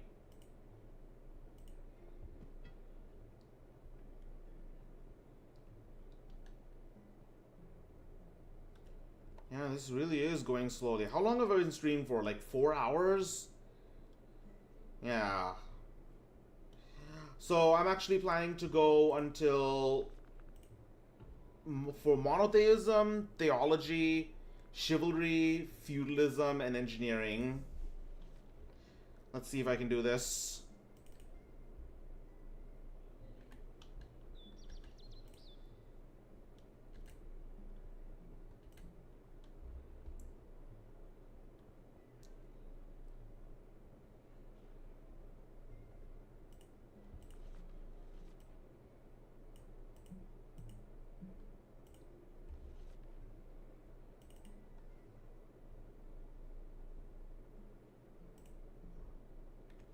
All right.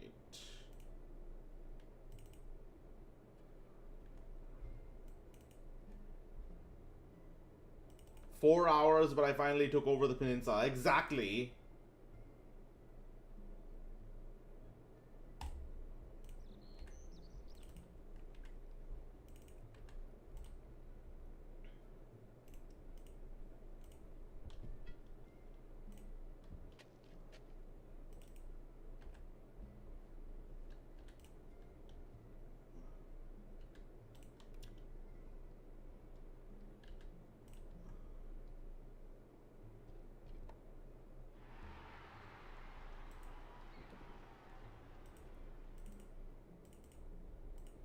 Oh, Wales. All right.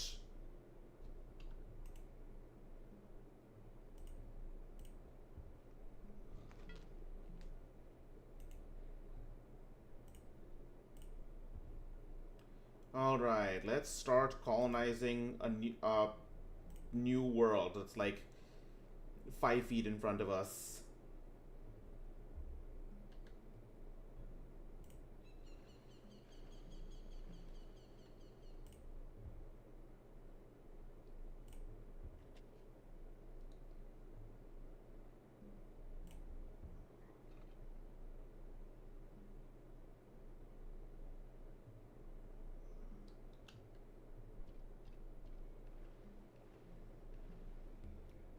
All right, we have a temple now. Let's build a courthouse.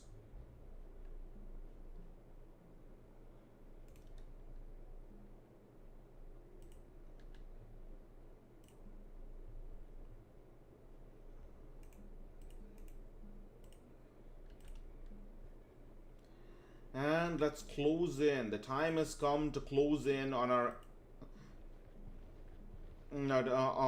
on Pennsylvania.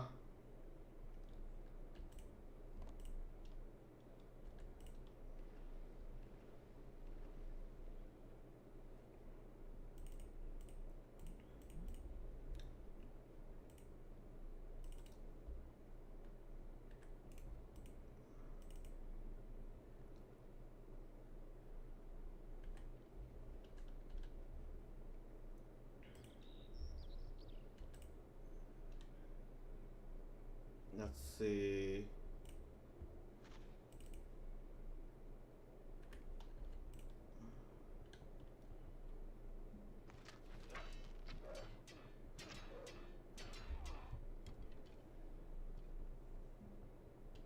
Almost done.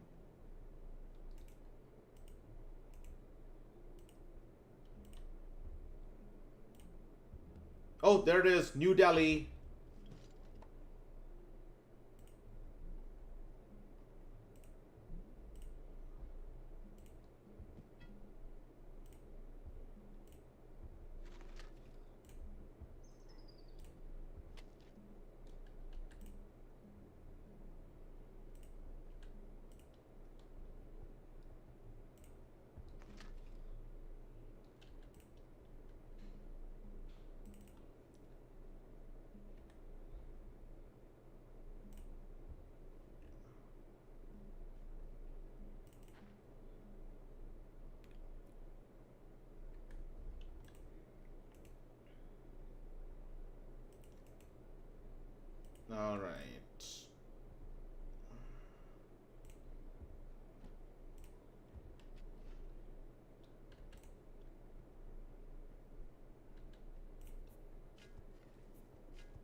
almost there. All I need is just 2 more cities. Ah! A massive barbarian uprising near Washington. Where?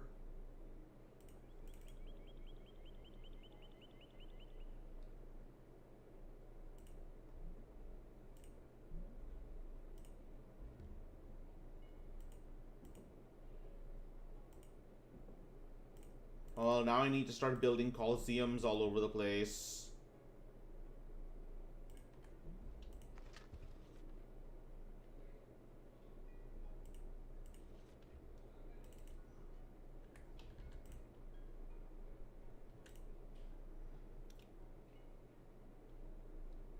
Barbarian uprising near Washington. Where would that be?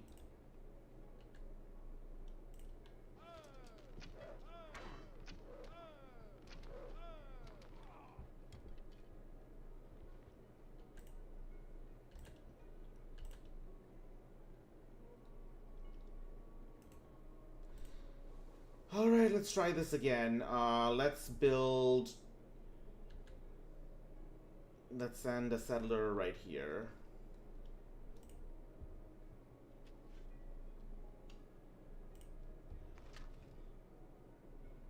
Oh, I guess they're the remnants of the American civilization. The remnants of, what is that? That was New York. So basically, these are insane New Yorkers. That's all it is.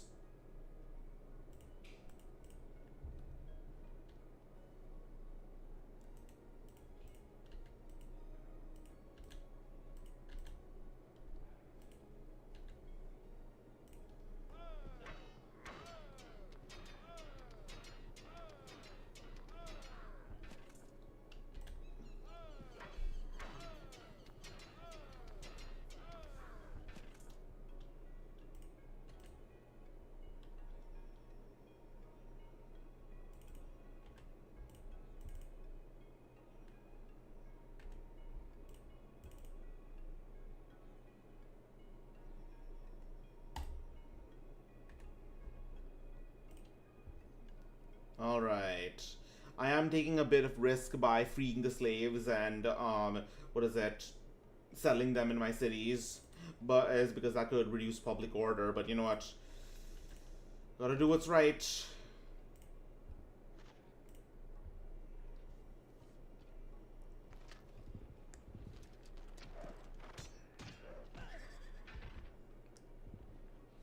Oh, the barbarians are attacking my enemies. All right.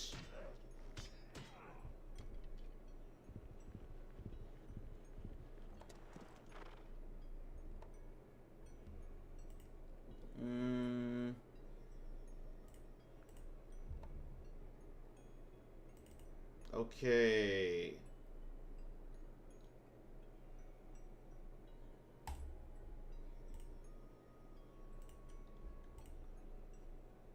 Civil disorder, civil disorder.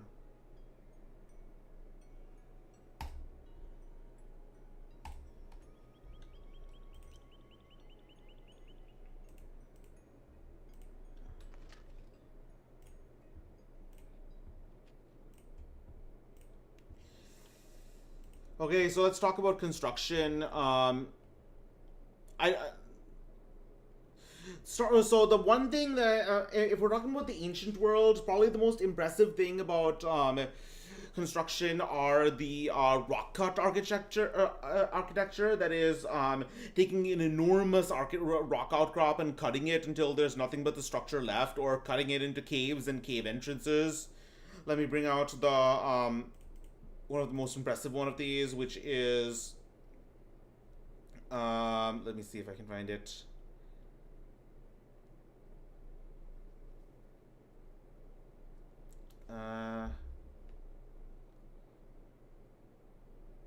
Oh, Kailash Temple, right. Okay, so yeah, this is the Kailash Temple in Oh, which is basically which is a I forget if it's a Buddhist or Hindu, but carved entirely out of rock. Basically, just they took a giant rocky outcropping and carved a entire building out of it. It's awesome.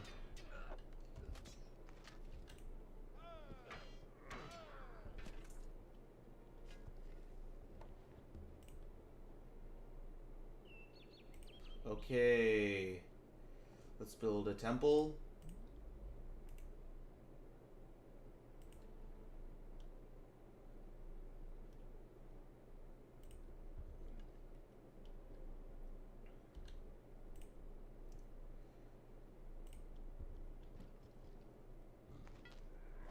Oh, you gotta be fucking with me.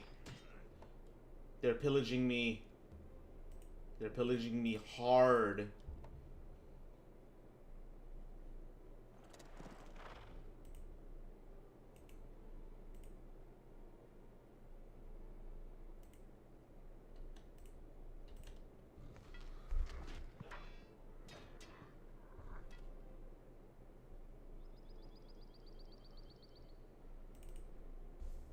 No way, I still have my dice. I think we're good regarding that.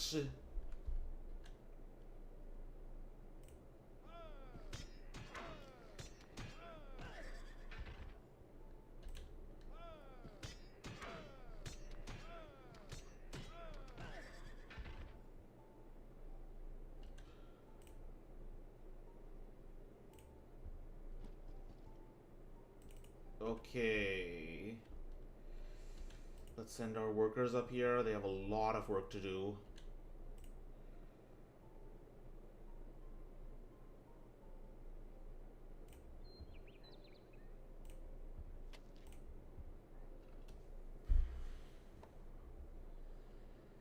Let's get another settler in the galley.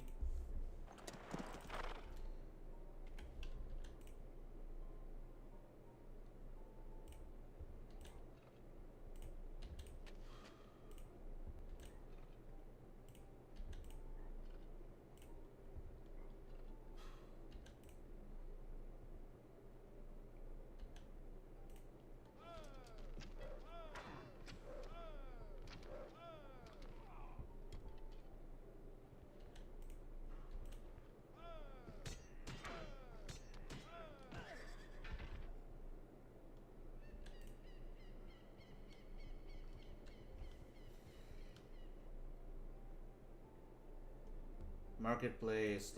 Okay. Let's build a coliseum.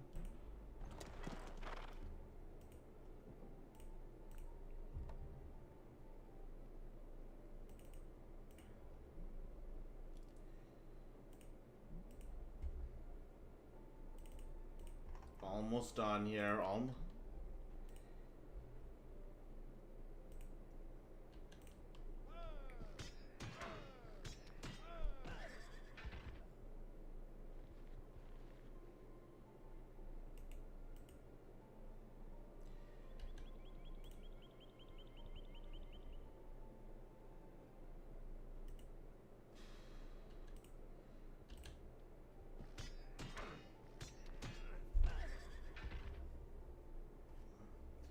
Oh god, I've left my cities vulnerable. I'm going to get pillaged so hard.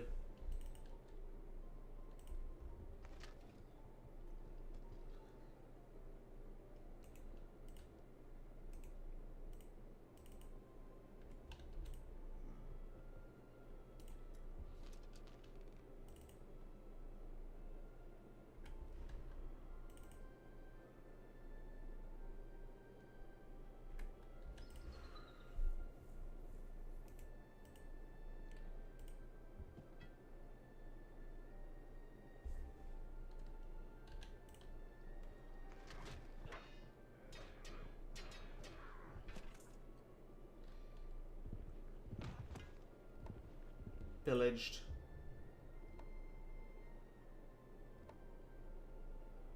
Okay, and my settler was destroyed by surprise barbarian.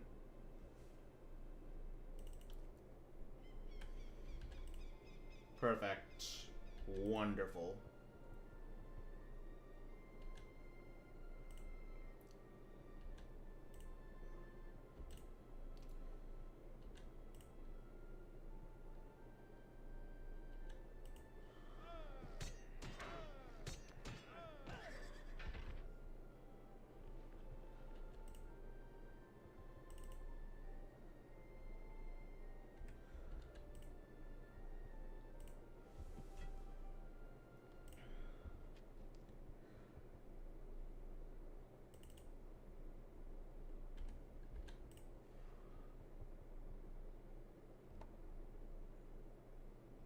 Okay, we have a temple. Now let's build a harbor.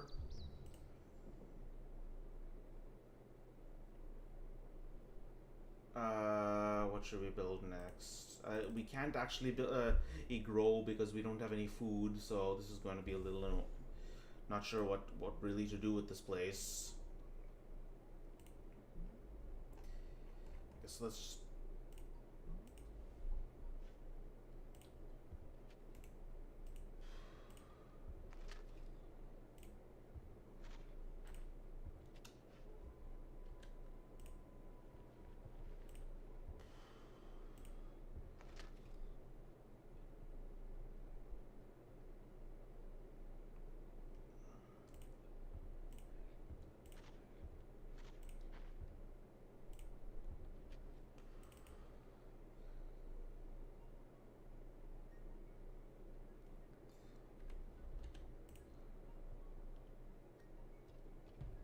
Alright, the heroic epic, the Ramayana, has been rewritten.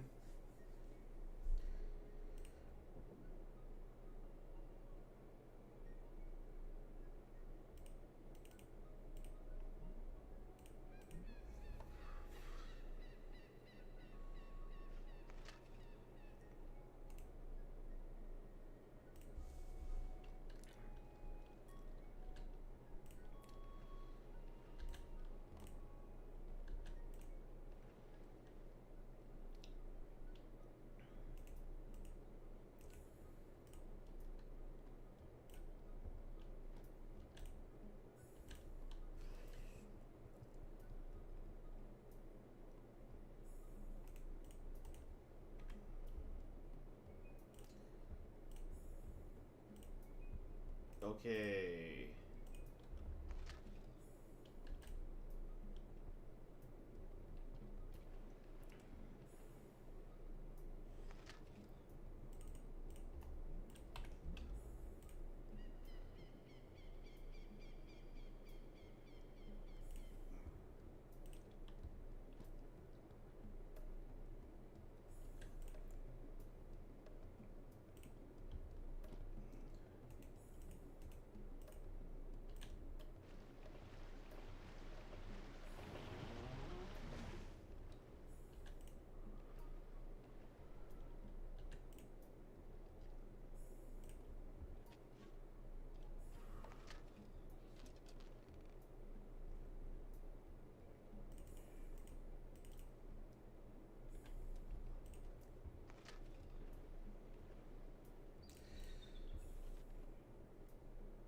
Okay, so...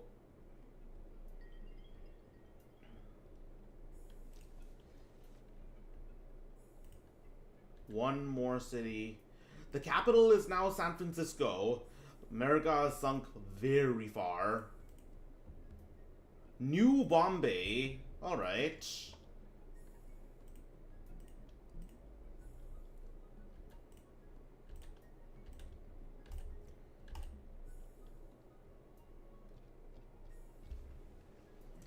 I've expanded to so many cities, it's now going into new cities.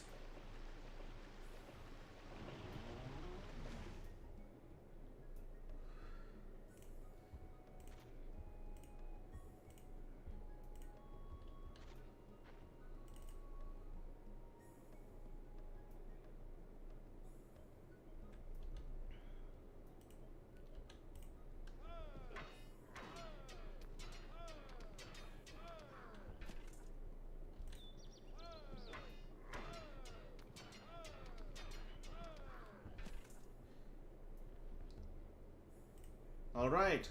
Seattle destroyed.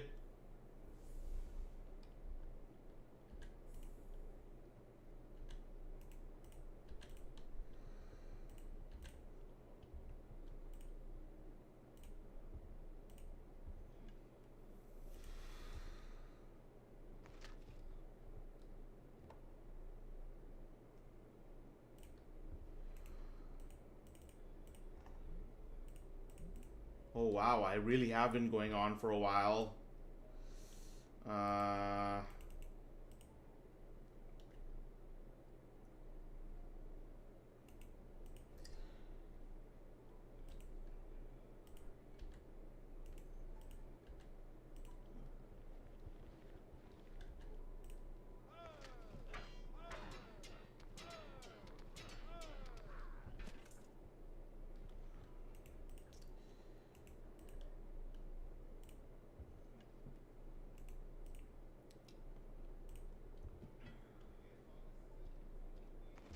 all right, feudalism.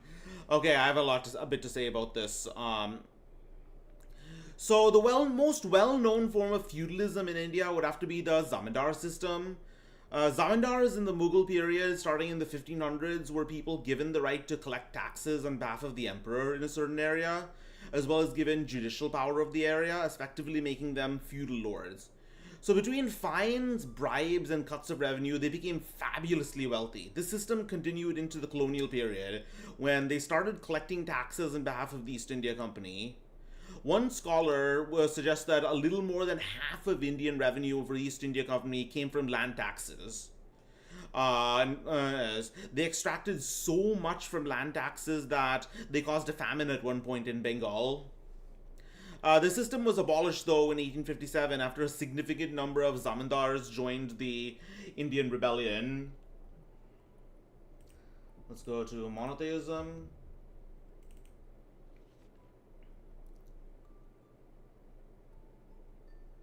War area, snow, low. Maintenance cost per unit is 3 gold instead of 1.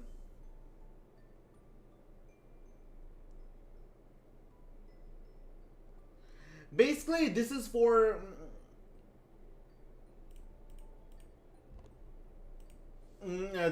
people who want to continue expanding with many small cities. And I could do this, but the thing is, I don't really have any need for what is it?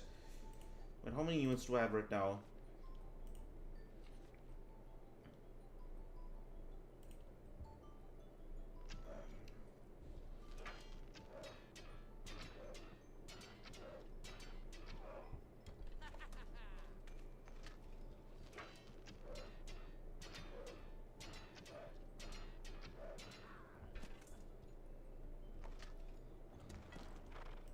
Okay.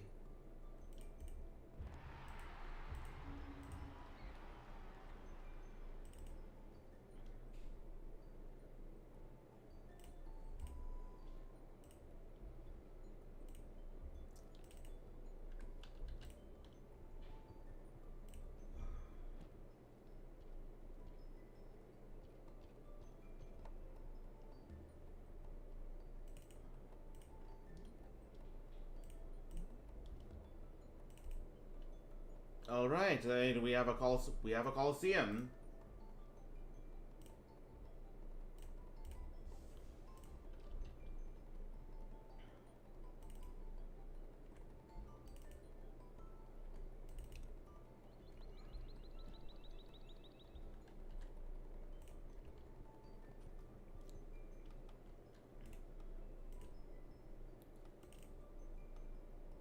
Okay, this seems to be connected to the rest of the country now.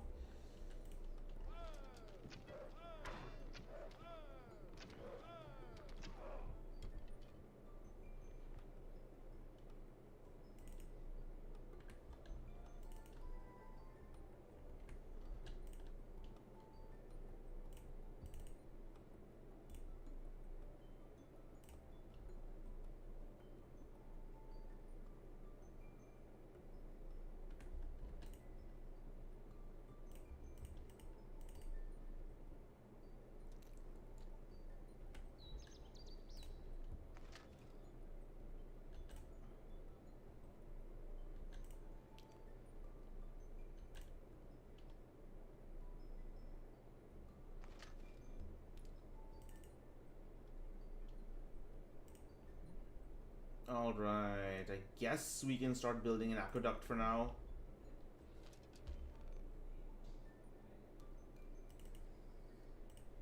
Okay, Sun Tzu's Art of War. Let's do that. Actually, no, let's build it here.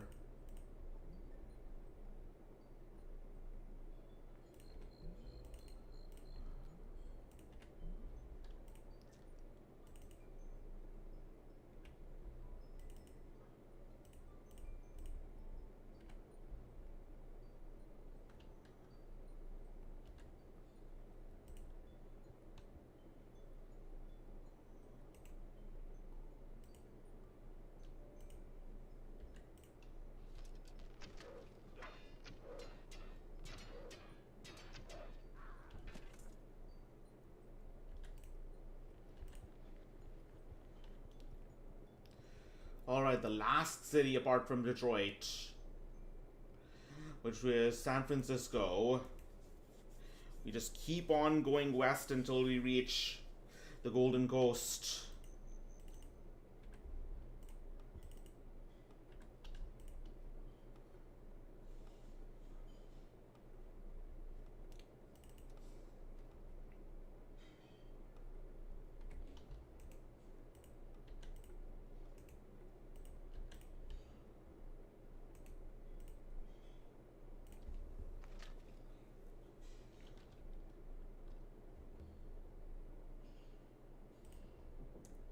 Okay, let's build a harbor.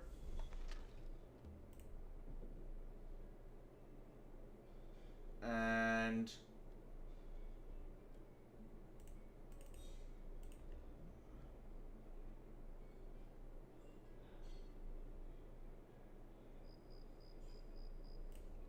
an aqueduct.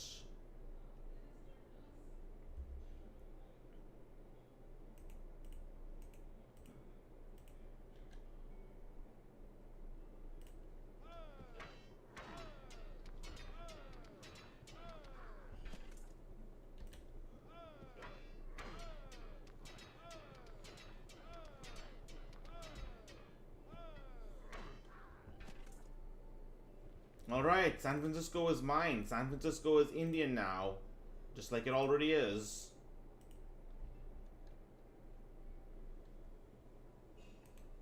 Well, to some degree.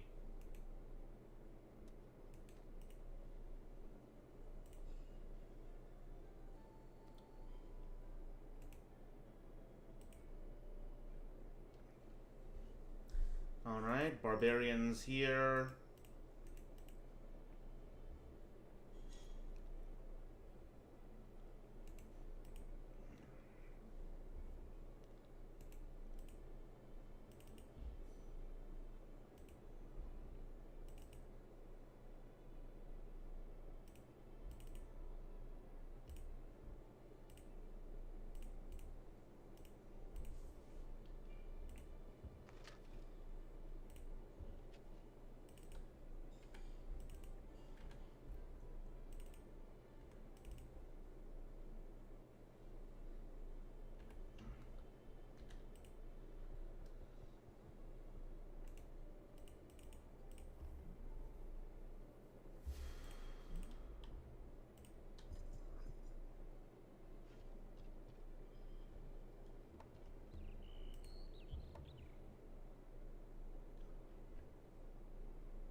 Alright, let's build a temple right here and hurry it.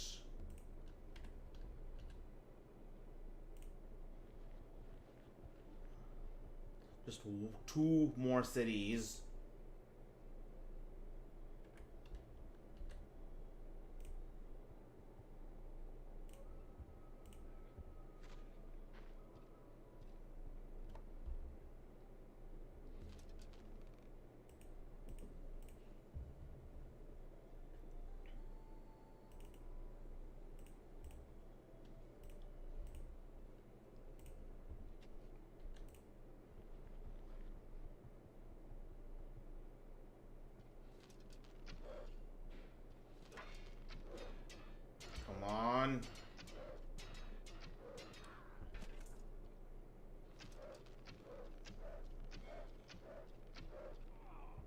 Oh, motherfucker.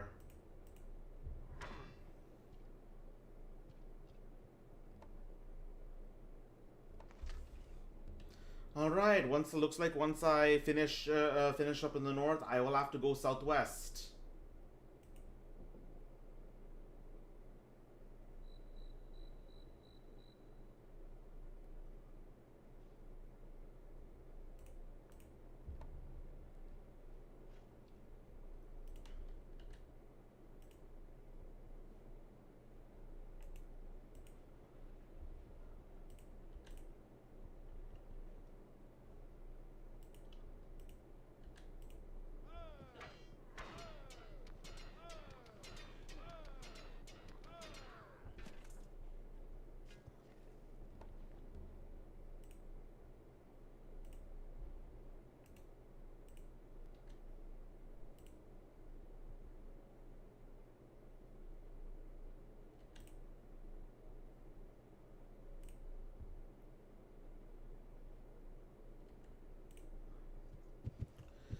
Oh boy, I'm getting tired.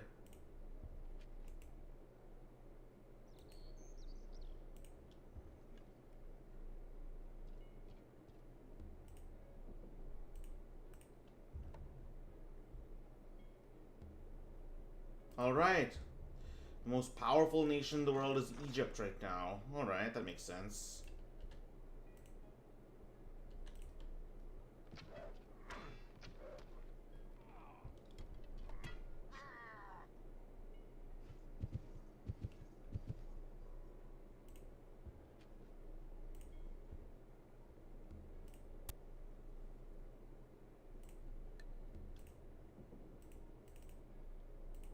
All right.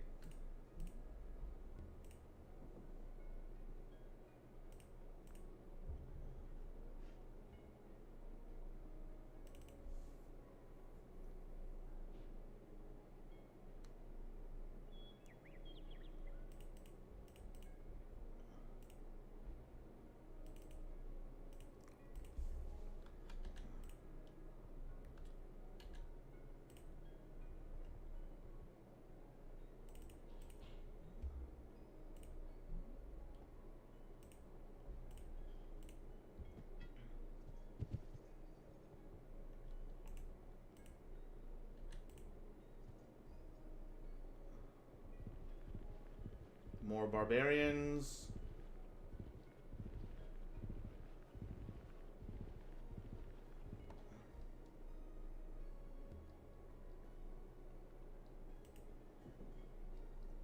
All right.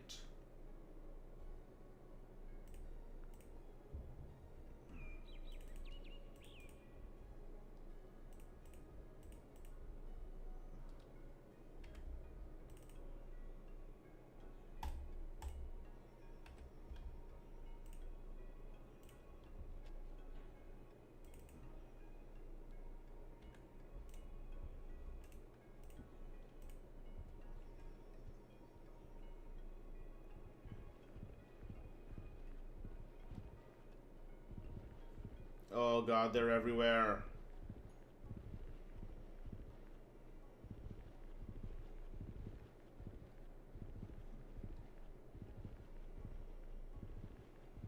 That is an obscene number of barbarian horsemen.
Okay.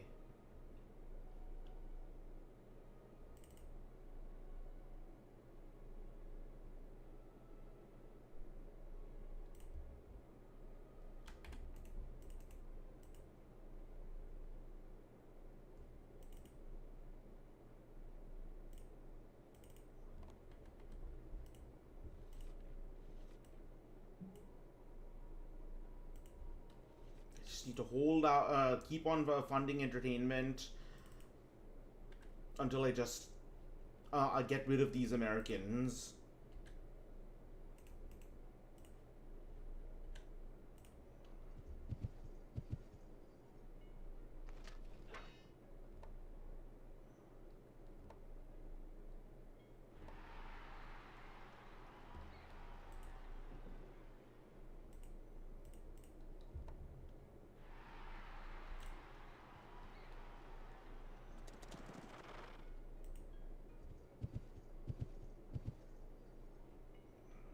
Let's see.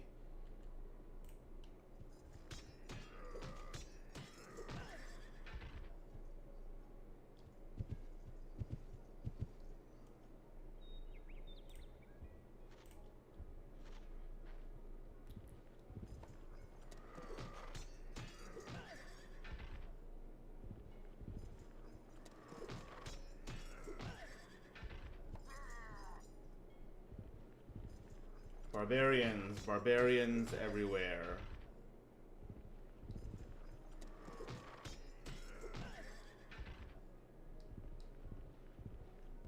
All right, we have monotheism.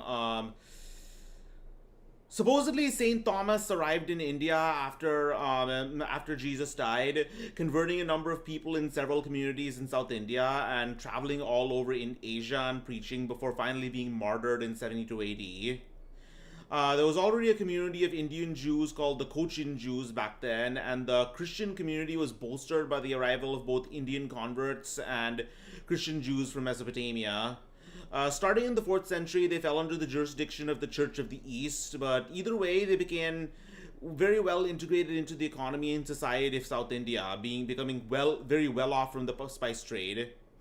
When the Portuguese conquered Goa, the Catholics and Eastern Christians had a very awkward relationship when the Portuguese insisted on bringing them into the Catholic Church, especially after a schism occurred in the Church of the East when one side pledged its loyalty to the Catholics, the other side remained independent.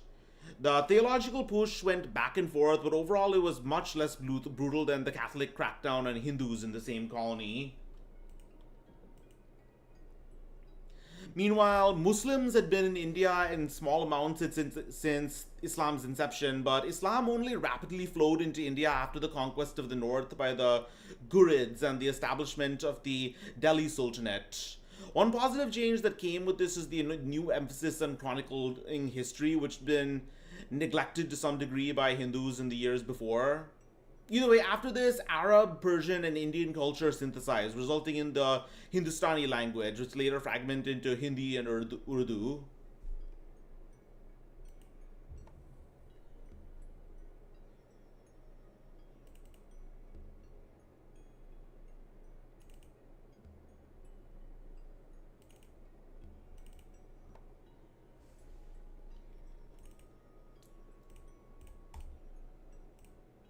All right, almost done.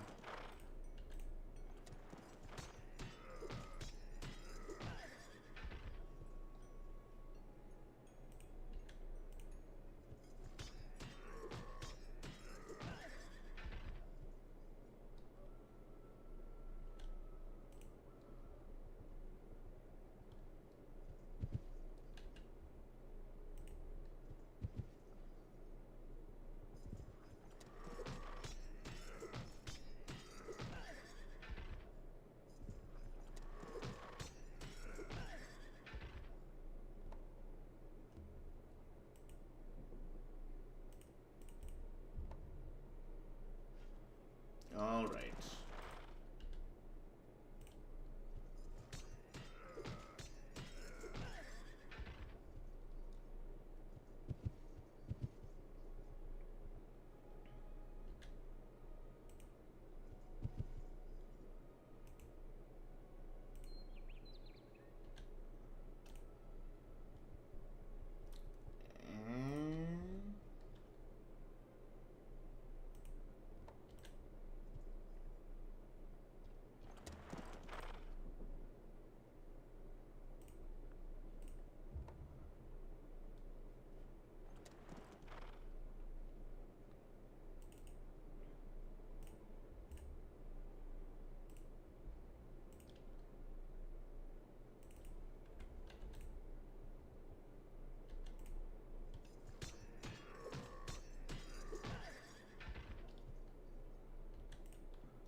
Alright, now the barbarians are attacking my enemies.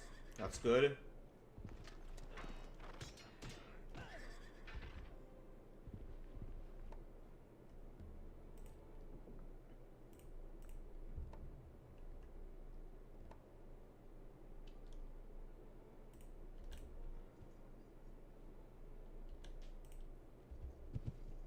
I'm in a huge deficit right now, but it'll all be worth it soon.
Okay, gotta keep going, gotta keep going. Destroy America, destroy America! Death to America! I really am Iranian at this point.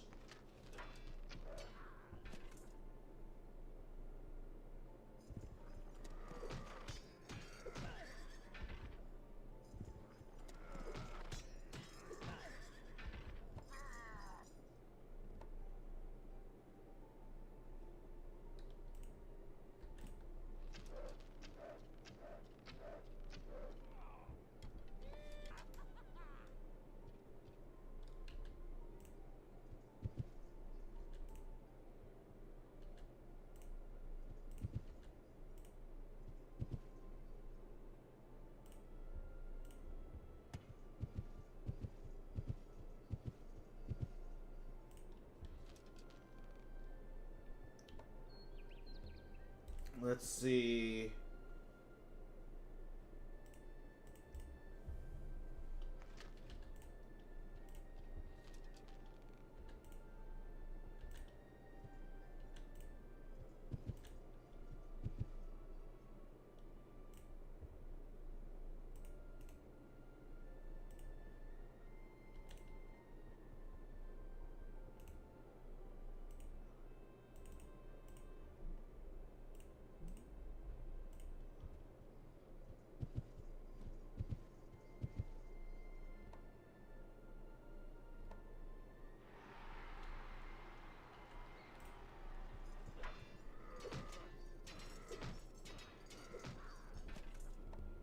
Oh, Shivaji. Alright.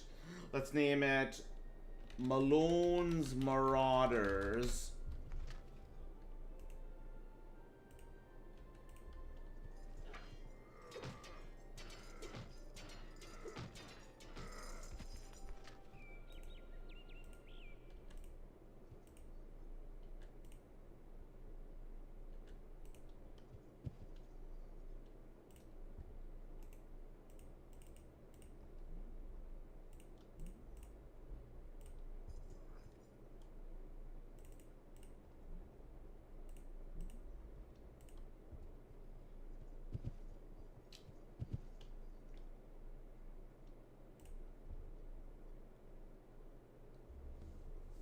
All right.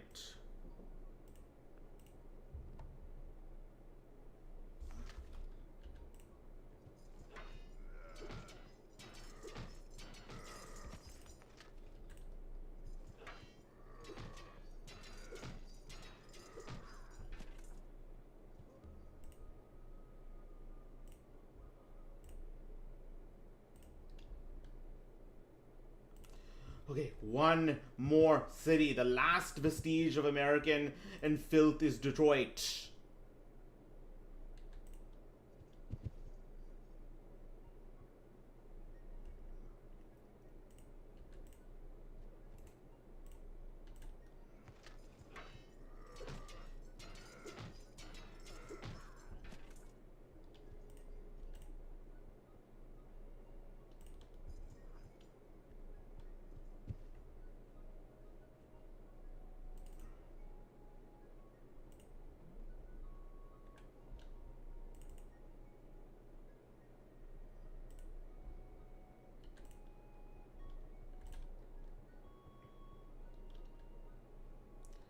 Almost there.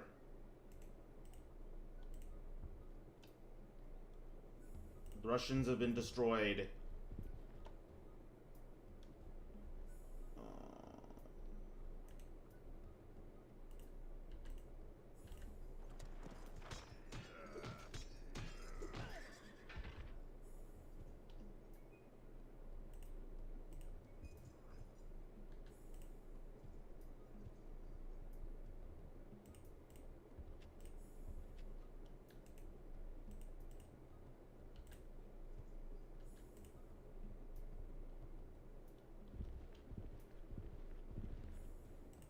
Alright, chivalry.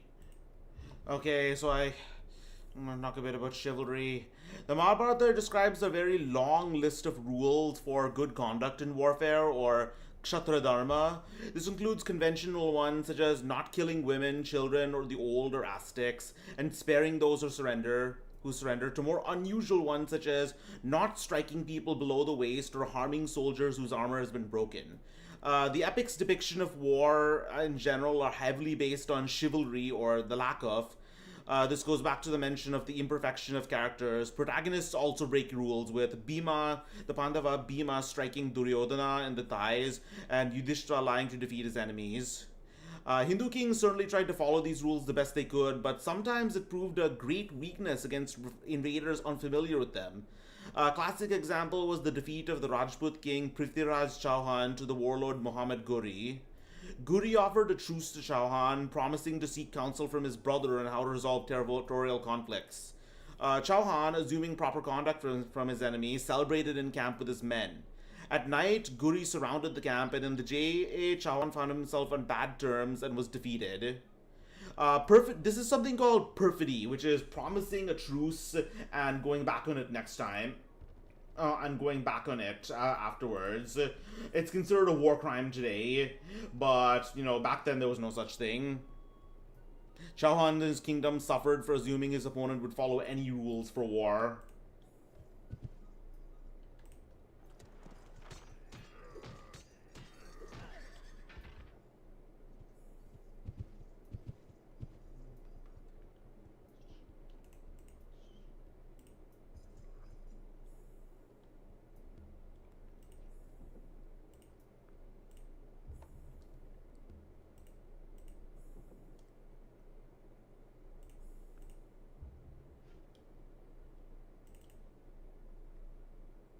Alright.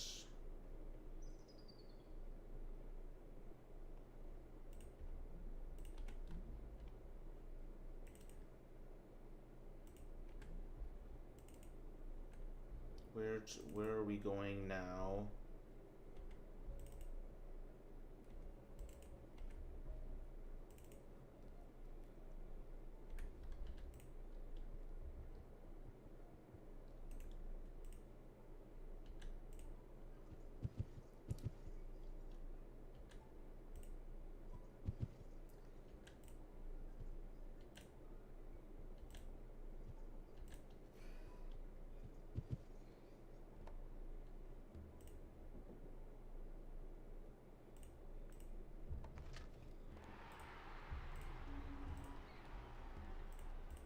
Wow, it took them long enough.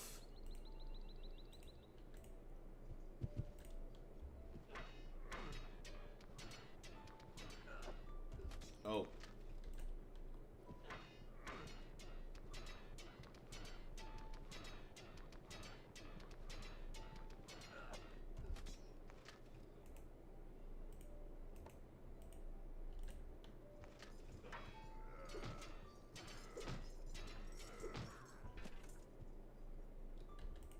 This is it.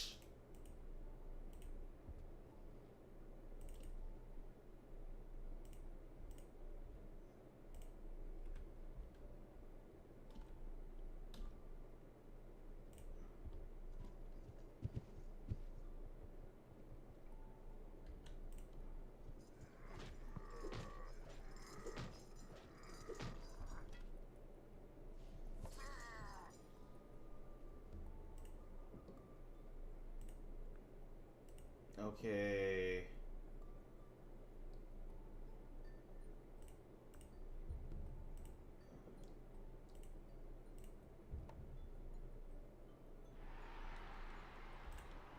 Almost. There we have it. The Americans have been annihilated. Now then, let's take it step by step. Now with the war awareness decided and the Americans having accepted their fate,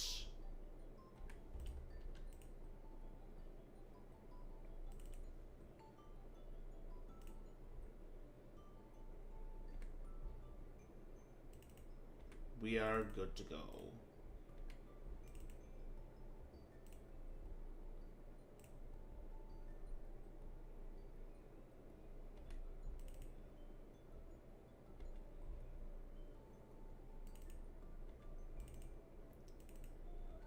Okay, good, good, good.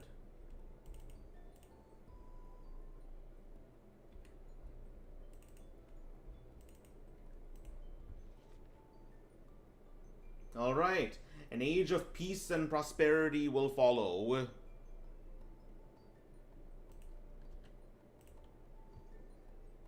Swords to plowshares. Let's build a temple right here.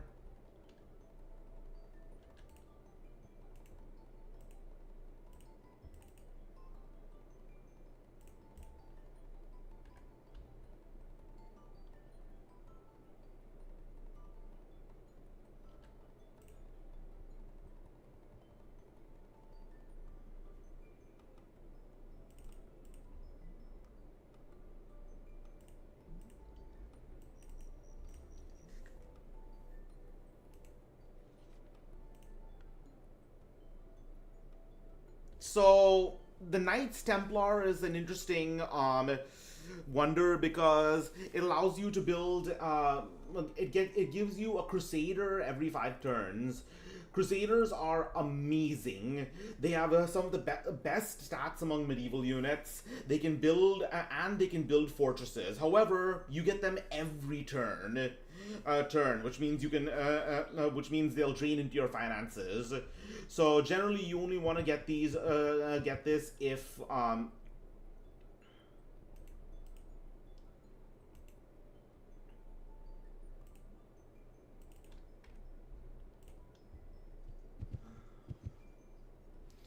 So generally, you only want to get these if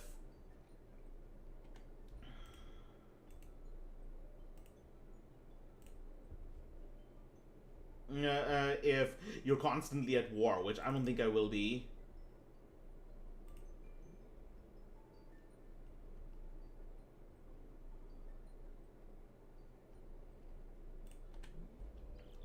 Okay.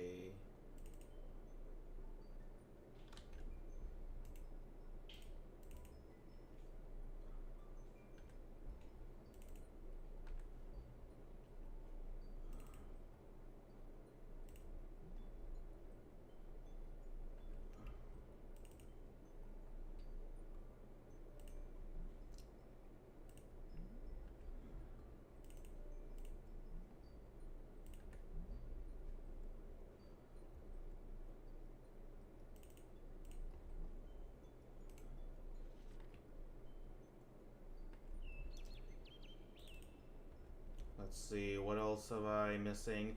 I promised I would go all the way until engineering and theology, but there's not much else to do at this point. Oh yeah, obviously I need to settle these areas, so let's do that.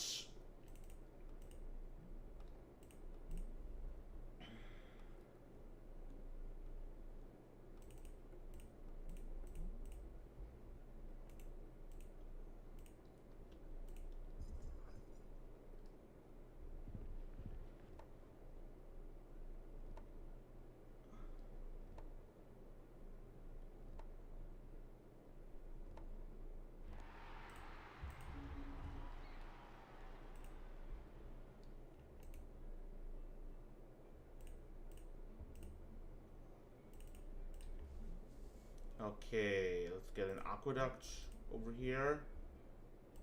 No, I don't need the Knights Templar. Um,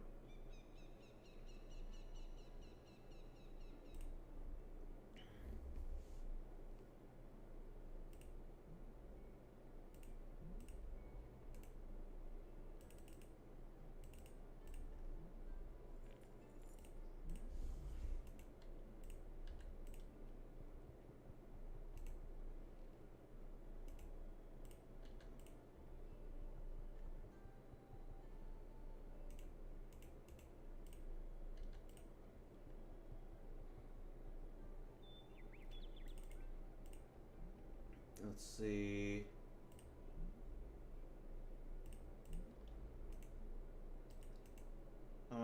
Do I have any idle workers right now? I had a bunch that were idle largely because I wanted to keep them safe.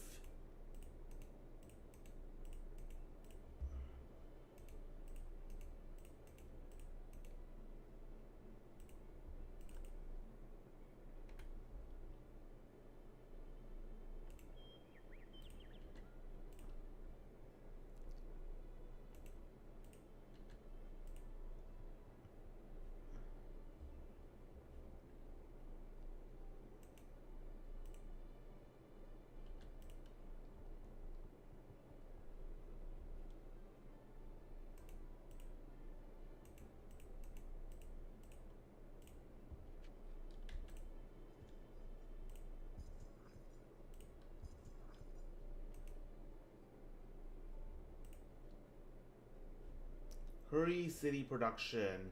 I'll wait until I have developed the Sistine Chapel in that case. Mm.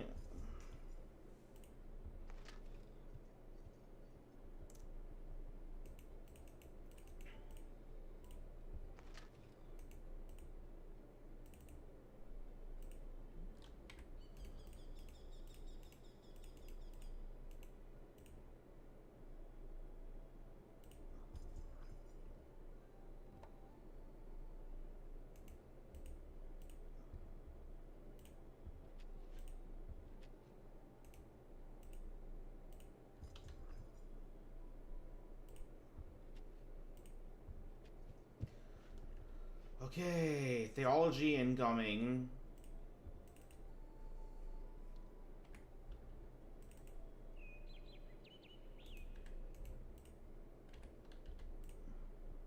Clearing the jungle.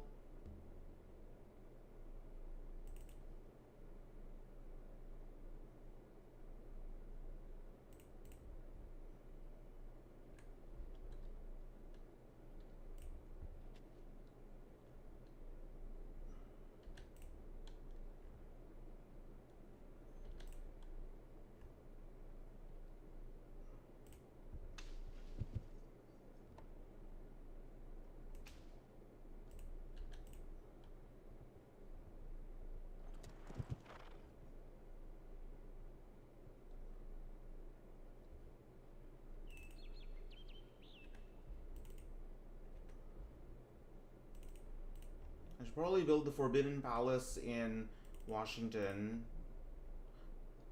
The White House is now forbidden.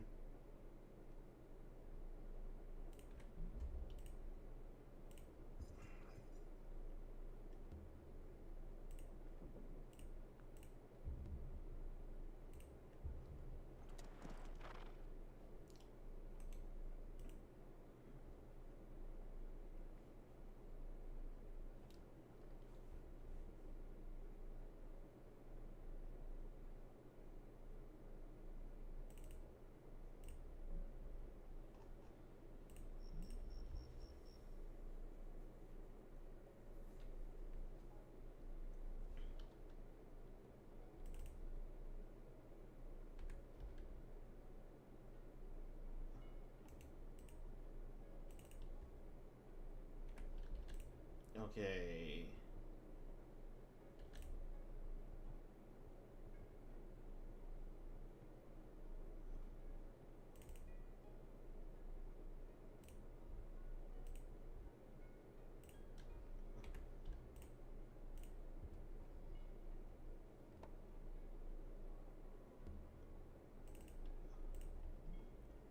Let's build a.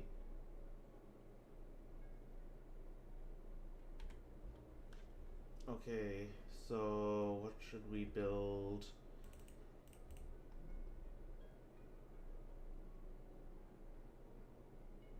Let's build another war elephant here. Yeah, but basically winding up now.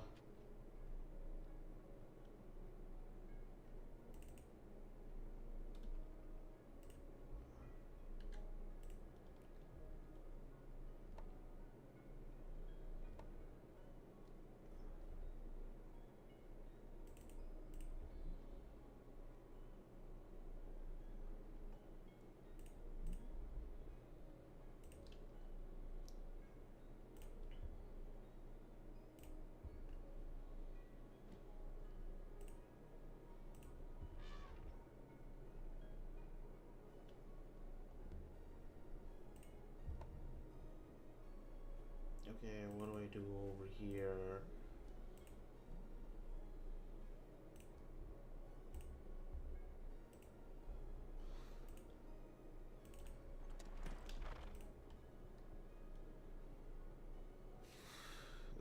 Sorry to.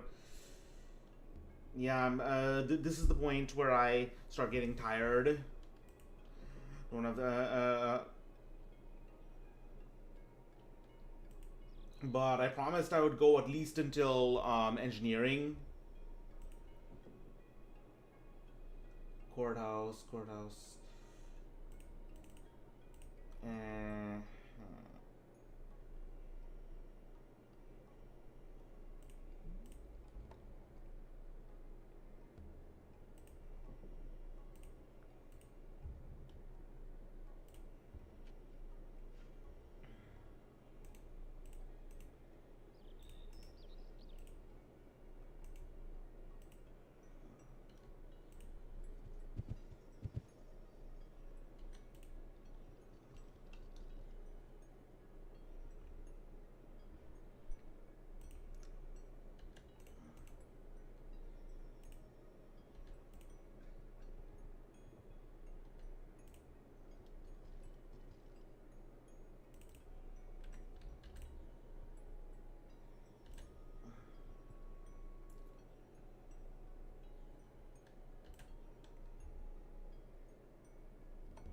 okay, theology. So, the arrival of the Delhi Sultanate put a Muslim minority in charge of a large territory full of Hindus. Due to there being so many of them, the Muslims had no choice but to give the Hindus dhimmi status, one stereotypically reserved for people of the book, meaning Jews and Christians. Otherwise, tolerance of Hindu practices depended on the ruler. The first Sultan, Qutabuddin Aibak, destroyed many Hindu temples, building the Qutub Minar using stone from said temples. Later, though, the Sultan Muhammad bin Tughlaq would push for harmony with Hindus, even participating in Holi. No ruler ever banned practices as outright, though. Muslim and Hindu commoners otherwise got along fine, and ironically, mosques were generally built by Hindu laborers. Overall, relationship between the Muslim rulers and the Hindu commoners would never be as tolerant as Hindus wanted, but never as repressive as Muslim clerics wanted. These clerics would grumble even more as the sultans invited Hindu musicians into their courts, since music is discouraged in Islam. They would also rage at the more liberal attitudes Hindus had towards commerce, criticizing Hindu merchants knack for arbitrage. According to them, a Muslim could not consider himself a real one if he practiced in regretting, as they called it. As for Christianity, meanwhile in the 1500s, characterized by the missions of Francis Xavier, the Spanish and Portuguese were determined to spread Catholicism at all costs, and had no appetite for tolerate the Hindus and Muslims in their new colonies. Xavier hated Brahmins, calling them perverse, wicked, and crafty. Otherwise, there's been a large number of amount of revisionism on both the Hindu and Christian sides regarding the topic of Portuguese policy toward Hindus. It's true that a positive brought by the Portuguese was the abolition of sati, the infamous practice of pressuring widows into immolating themselves on the funeral pyres of their deceased husbands. It's also true that that the at least official purpose of the Goa Inquisition itself was not to persecute Hindus, but rather to force newly converted Christians to follow orthodoxy. Nevertheless, the Portuguese governors of Goa definitely did institute at least some cruel laws to punish Hindus to convert, to push Hindus to convert, including mass destruction of temples and a tax levied specifically on Hindus and Muslims called the Gzendi, like a Christian version of the jizya. Granted, some accounts of these policies might come from secondary sources from later Europeans that might have been biased against Catholics and the Portuguese. But one problem with contemporary records is that many of them were destroyed by Portuguese authorities after the Inquisition was disbanded.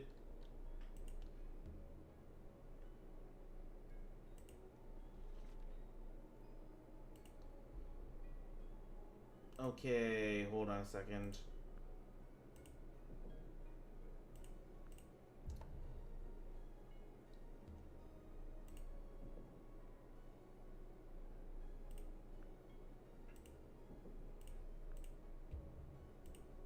What is the biggest cultural Delhi?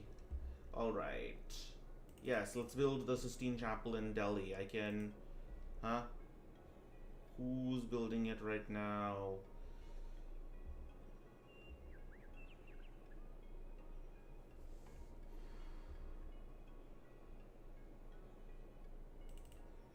The Sistine Chapel in Boston.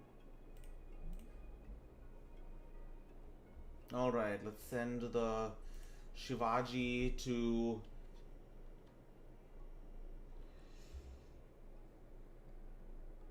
Oh boy, the stupid barbarians. You know what would be really funny if I decided to just build the Sistine Chapel here in this random place in Punjab. Screw it, let's do it. Can I? No, I can't hurry production and for wonders.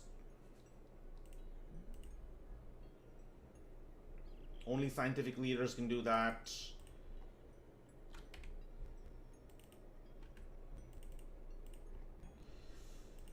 Right, let's build the Sistine Chapel right here.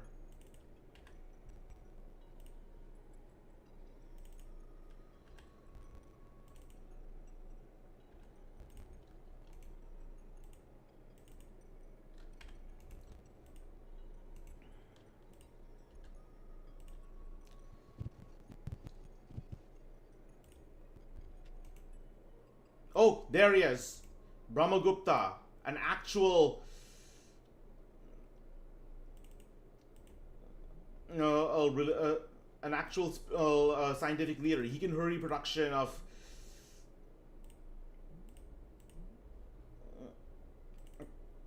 wonders. So yeah, let's...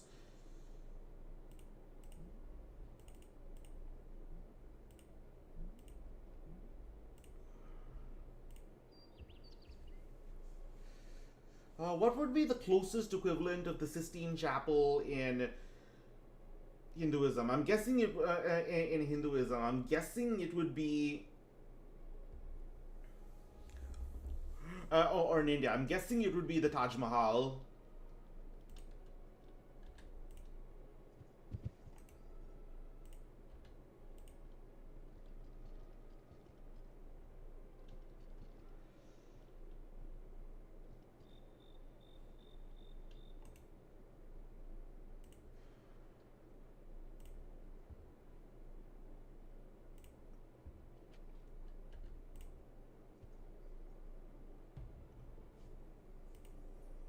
Alright, now let's work on a cathedral.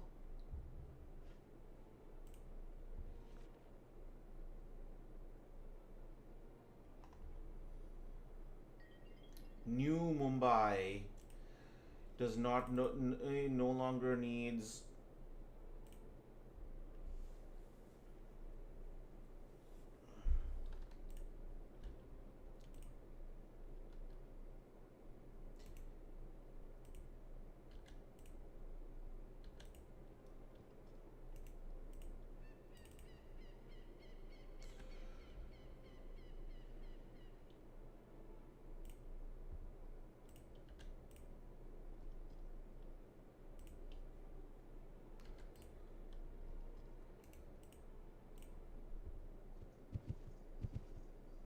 Okay.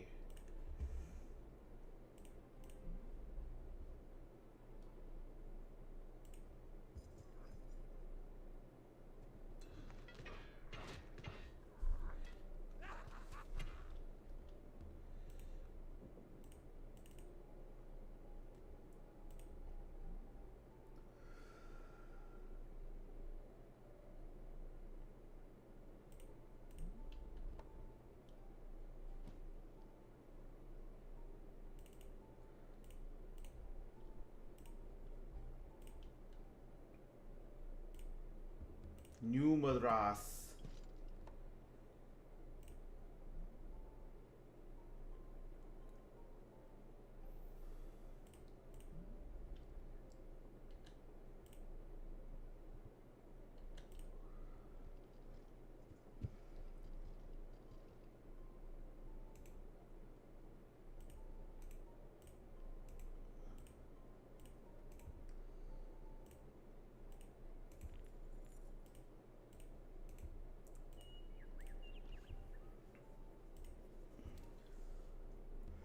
All right.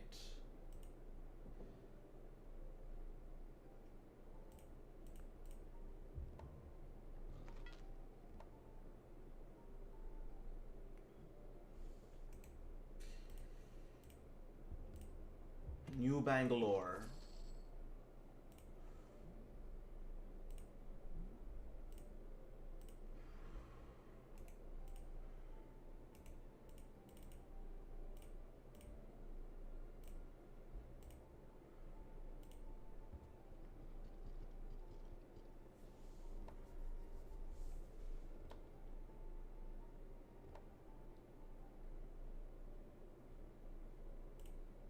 New Calcutta.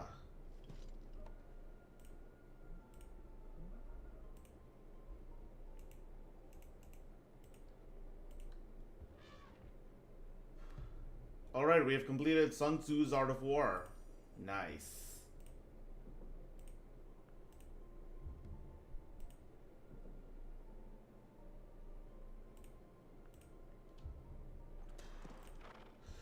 Six turns. I'll explain engineering and then we'll be done.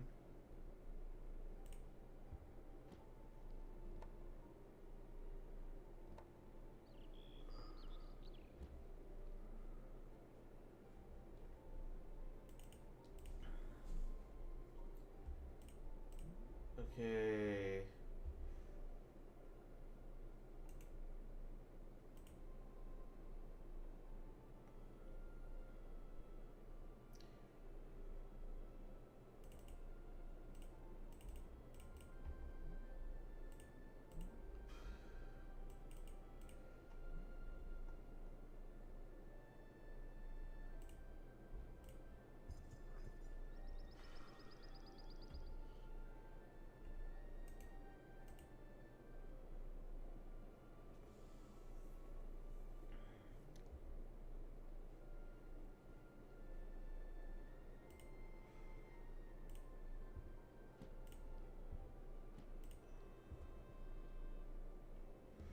Okay.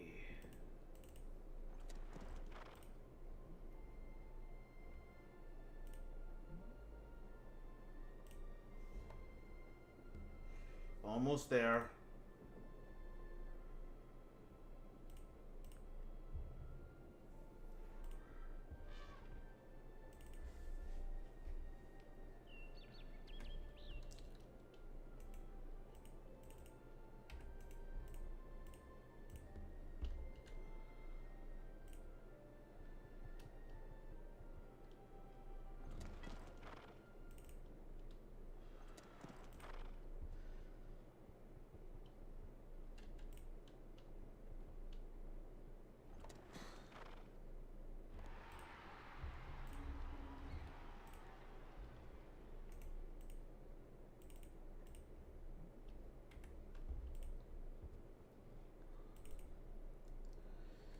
Okay, what are we still missing?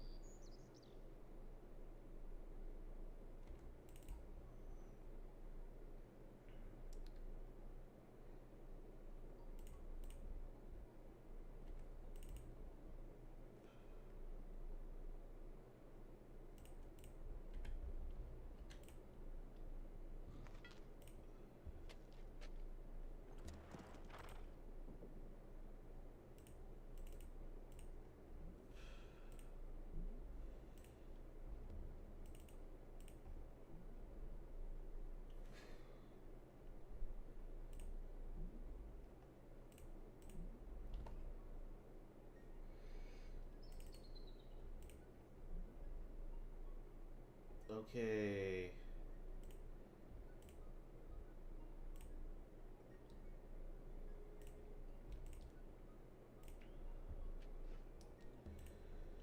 Convention. Okay, we're done. Okay. So, not much to say about engineering other than the fact that, since again, I don't know the technicals, other than the fact that with the establishment of the Delhi Sultanate, a number of architectural advances from the Islamic world arrived in India. Um, Indo-Islamic architecture included features of Persian architecture, such as pointed arches and domes, and construction began to include mechanisms such as pulleys and wells, as well as materials such as lime paste. There, we're done. Okay, I will definitely actually continue this because India's history continues until the present. So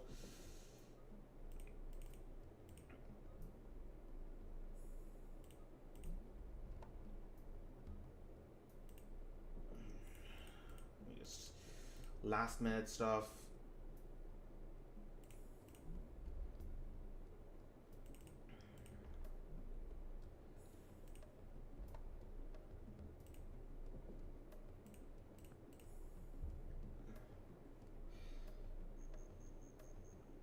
Alright, we currently have an empire going. I need a name for this content. Let's call it, I don't know, I'll think about it later. But yeah, we did it. We have destroyed America and America. India reigns supreme. Wait, let me look at the score, various scores.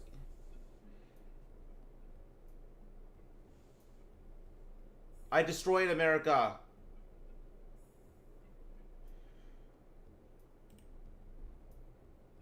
Now I just need to come in, and I've done this all without actually coming into contact with the rest of the world. With the rest of the world, I've just been stuck on this little island. Oh, they were there the whole time. All right, there was another faction there the whole time. Let's meet them. Let's go and meet them. Anyways, let's save the game. I'm definitely continuing this another time. Zosimus the Indian. But yeah, that was crazy. It's been 5.5 hours. But yeah, I don't think anyone I know is streaming right now, but thank you guys all for coming so much. Thank you, Vasilisa. Thank you, Amanda. And thank you, Raimundo, so much. Thanks for coming, and expect more to come. Fuck! I completely forgot there is an image on screen. Nobody reminded me, but oh my fucking god. Thanks for coming, and expect more to come.